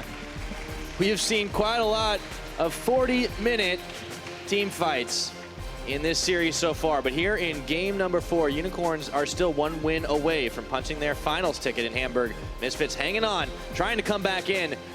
And Power of Evil has clearly been watching Caps for a little while here, pulling out this Kayle counter pick. We'll see if it reigns supreme.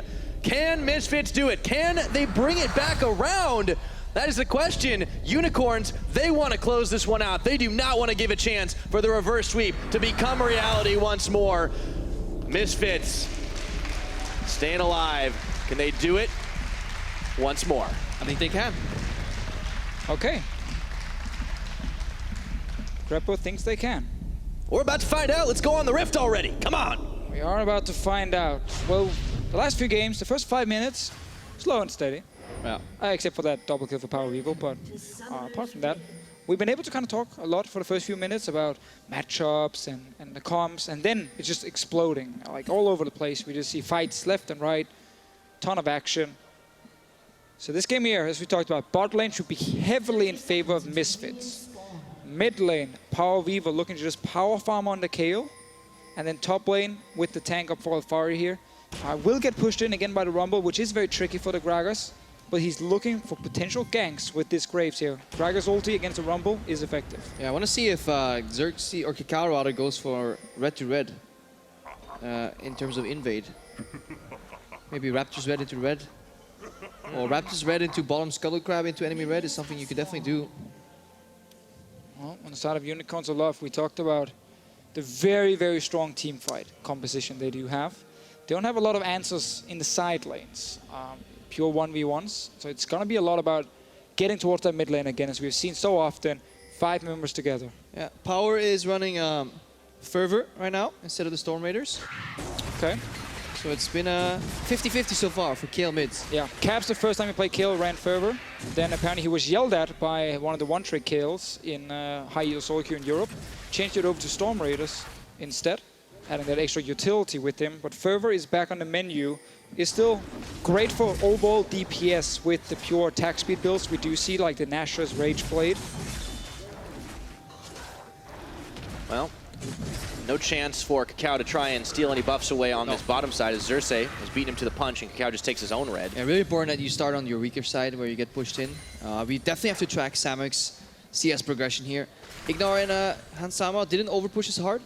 It's when they hit level 2 here on once these melees end up dropping. 2 more melees and then they can walk up, but they're stacking a pretty heavy wave. Samex has already lost pretty much a potion equivalent of health. It's going to be hard for these guys. Talked about how Misfits have the big pushing lane and working well for them. So far, Misfits, they've had their fair share of troubles, even when they have winning lanes, but this time around, it's not that big a deal for them.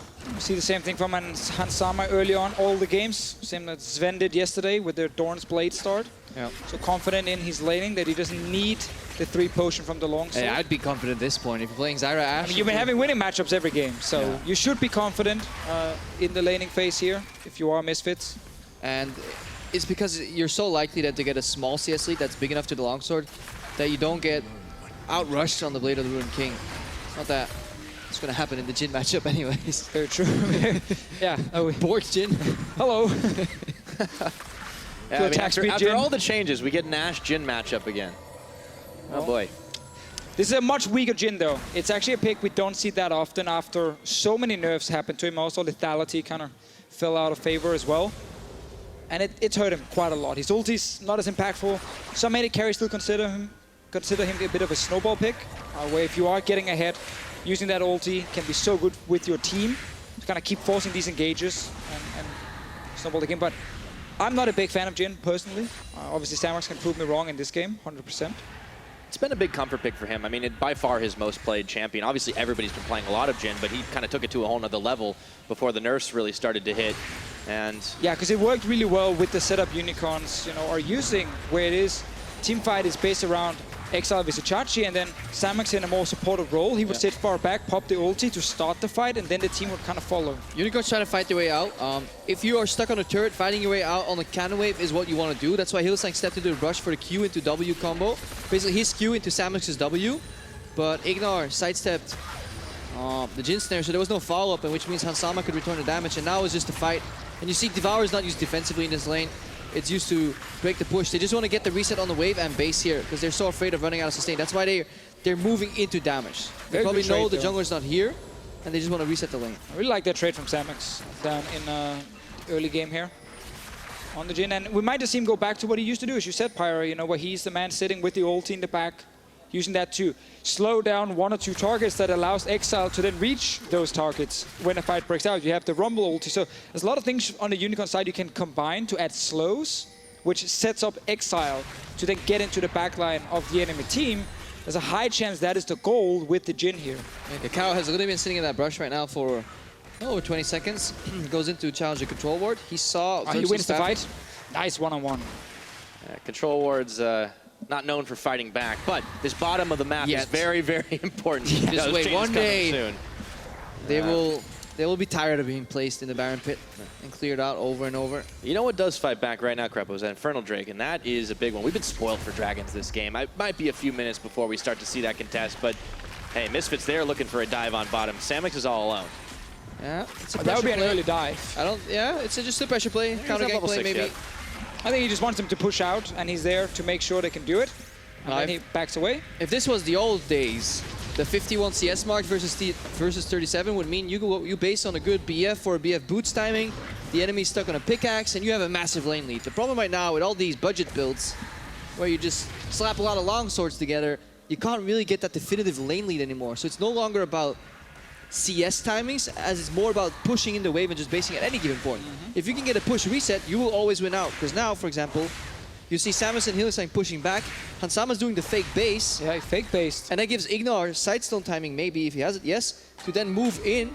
And Hansama's not getting threatened. He can just push out now safely himself. And this gives you a map lead for the Misfits. Does mean, obviously, that Samex and Hillsang will return to the lane before Hansama, because he's going to recall after he just killed his last minion here. He should push this out. He should hawkshot push it out. in my opinion. Well, he's going to play it extremely safe. Double longsword and swiftness boots for Samics here. So not fully investing into damage. Yeah, but you see, while the Unicorns both run back to bot lane, Ignore is just going to play some vision around this mid lane. Help his mid laner a little bit. And the wave is somewhat neutral. It's a soft push towards the Unicorns on the bottom lane, but it's really not much. Oh, he's finding Exile. He's going to have to pull away. That's nice and easy. Power still able to chase him down for a little bit more. Yeah, if you force Vladimir to W early, you can really just get winning poke. And now it's on cooldown for like 12 more seconds, which means Power has the control. Raptors get double warded. Even if one of the wards gets swept, it's really good control here. As long as Ignore doesn't die on the way back. Yeah, well, Hillsang might be the one who's in a little bit more trouble. Not that much damage. We're still pre-ultimate levels right now. It's only 7.5 minutes in. So a lot of control on the bottom side for Misfits, but some of those wards placed in the jungle of Unicorns will get disabled. There's a control ward just around the corner, or at least they're going to let them just run out. Xerxes knows everything is warded. Yeah. He knows he's not going to find an easy path down to bottom lane. Even though actually, if you could see what we're seeing, there's the obvious path, the easiest path. The one you normally don't take because it's going to be warded is actually open through the Tri-Brush. But now with this level 6 coming for Jhin, let's see if Unicorns want to make a play on this bottom side. They have Rumble Teleport, they have level 6 Rengar, and this is where Jhin ulti is still very strong. Might be the chance for them to try and make the plays. We've seen the pattern in a lot of these games, slow on the start, but once the action begins, it doesn't stop. Xerxes might be the one to pull the trigger. I think it's a good call actually from them, at least to try and force a flash. Call. They got one. Slowing Ignar. He's going to have to force that flash out of Hansam, or that heal and the flash. Oh! That was so good by Hillsang. Hansama did not get the block. That is really cocky to go for that play, and it works. It worked though. We've seen some really cool mechanical outplays in these semifinals here. Yesterday as well, G2 Fnatic, Hillsang with the big play. And that shows some of that play. Yeah, but like that shows some of the synergy with this Jhin as well they do have in this bottom lane. And as Pyra said, it's been the champion. Samux has played the most, all split long. I mean, clearly, Hansama is just not expecting, or Ignore is not expecting it. Because this guy, like, he used Devour, which is usually you're so happy when Hillsang does this, because if he walks up, he can actually Devour Ignore and just kill him. And then he goes for the angle. How do you know that your Jhin has the angle? Hansama should be able to step in there. Well, you can also then turn around and say Ignore can flash it, but he's clearly just not expecting the flash and then for it to hit. Yeah. I think Hillsang was trying to finish him off. I do not believe he saw that there was like a 0.2 Teemo's angle on that Jhin W. That is just ludicrous. Regardless, it was an insane play, but yeah, that would put him on like, Mata Modlife level. I mean, that was pretty sick though, and importantly, Samix got that one in the end, so he gets the gold in Flux. I mean, this Jhin lane, all of a sudden, not looking too bad because the comfort level's there. I just watched it again on the visual screen, and it's disgusting. It's actually cool how it's Hilly flashing first, and then the W comes after for Samix. So he's actually reacting instantly to the play from Hilly. Well, if there's one thing you learn from playing with Hillsang is that you at all times should be ready for the unexpected. Yeah, when he says go, if you say back, he doesn't listen. It's go. It's forward. It's like, nice, your mic's muted, bro. Yeah. Sorry, I didn't hear you lagging, I think. Stage problems, the crowd was too loud.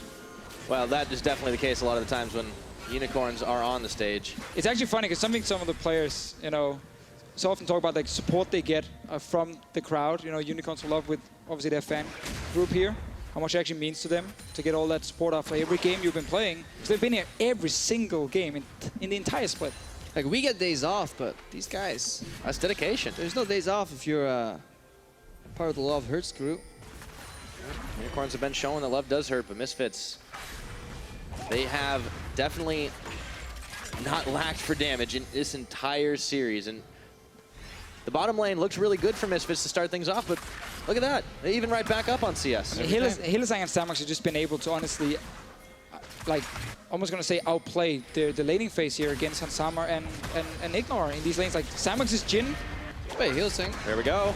Ignore, Hansama, nowhere to go right now. They're zoned off. Let's see, one shot connects, the other doesn't. There is a big Zyra ulti, but Xerxes is coming right out of it, turning for Hansama. Chachi, Power of Evil, this is getting real messy as Kakao exhaust on him. Falling forward is Exile, and it looks like Misfits are coming down with a bad case of emo plague. Yeah, it's not over yet, guys. Hillsang said go, so everybody went. Samix now took the long journey around.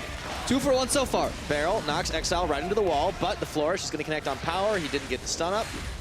So, Unicorns managed to get 1 or 2 rather and trade one back with Hylissang. You can set up for Infernal, rotate mid potentially, but then they lose bots, so... Just get this big wave in the mid lane to the tower so it dies, and then you deny that CS as well. That's what Exile is doing right now. Maybe force a teleport from Power of Evil. That could be big here.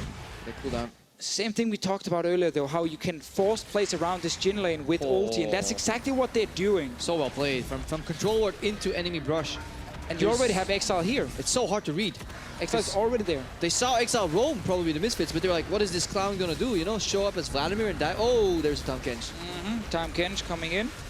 Good engage. Exile flashing in, of course, getting that kill, and another one on Hansama. So much pressure near this bottom lane.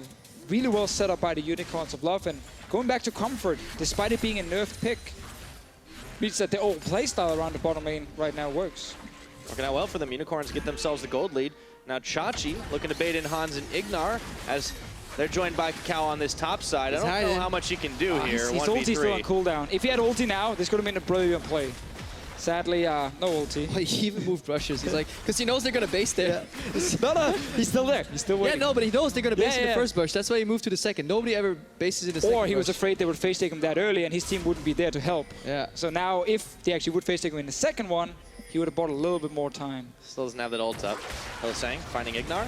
Oh, they find him right back. Uh-oh. He's going to flash into the team. He wants to make the play. In comes Exile and Cersei. Kakao gets an ult out of Power of Evil, but that's going out of time. Say what you want about Hylissang. This man has no fear. He's going in again. Once again, Exile was the one on the front line as well. He stays alive. Equalizer.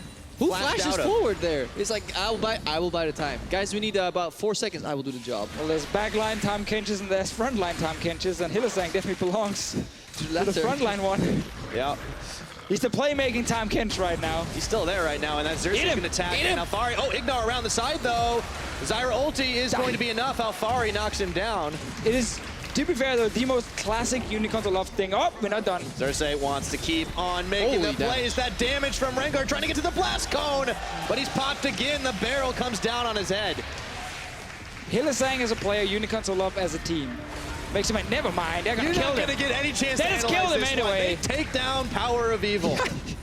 Fighting. I've given up on trying to give points in between skirmishes. I'm going to wait for everybody to be in base. Sometimes you think the skirmish is done, and then you realize that they can get more. See if they can get some damage on this tower. There's always more to get. But the point I was trying to make there is Hylissang as a player and Unicorns as a team. Yes. This is something we see very often from them, They make so many good things, and then they do have to make that one little move where they overextend. Especially our good friend Hylissang. Look at last game. They were getting Elder Dragon 5v4, and Hylissang's in a brush. He's like, ha! Surprise! It is I who am here. And then he died in the game through Game of Thrones. Probably the worst gank ever from a Thresh in the 50-minute mark or something. All right. 1v3. My name is Hylissang, and my pocket nice juke. Very nice juke. Flashes in without any stacks, but before he's flashing in for the pressure. Ulti early, Kakao will die. Like after. you're not mocking him. It's actually insane how much pressure he makes on this Tahm Kench. You have to run away from him this early on. If he starts getting multiple stacks on you as an AD carry and you get devoured, you're 100% dead. This is something Caps was talking about earlier on the desk, how he thinks Exile bluffs in a lot of the matchups. Where if some guy runs at you, the first reaction in competitive play is he must know what he's doing, he must have backup. Hylissang tends to bluff a little bit as well, where he will walk up and is like, you know what, fight me, there's a 95% chance my team's here. Well, or maybe there's an 80% chance my team's here, and in the other 20, you don't have the guts to take that fight. Unicorn, sometimes bluffing works out well for them, and for another equalizer after picking up the dragon, looking for more. Exile stunned up or rooted up. And that's going to be their late game teamfight combo. It's going to be the equalizer into diving Vladimir plus Xerxes diving in, and then from the back, Samux will snipe him down. And that's actually going to be so effective against Kayle and Ashe. Like, none of them have gap closes. So both of them have to also stand still to really deal a lot of their damage. And the Misfits, they also went from 1 million shields to 1. They only have that Kayle shield right now. So the AoE is super efficient against their comp. It's lock-up time. Let's lock it. On Zyra, I think you just go AP. Nah, you go Redemption at least. Yeah, Redemption into lock it. Yeah, of course. Yeah. The full damage support Zyra. It's gone. It's not really a thing. Unless you're trying to carry the game 1v9. I don't think we're at that point yet. Ignar still had his fair share of clutch ultimates, though. We talked about, this split pushing Kayle here and how the matchup against Vladimir, it's not because Kayle ulti is great against Vladimir ulti specifically, because it's an AoE and Kayle ulti is only good on one target. It's more the laning phase gets, you know, like towards the first item, which is the Nash's Tooth here, and then you can go to side lane with teleport, and you can start just farming, and split pushing. It is still very slow, and that's kind of the problem of it, because Unicorns of Love and their composition, like their late game as well, is extremely strong. So Vladimir's scaling is fantastic. We just saw the Rumble plus Jhin combination, what they can do against Ashe Kayle in a backline. Unicorns of Love are not going to have a point in this game where they're going to be extremely weak. No, it's true, and in all honesty, it's looking great for the Unicorns to start things off as Exile looking to add to his kill counter right now. Goodbye, Han Sama, and hello, Xerxes, tagging his way in for Kakao Alfari, trying to make his escape, and Unicorns aren't letting up this pressure. Unicorns will dive you in your base, even when tier 1 is up. It's so fun to play AD carry sometimes. When that happens, like, what's your counterplay? My bad, guys. I should have hugged my Nexus tower. I should not have left the base. I am sorry. Here they go, round 2. Ignar a little bit low. Alfari, though, is the target of They're on his dead corpse. They are on top of everything, looking at those tier 2s as they finish off the tier 1. However, Chachi does get shut down. The Misfits are completely falling apart. Unicorns of Love are showing the same gameplay pattern over and over. We see you, we kill you, we will dive you, but they're just not able to deal with it. Power of Evil with the late Kayle ulti as well. Like, this is a guy who can prevent death with his ultimate, and it comes out after 2 of his teammates have already fallen. Oh, Unicorns of Love showing great comfort with this composition. Long range snipes from 2 members, the dive from Exile. Welcome to being an AD carry sometimes. There really is no counterplay for you. Yep. Heal, flash, it was all used. And he walks away. Hillsang brings in Samux, and then just look at the damage Ignor's going to take and how far he's actually removed from the fight. Throw down the equalizer. I mean, they just have so many weapons here. Flashes out, he does everything right. Like, this guy did nothing wrong. He hides behind the cow, turns out Flame Splitter goes through. Double kill for Vizichachi, and here's the ulti. It's just so well played by Unicorns of Love. How they know exactly when they can go aggressive here. Exile diving in alone at first. Being like, yeah, it's just a Zyra, like she can't protect the Ashe at all, so I'm gonna get this kill. Really, really well played by Unicorns of Love, and 2.5k gold ahead now. Got the Infernal Drake as well. Bottom fight though. Have recognized the threat here. Chachi, 1v3, no way he's gonna get one out of this. They respect it, but Alfari in the end finishes him off. That was a lot of damage he was dealing. Cross-mapping top lane from the Unicorns of Love. We'll get the tower, so they're gonna trade turrets, but a kill in favor of Misfits, because they were the ones going aggressive first. But his kill is not allowed to ramp up. Yes, it beats Vladimir. No, it does not beat a 4-0 Vladimir. That was a bit of the problem. His Kayle needed the snowball to It's too slow. On the side lanes too. We've seen it 3 games now. 1 game, it got early kills. That was Fnatic's game with Caps getting it. He got like 2 items in no time and just solo won the game. The 2 other times we've seen this Kayle here, it's not been getting quick enough towards her items, and her team is just losing around her. Ignar, I don't know how he stayed alive that long, to be honest, but Exile just gets himself a 5th, then he gets out, courtesy of Hylissang. This Tahm Kench, it's paying off. It did not get hit hard enough in laning phase.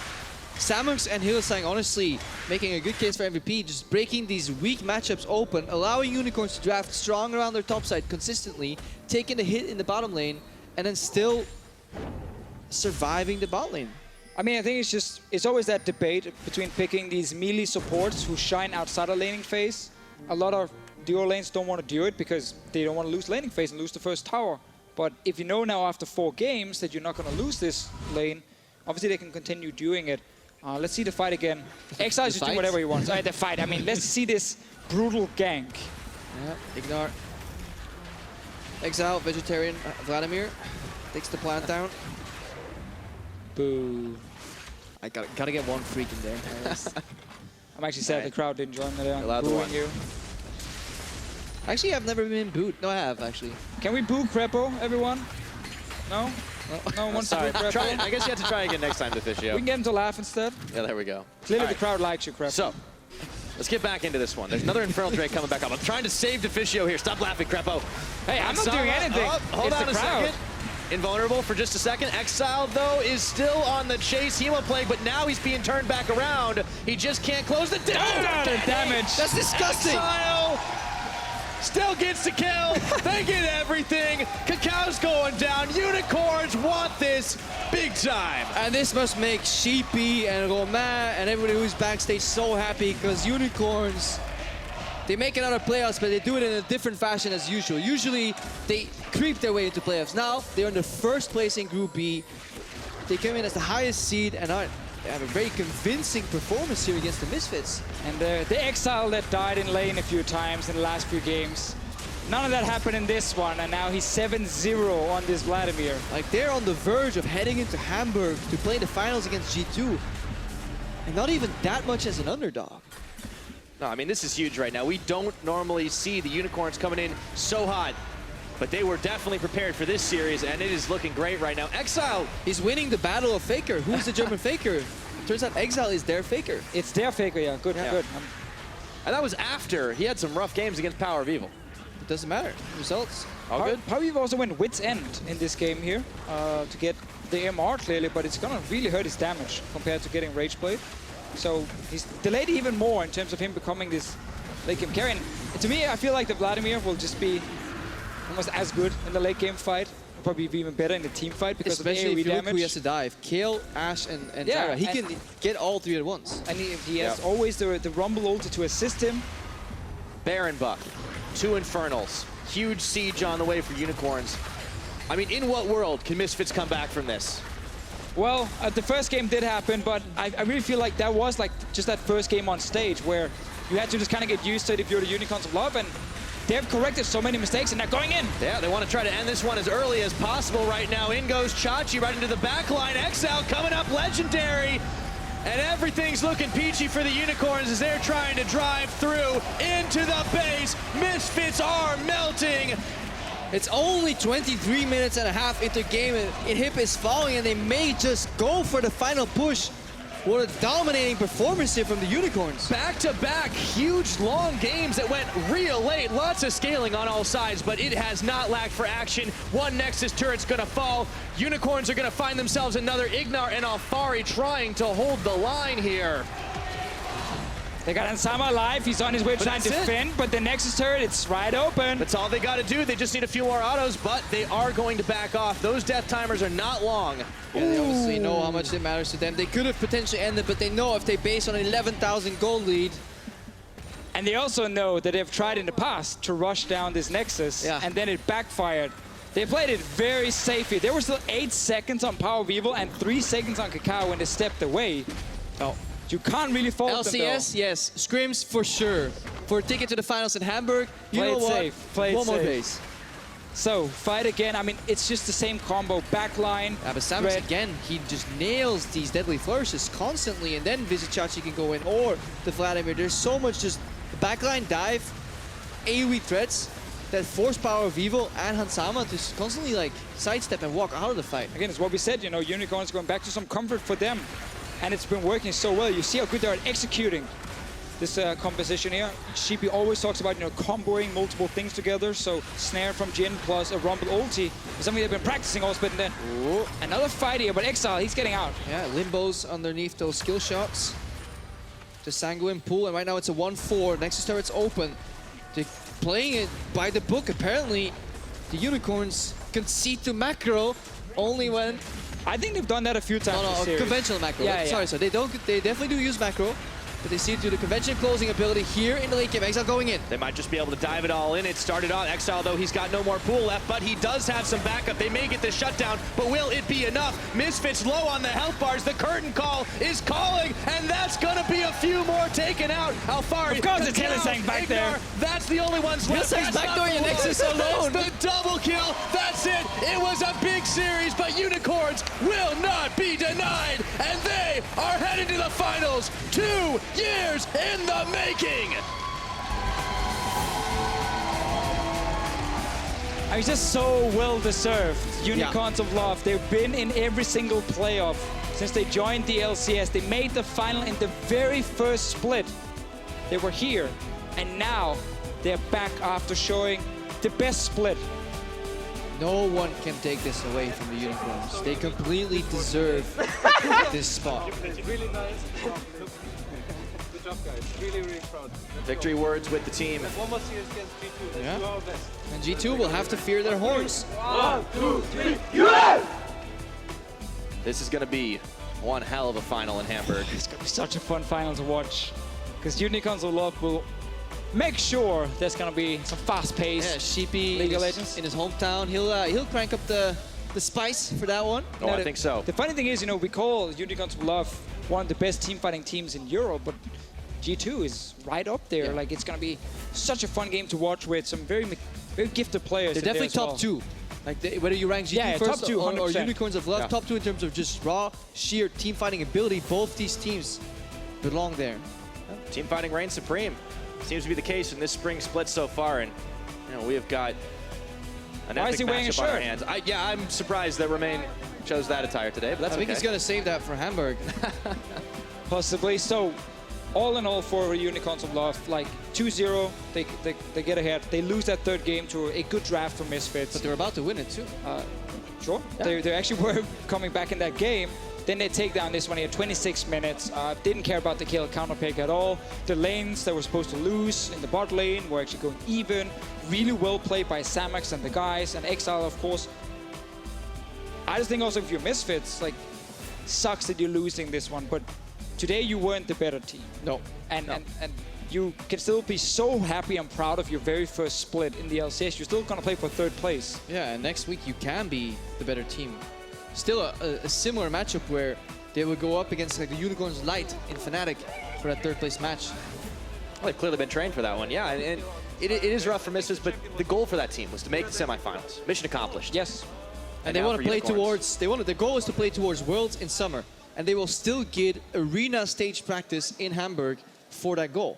And you're gonna get championship points if you win the match. Obviously, you get more if you win the third place game. You will get something no matter what. Yeah. But now you want to get as many as possible, and then you want to use that obviously coming into the summer split where we are expecting a team like Misfits to make playoffs again.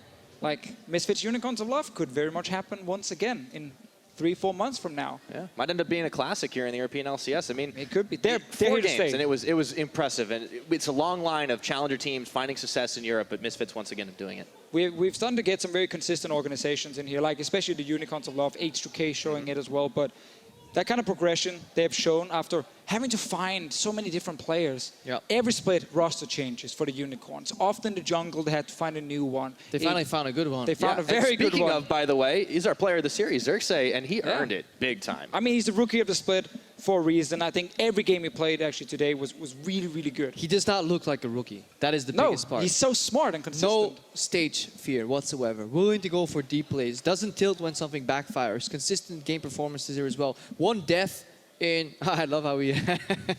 in all his games, game 1, 2, and game 4, he only died once. Yeah, he only died once. Whenever they won the game, this man only died once. That's what you call cherry picking analysis, right? Yeah, we don't show the loss. It's okay. But I mean, it's just been such an impressive run from him overall, and we can't really stop gushing about this guy. And part of it comes from his experience in the TCL. Part of it is also just, all the impressive I think we can stop gushing about him. Okay, fine. It's enough from us. Unicorns of Love. They take the series after a dominant performance in game number 4. For more, let's hear from their mid laner. Thank you very much, guys. I am, of course, joined by Exile. Now, let's just start with the simple stuff. How does it feel to have won here in the semifinals? Feels pretty good after all. The series was actually pretty, exciting for us because, if we win, this means a lot because we go to finals in Hamburg, which is an insane opportunity, especially against G2, which is the kings of Europe right now. So yeah, this is just really awesome for us that we made it to the finals. Yeah, I think it definitely is. Definitely a lot of fans here today excited to see you on that stage for those finals. I want to talk to you about your performance. You versus Power of Evil was kind of one of our big matchups to watch. A lot of people were curious to see how it would play out. How did you feel about your performance there in the mid lane? I think overall, I'm not too satisfied with my performance today. I think that I wasn't that useful on whenever I picked LeBlanc. I think the Vladimir games, though, were quite fine, even though the second game kind of mid lane fell apart a bit after the double kill. But yeah, I think regardless, Vladimir is such a strong teamfight champion. And I just like to play the champion a lot. So I think maybe more in the future, I'm going to look to pick this more. So from my perspective, for the most part, it looked really good. But there was that one moment, you're going to go up against Lulu. I know it's a pick you haven't seen in a while. You get solo killed in lane. What happened there? What is that matchup like to play out? Actually, this matchup is, he was mixing Eon Lulu, so he doesn't have any wave clear at all. And I kind of realized this level 5 or something. And I kind of knew that I should just play defensive, just go for a bit magic resistance. And once I push out mid lane, he's stranded there and has really hard time pushing out the wave actually. farming under turret. So this is like really heavily in favor for LeBlanc after 1 point. Yeah, but I actually disrespected it a little bit and managed to die, which is like the worst case. But I think overall it was still, like, I mean, in the end I learned something that I should just respect it a bit more. But yeah. All right, definitely a learning opportunity. Well, we saw you guys play pretty bloody games today, but in the past you guys have talked about having good macro. Fnatic says they've adopted a style from you that they're referring to as animal style. I kind of want your opinions on that name for the way that you guys play the game. Do you think it's fair to call what you're doing the quote-unquote animal style? I don't think it's like basically deserves to be called animal style. I think that we have a high mid lane priority, like in the mid game, that we just try to push mid lane first, basically whenever. And I think this is like the core of how mid game and like later on macro should be played. Like basically who controls the mid lane kind of controls the game, like the pace of the game. And I don't think it's necessarily animal style. I mean, when the enemy tries to contest, then the games kind of end up in an ARAM where like we just wall in the mid lane for a bit. But yeah, overall I think we just play correct macro most of the time. I mean, sometimes we extend to dives or something, but most of the time it's actually like calculated play. It's not like that you just go for it without thinking about it. All right, well, it's good to see that. Very different, obviously, from the macro that we see from other teams, but clearly you have a clear strategy behind it, focusing around that mid lane. Now, you said it yourself, going up against the Kings of Europe in Hamburg. What are your thoughts on that matchup? How are you feeling about it right now? I think that G2 is an insanely strong team right now. Like, whenever we swim against them, we learn a lot, actually. And also, like, the games they play is just, like, they're always really on point with macro and with the ideas they have in-game. So, yeah, I think it's going to be a tough series, but, like, we're going to prepare for our lives for this game. Like, every day of the week now, we don't even take any breaks. So, yeah, we just try to get as much practice as possible. And I think that we have really good scrim partners in Europe with Fnatic and Misfits. So, yeah, I think that we can definitely have a chance. All right, I'm just going to ask straight out, are you guys going to be the team to take down G2? Yes, we will. All right, good to hear the confidence. Congrats again on your semifinal victory here. We'll see you guys next week in Hamburg. But for now, we'll send it over to the post-game lobby where Shox and crew are standing by.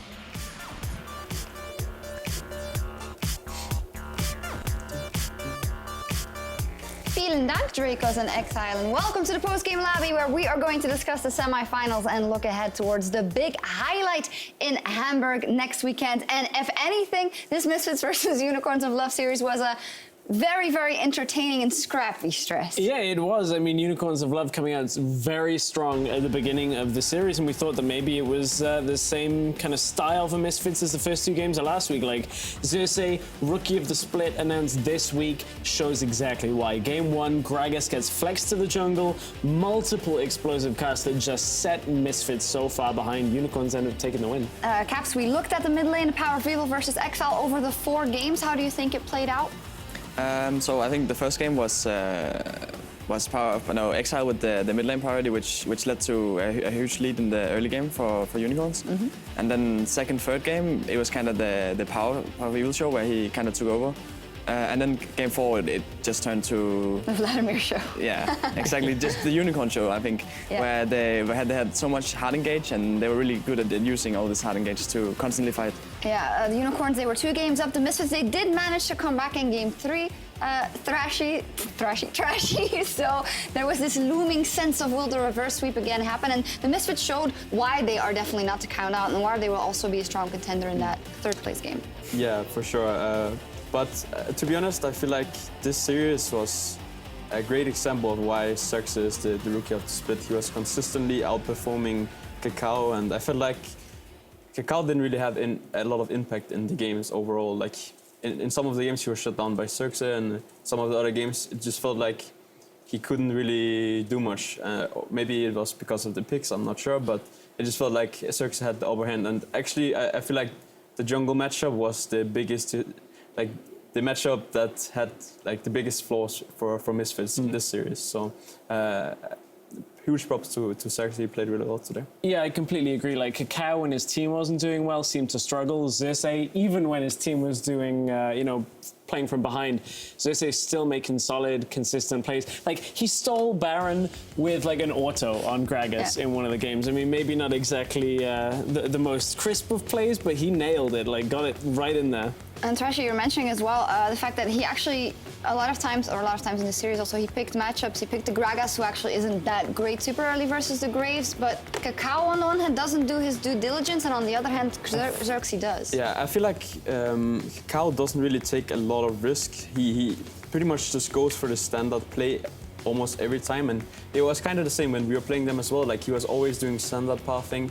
We were catching him a lot off guard because he kind of failed to adapt in series, and that when you do the same pathing over and over again, you can kind of take advantage of this. And I felt like Saxe was doing that in this series, and it really showed in the games. Yeah, and I think it's good to commend him for his first split coming in. He had that dip around IEM. He said that he kind of saw the limits of his own play. Yeah, also one thing to notice also, I feel like UOL is actually setting Saxe up a lot of times for success. Like, first game we saw that bot lane leashing, we saw fifth in the last game here, fourth game. We also saw that bot lane leashing for him, so he gets a faster clear and can kind of get more pace in the jungle. And huge props to UOL's bot lane, like leashing and then going to lane and still solo, like 2v2 killing. Like, I feel like that's really impressive and that's something crazy. we also should talk about. Yeah, you want to talk about that more now? That was really good. All right, fantastic. I mean, it is quite interesting because we always say, well, this isn't the strongest bottom lane, obviously, and we know that they're going to be at the deficit, so I'd say, well, let's just put ourselves at an even greater deficit and then outplay them mechanically in the lane. One of the matchups that was the highlight coming into it, mid lane, we've already discussed about those two against each other. I want to know, though, Caps, Power of Evil, he played well in this series. He's going up against you next week. What's your thoughts on him specifically as an opponent for Fnatic in the third place game? So I think a lot of the series came down to Exile playing Vladimir and LeBlanc, and then Power of Evil having some counter picks prepared. Myself, I play LeBlanc as well, so now I know the counter picks he has ready for LeBlanc, but also have a lot of other like random champions, I guess, ready, and I don't think he will have a counter pick ready for something that I don't even know what is yet. Oh, who's going to get the KO? So I think that's a super good point. I know Caps told me off air that he's going to clap him, so... All right. Well, it is interesting because you both have enormous champion pools and real big variants there. So we'll see what happens. But we're also going to hear from Power of Evil himself now as he's standing by with Dracos. Oh, Caps, this is so awkward. Your opponent is just sitting right here. That's... All right, well, let's hear your side of the story. You versus Caps. Before we talk about the series, let's just get it out of the way. Who's going to come out on top? Well, I think Caps reminds me a little bit of me in UOL, and since he plays so many different champions and has these pocket picks like Aurelio and Sol, he actually brought me back to the KL. I need to say, I need to credit him. The only reason we found out this pick was really good against Vladimir was because he played it before. Didn't work out in our series, but I think it's going to be really difficult because I think both of us have huge champion pools. So I think it's a lot about preparing counter picks and preparing like really safe picks, because I think both of us have, like as you said and SC already said, like really enormous champion pools. Well, looking back at the series now that we've had a chance to acknowledge some of the potential trash talk coming in from Caps, more from Trashy, I guess, supporting him in the background. How did you feel about your performance today, specifically up in the mid lane against Exile? I think besides the first and fourth game, I think it was fine, but yeah, I could have probably played a little bit better. I'm quite happy about my second and third game, especially since we always had the mid lane priority. We kind of got these advantages from mid lane and kind of translated them to some lead. Obviously, I'm proud that we stayed so long in the first game. We had the corky, we kind of fall behind, but we pulled it all the way to the late game. We should have won it, I think, but they kind of, I guess, catch us off guard with the TPs and just killed us. So I think we were all a little bit sad about losing the late games since we had the better lane game comp. What was the communication like in the team after losing those first two games? Now, you had come back and reverse swept Splice in the past. Were you guys at all worried, concerned? Did you kind of feel that pressure mounting on you?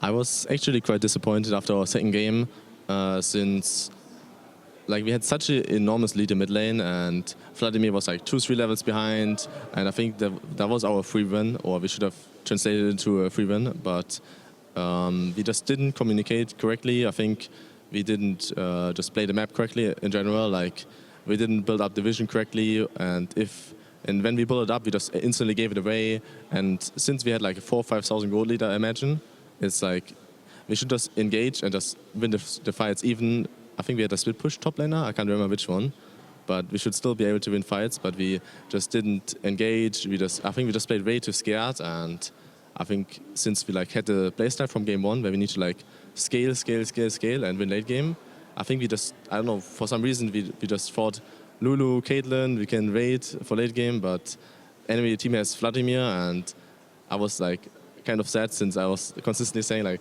guys, we need to fight now because they have Vladimir. And I think we can just learn from these games since I think like even me, I didn't think that we will lose late game that hard. Maybe potentially gaining a better understanding of your comps. For the last question, I want to ask you about yourself. Now, you've gone from Unicorns of Love, where you played crazy picks, feels like constantly, but of course, just in some of those games. You went to OG, you played a lot of Varus. Feels like a much smaller pool overall. And now on Misfits, you've been playing a lot of different champions. I feel like a lot of different styles, roaming a lot, playing more conservatively in the mid lane. Where do you see yourself as a player? Where do you see your style right now? What do you think are your big strengths?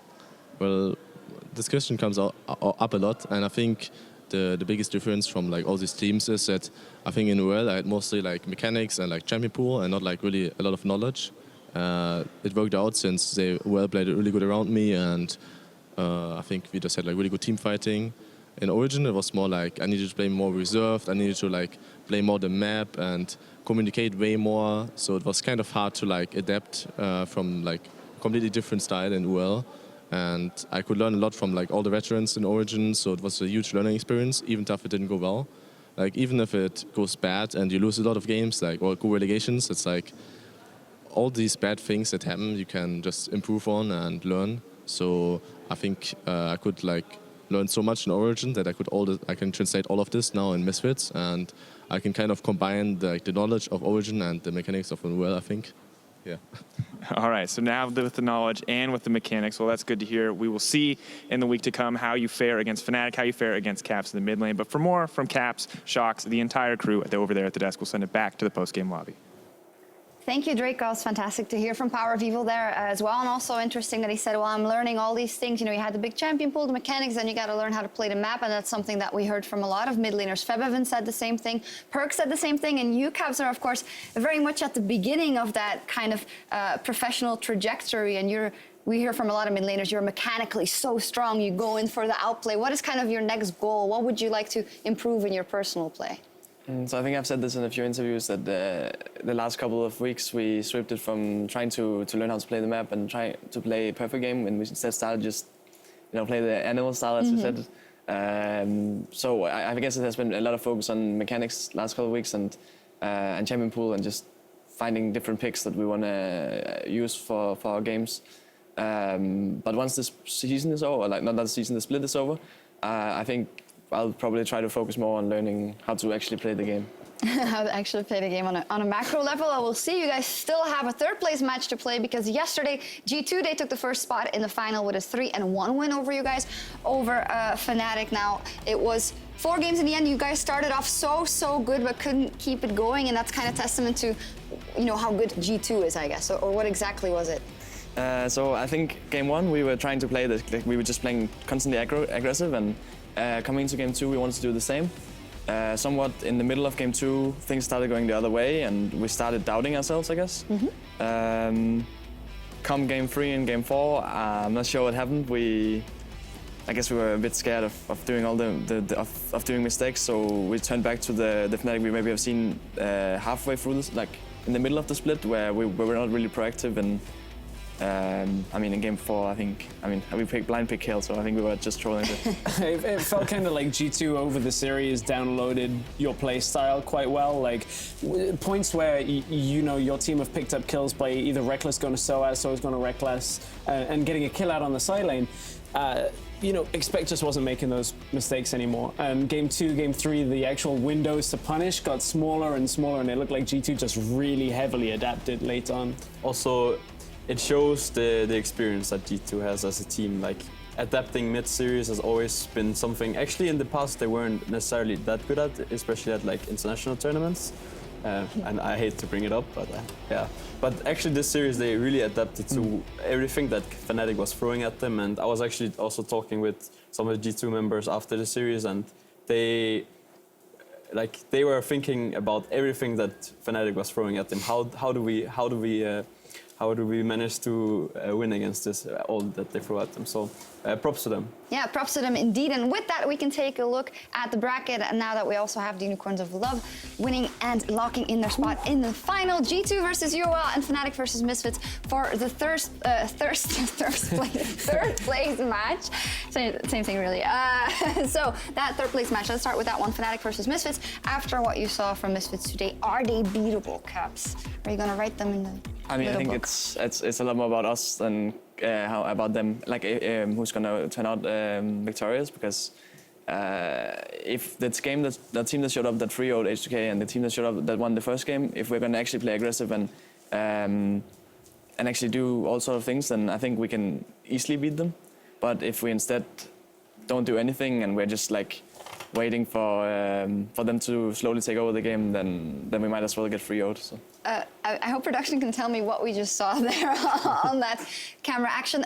Trashy, you talked a lot about Kakao and the fact that he was quite predictable and whatnot in the early game and his pathing. I feel like we could say the same thing about Broxa just because it is kind of his first split or his first games. Not at all, actually. Okay. I think because in the third place match, I actually think because Fnatic are playing so fast, I think Misfits really needs to adapt. Especially from what they showed today, because I feel like if Fnatic is coming in with fast play style, I think they'll just roll over Misfits, because they have shown that Misfits really likes to play slow, and Kakao doesn't really take a lot of chances in the early game, and I feel like if you don't match the Fnatic style a little bit, then you will get rolled over. So honestly, Fnatic is the favorites for me. Mm-hmm. I think for other reasons, like I think G2, the adaptation you were talking about as well, things like the lane swap that didn't work out so well yesterday, but I think a player like Alvari, who, he wasn't in LCS when they were lane swapping, like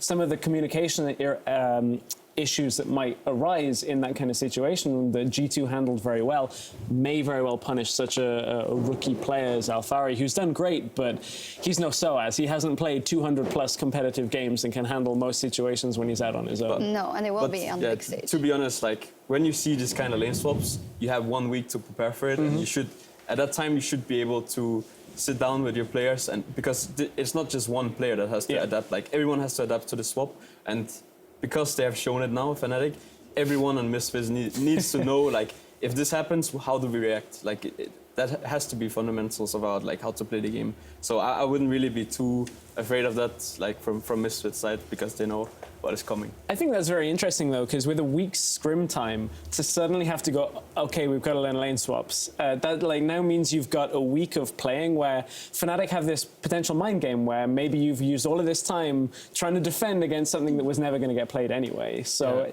I think you're right, like you absolutely can play around it, but that's a lot of practice time going down on one strategy. Yeah, I think the most like concerning thing for Misfits about it is that they Alvari needs, if he, for example, is playing in a pushing matchup where he needs to push level 1, and he has in mind that they might gank me level 1, then he might not play the matchups out as he wants to. So there's a lot of mind games from Fnatic sides.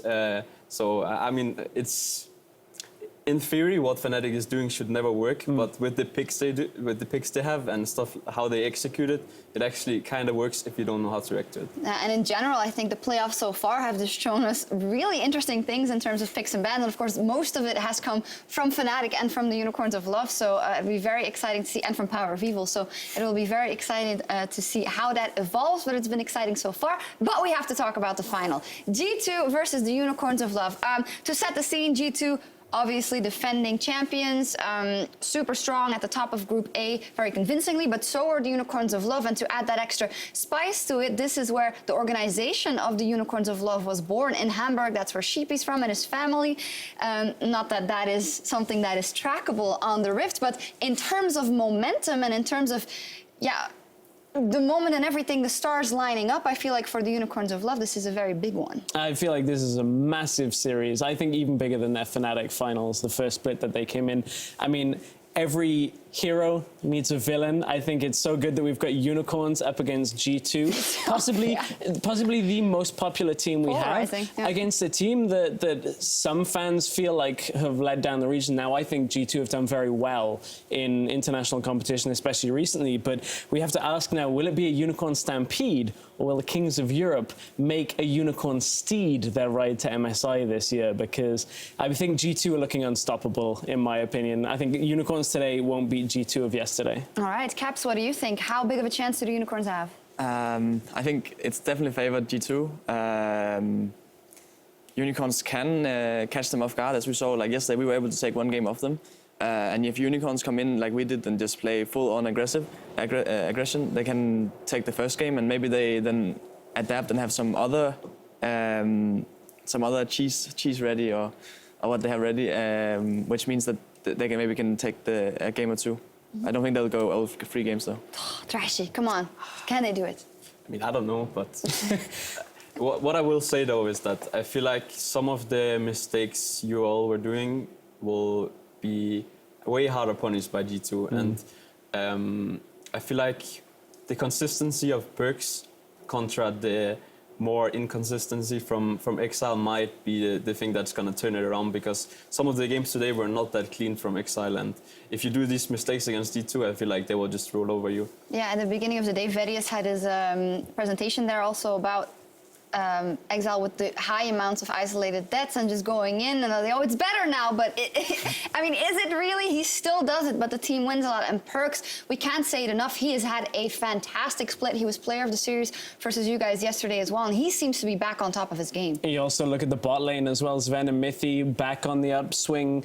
Dealt with Reckless and Jesus quite handily yesterday. Mithy wasn't too happy with his performance, honestly. Mithy, I don't think I don't mean this in a bad way. He's never happy with his Yeah. performance unless he's like won a world championship, right? Is in his mind, that's the place he wants to go to. But I think today, Hans Sammer and Ignar didn't challenge Samux and Hylissang the same way that Sven and Mithy will challenge in that bot lane. And I think that's another area that you have to start moving over to G2 side of the court. So if we look at all these, we have, of course, the mid jungle, this and that. But what about the jungle top combo? Yeah, I mean, that is for sure like where I feel like UOL has at least even footing in the matchup. I think Vizisachi is a really solid player. Like I feel like he never really loses lane. He's always relevant in the game, and he's always comes into team fights very strong.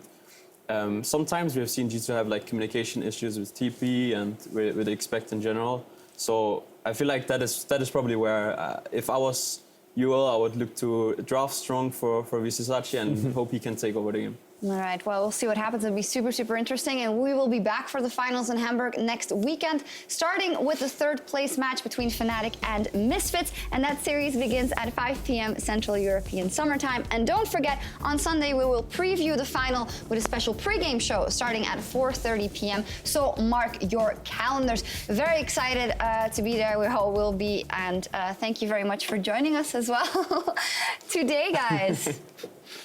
Looking good. Thanks for having us. Oh, thank you. No problem. I like the no pink problem. one better, though. The pink one better, yeah, well. And we also have a unicorn, actually. That's why I took this one. All right, so now it's both for the Misfits and for the Unicorns. I guess so, yeah. No bias on the analyst desk. Well, thank you very much for watching. Time for us to log off for the night, and the best is yet to come here in the EULCS Spring Split. So gear up, get ready, and we will see you in Hamburg.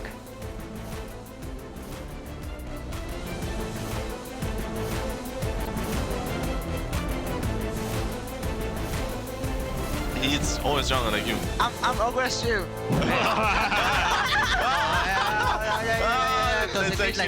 Oh, 3-man belly pop. Xerxes sent him flying, and Hans Sama down under tower. Kakao trying to kite away. Xerxes, that's why this guy's rookie of the split. Nice! He gets it! Xerxes comes right back in! Right on it. It's the exhaust. They get the channel complete. He goes in with the extra one. Ignar takes him out. Nice. Can we go? Corki. Come in. End it. We need the wave. Oh. Come in. Nice. Can you get? That's the ace. That's the base. And this is game 1 to Unicorns. What a barn burner! But what summons do they have? What summons do space have? I have no place. Nice. I can speed that shit. Exile takes out Ignar. Exile in the middle looking for Hansama here. Does he have it? He does. The double kill. The shockwave. It pulls him in. But is it too little? Is it too late? A triple kill for Exile. They will be able to take that all the way to the finish, closing out game number 2. A big statement from the Unicorns, and it's match point, baby. Oh, Tigger Cannon! Right under tower. Power of Evil. That's a big picks, and they're throwing down the damage right now. But there's of course no Nexus. There's no Nexus turret either. They can win. That's what I said. They're gonna win. One inhibitor. They got it. We're gonna win. Misfits are gonna do it. It's a double kill. Oh my God! It's a Nexus. Put on your dancing shoes, cause Misfits are staying alive. But now he's being turned back around. He just can't close the damage. That's disgusting. That's the only one left. Misfits backdooring your Nexus alone. The double kill. That's it. It was a big series, but Unicorns will not be denied. And they are heading to the finals. 2 years in the making.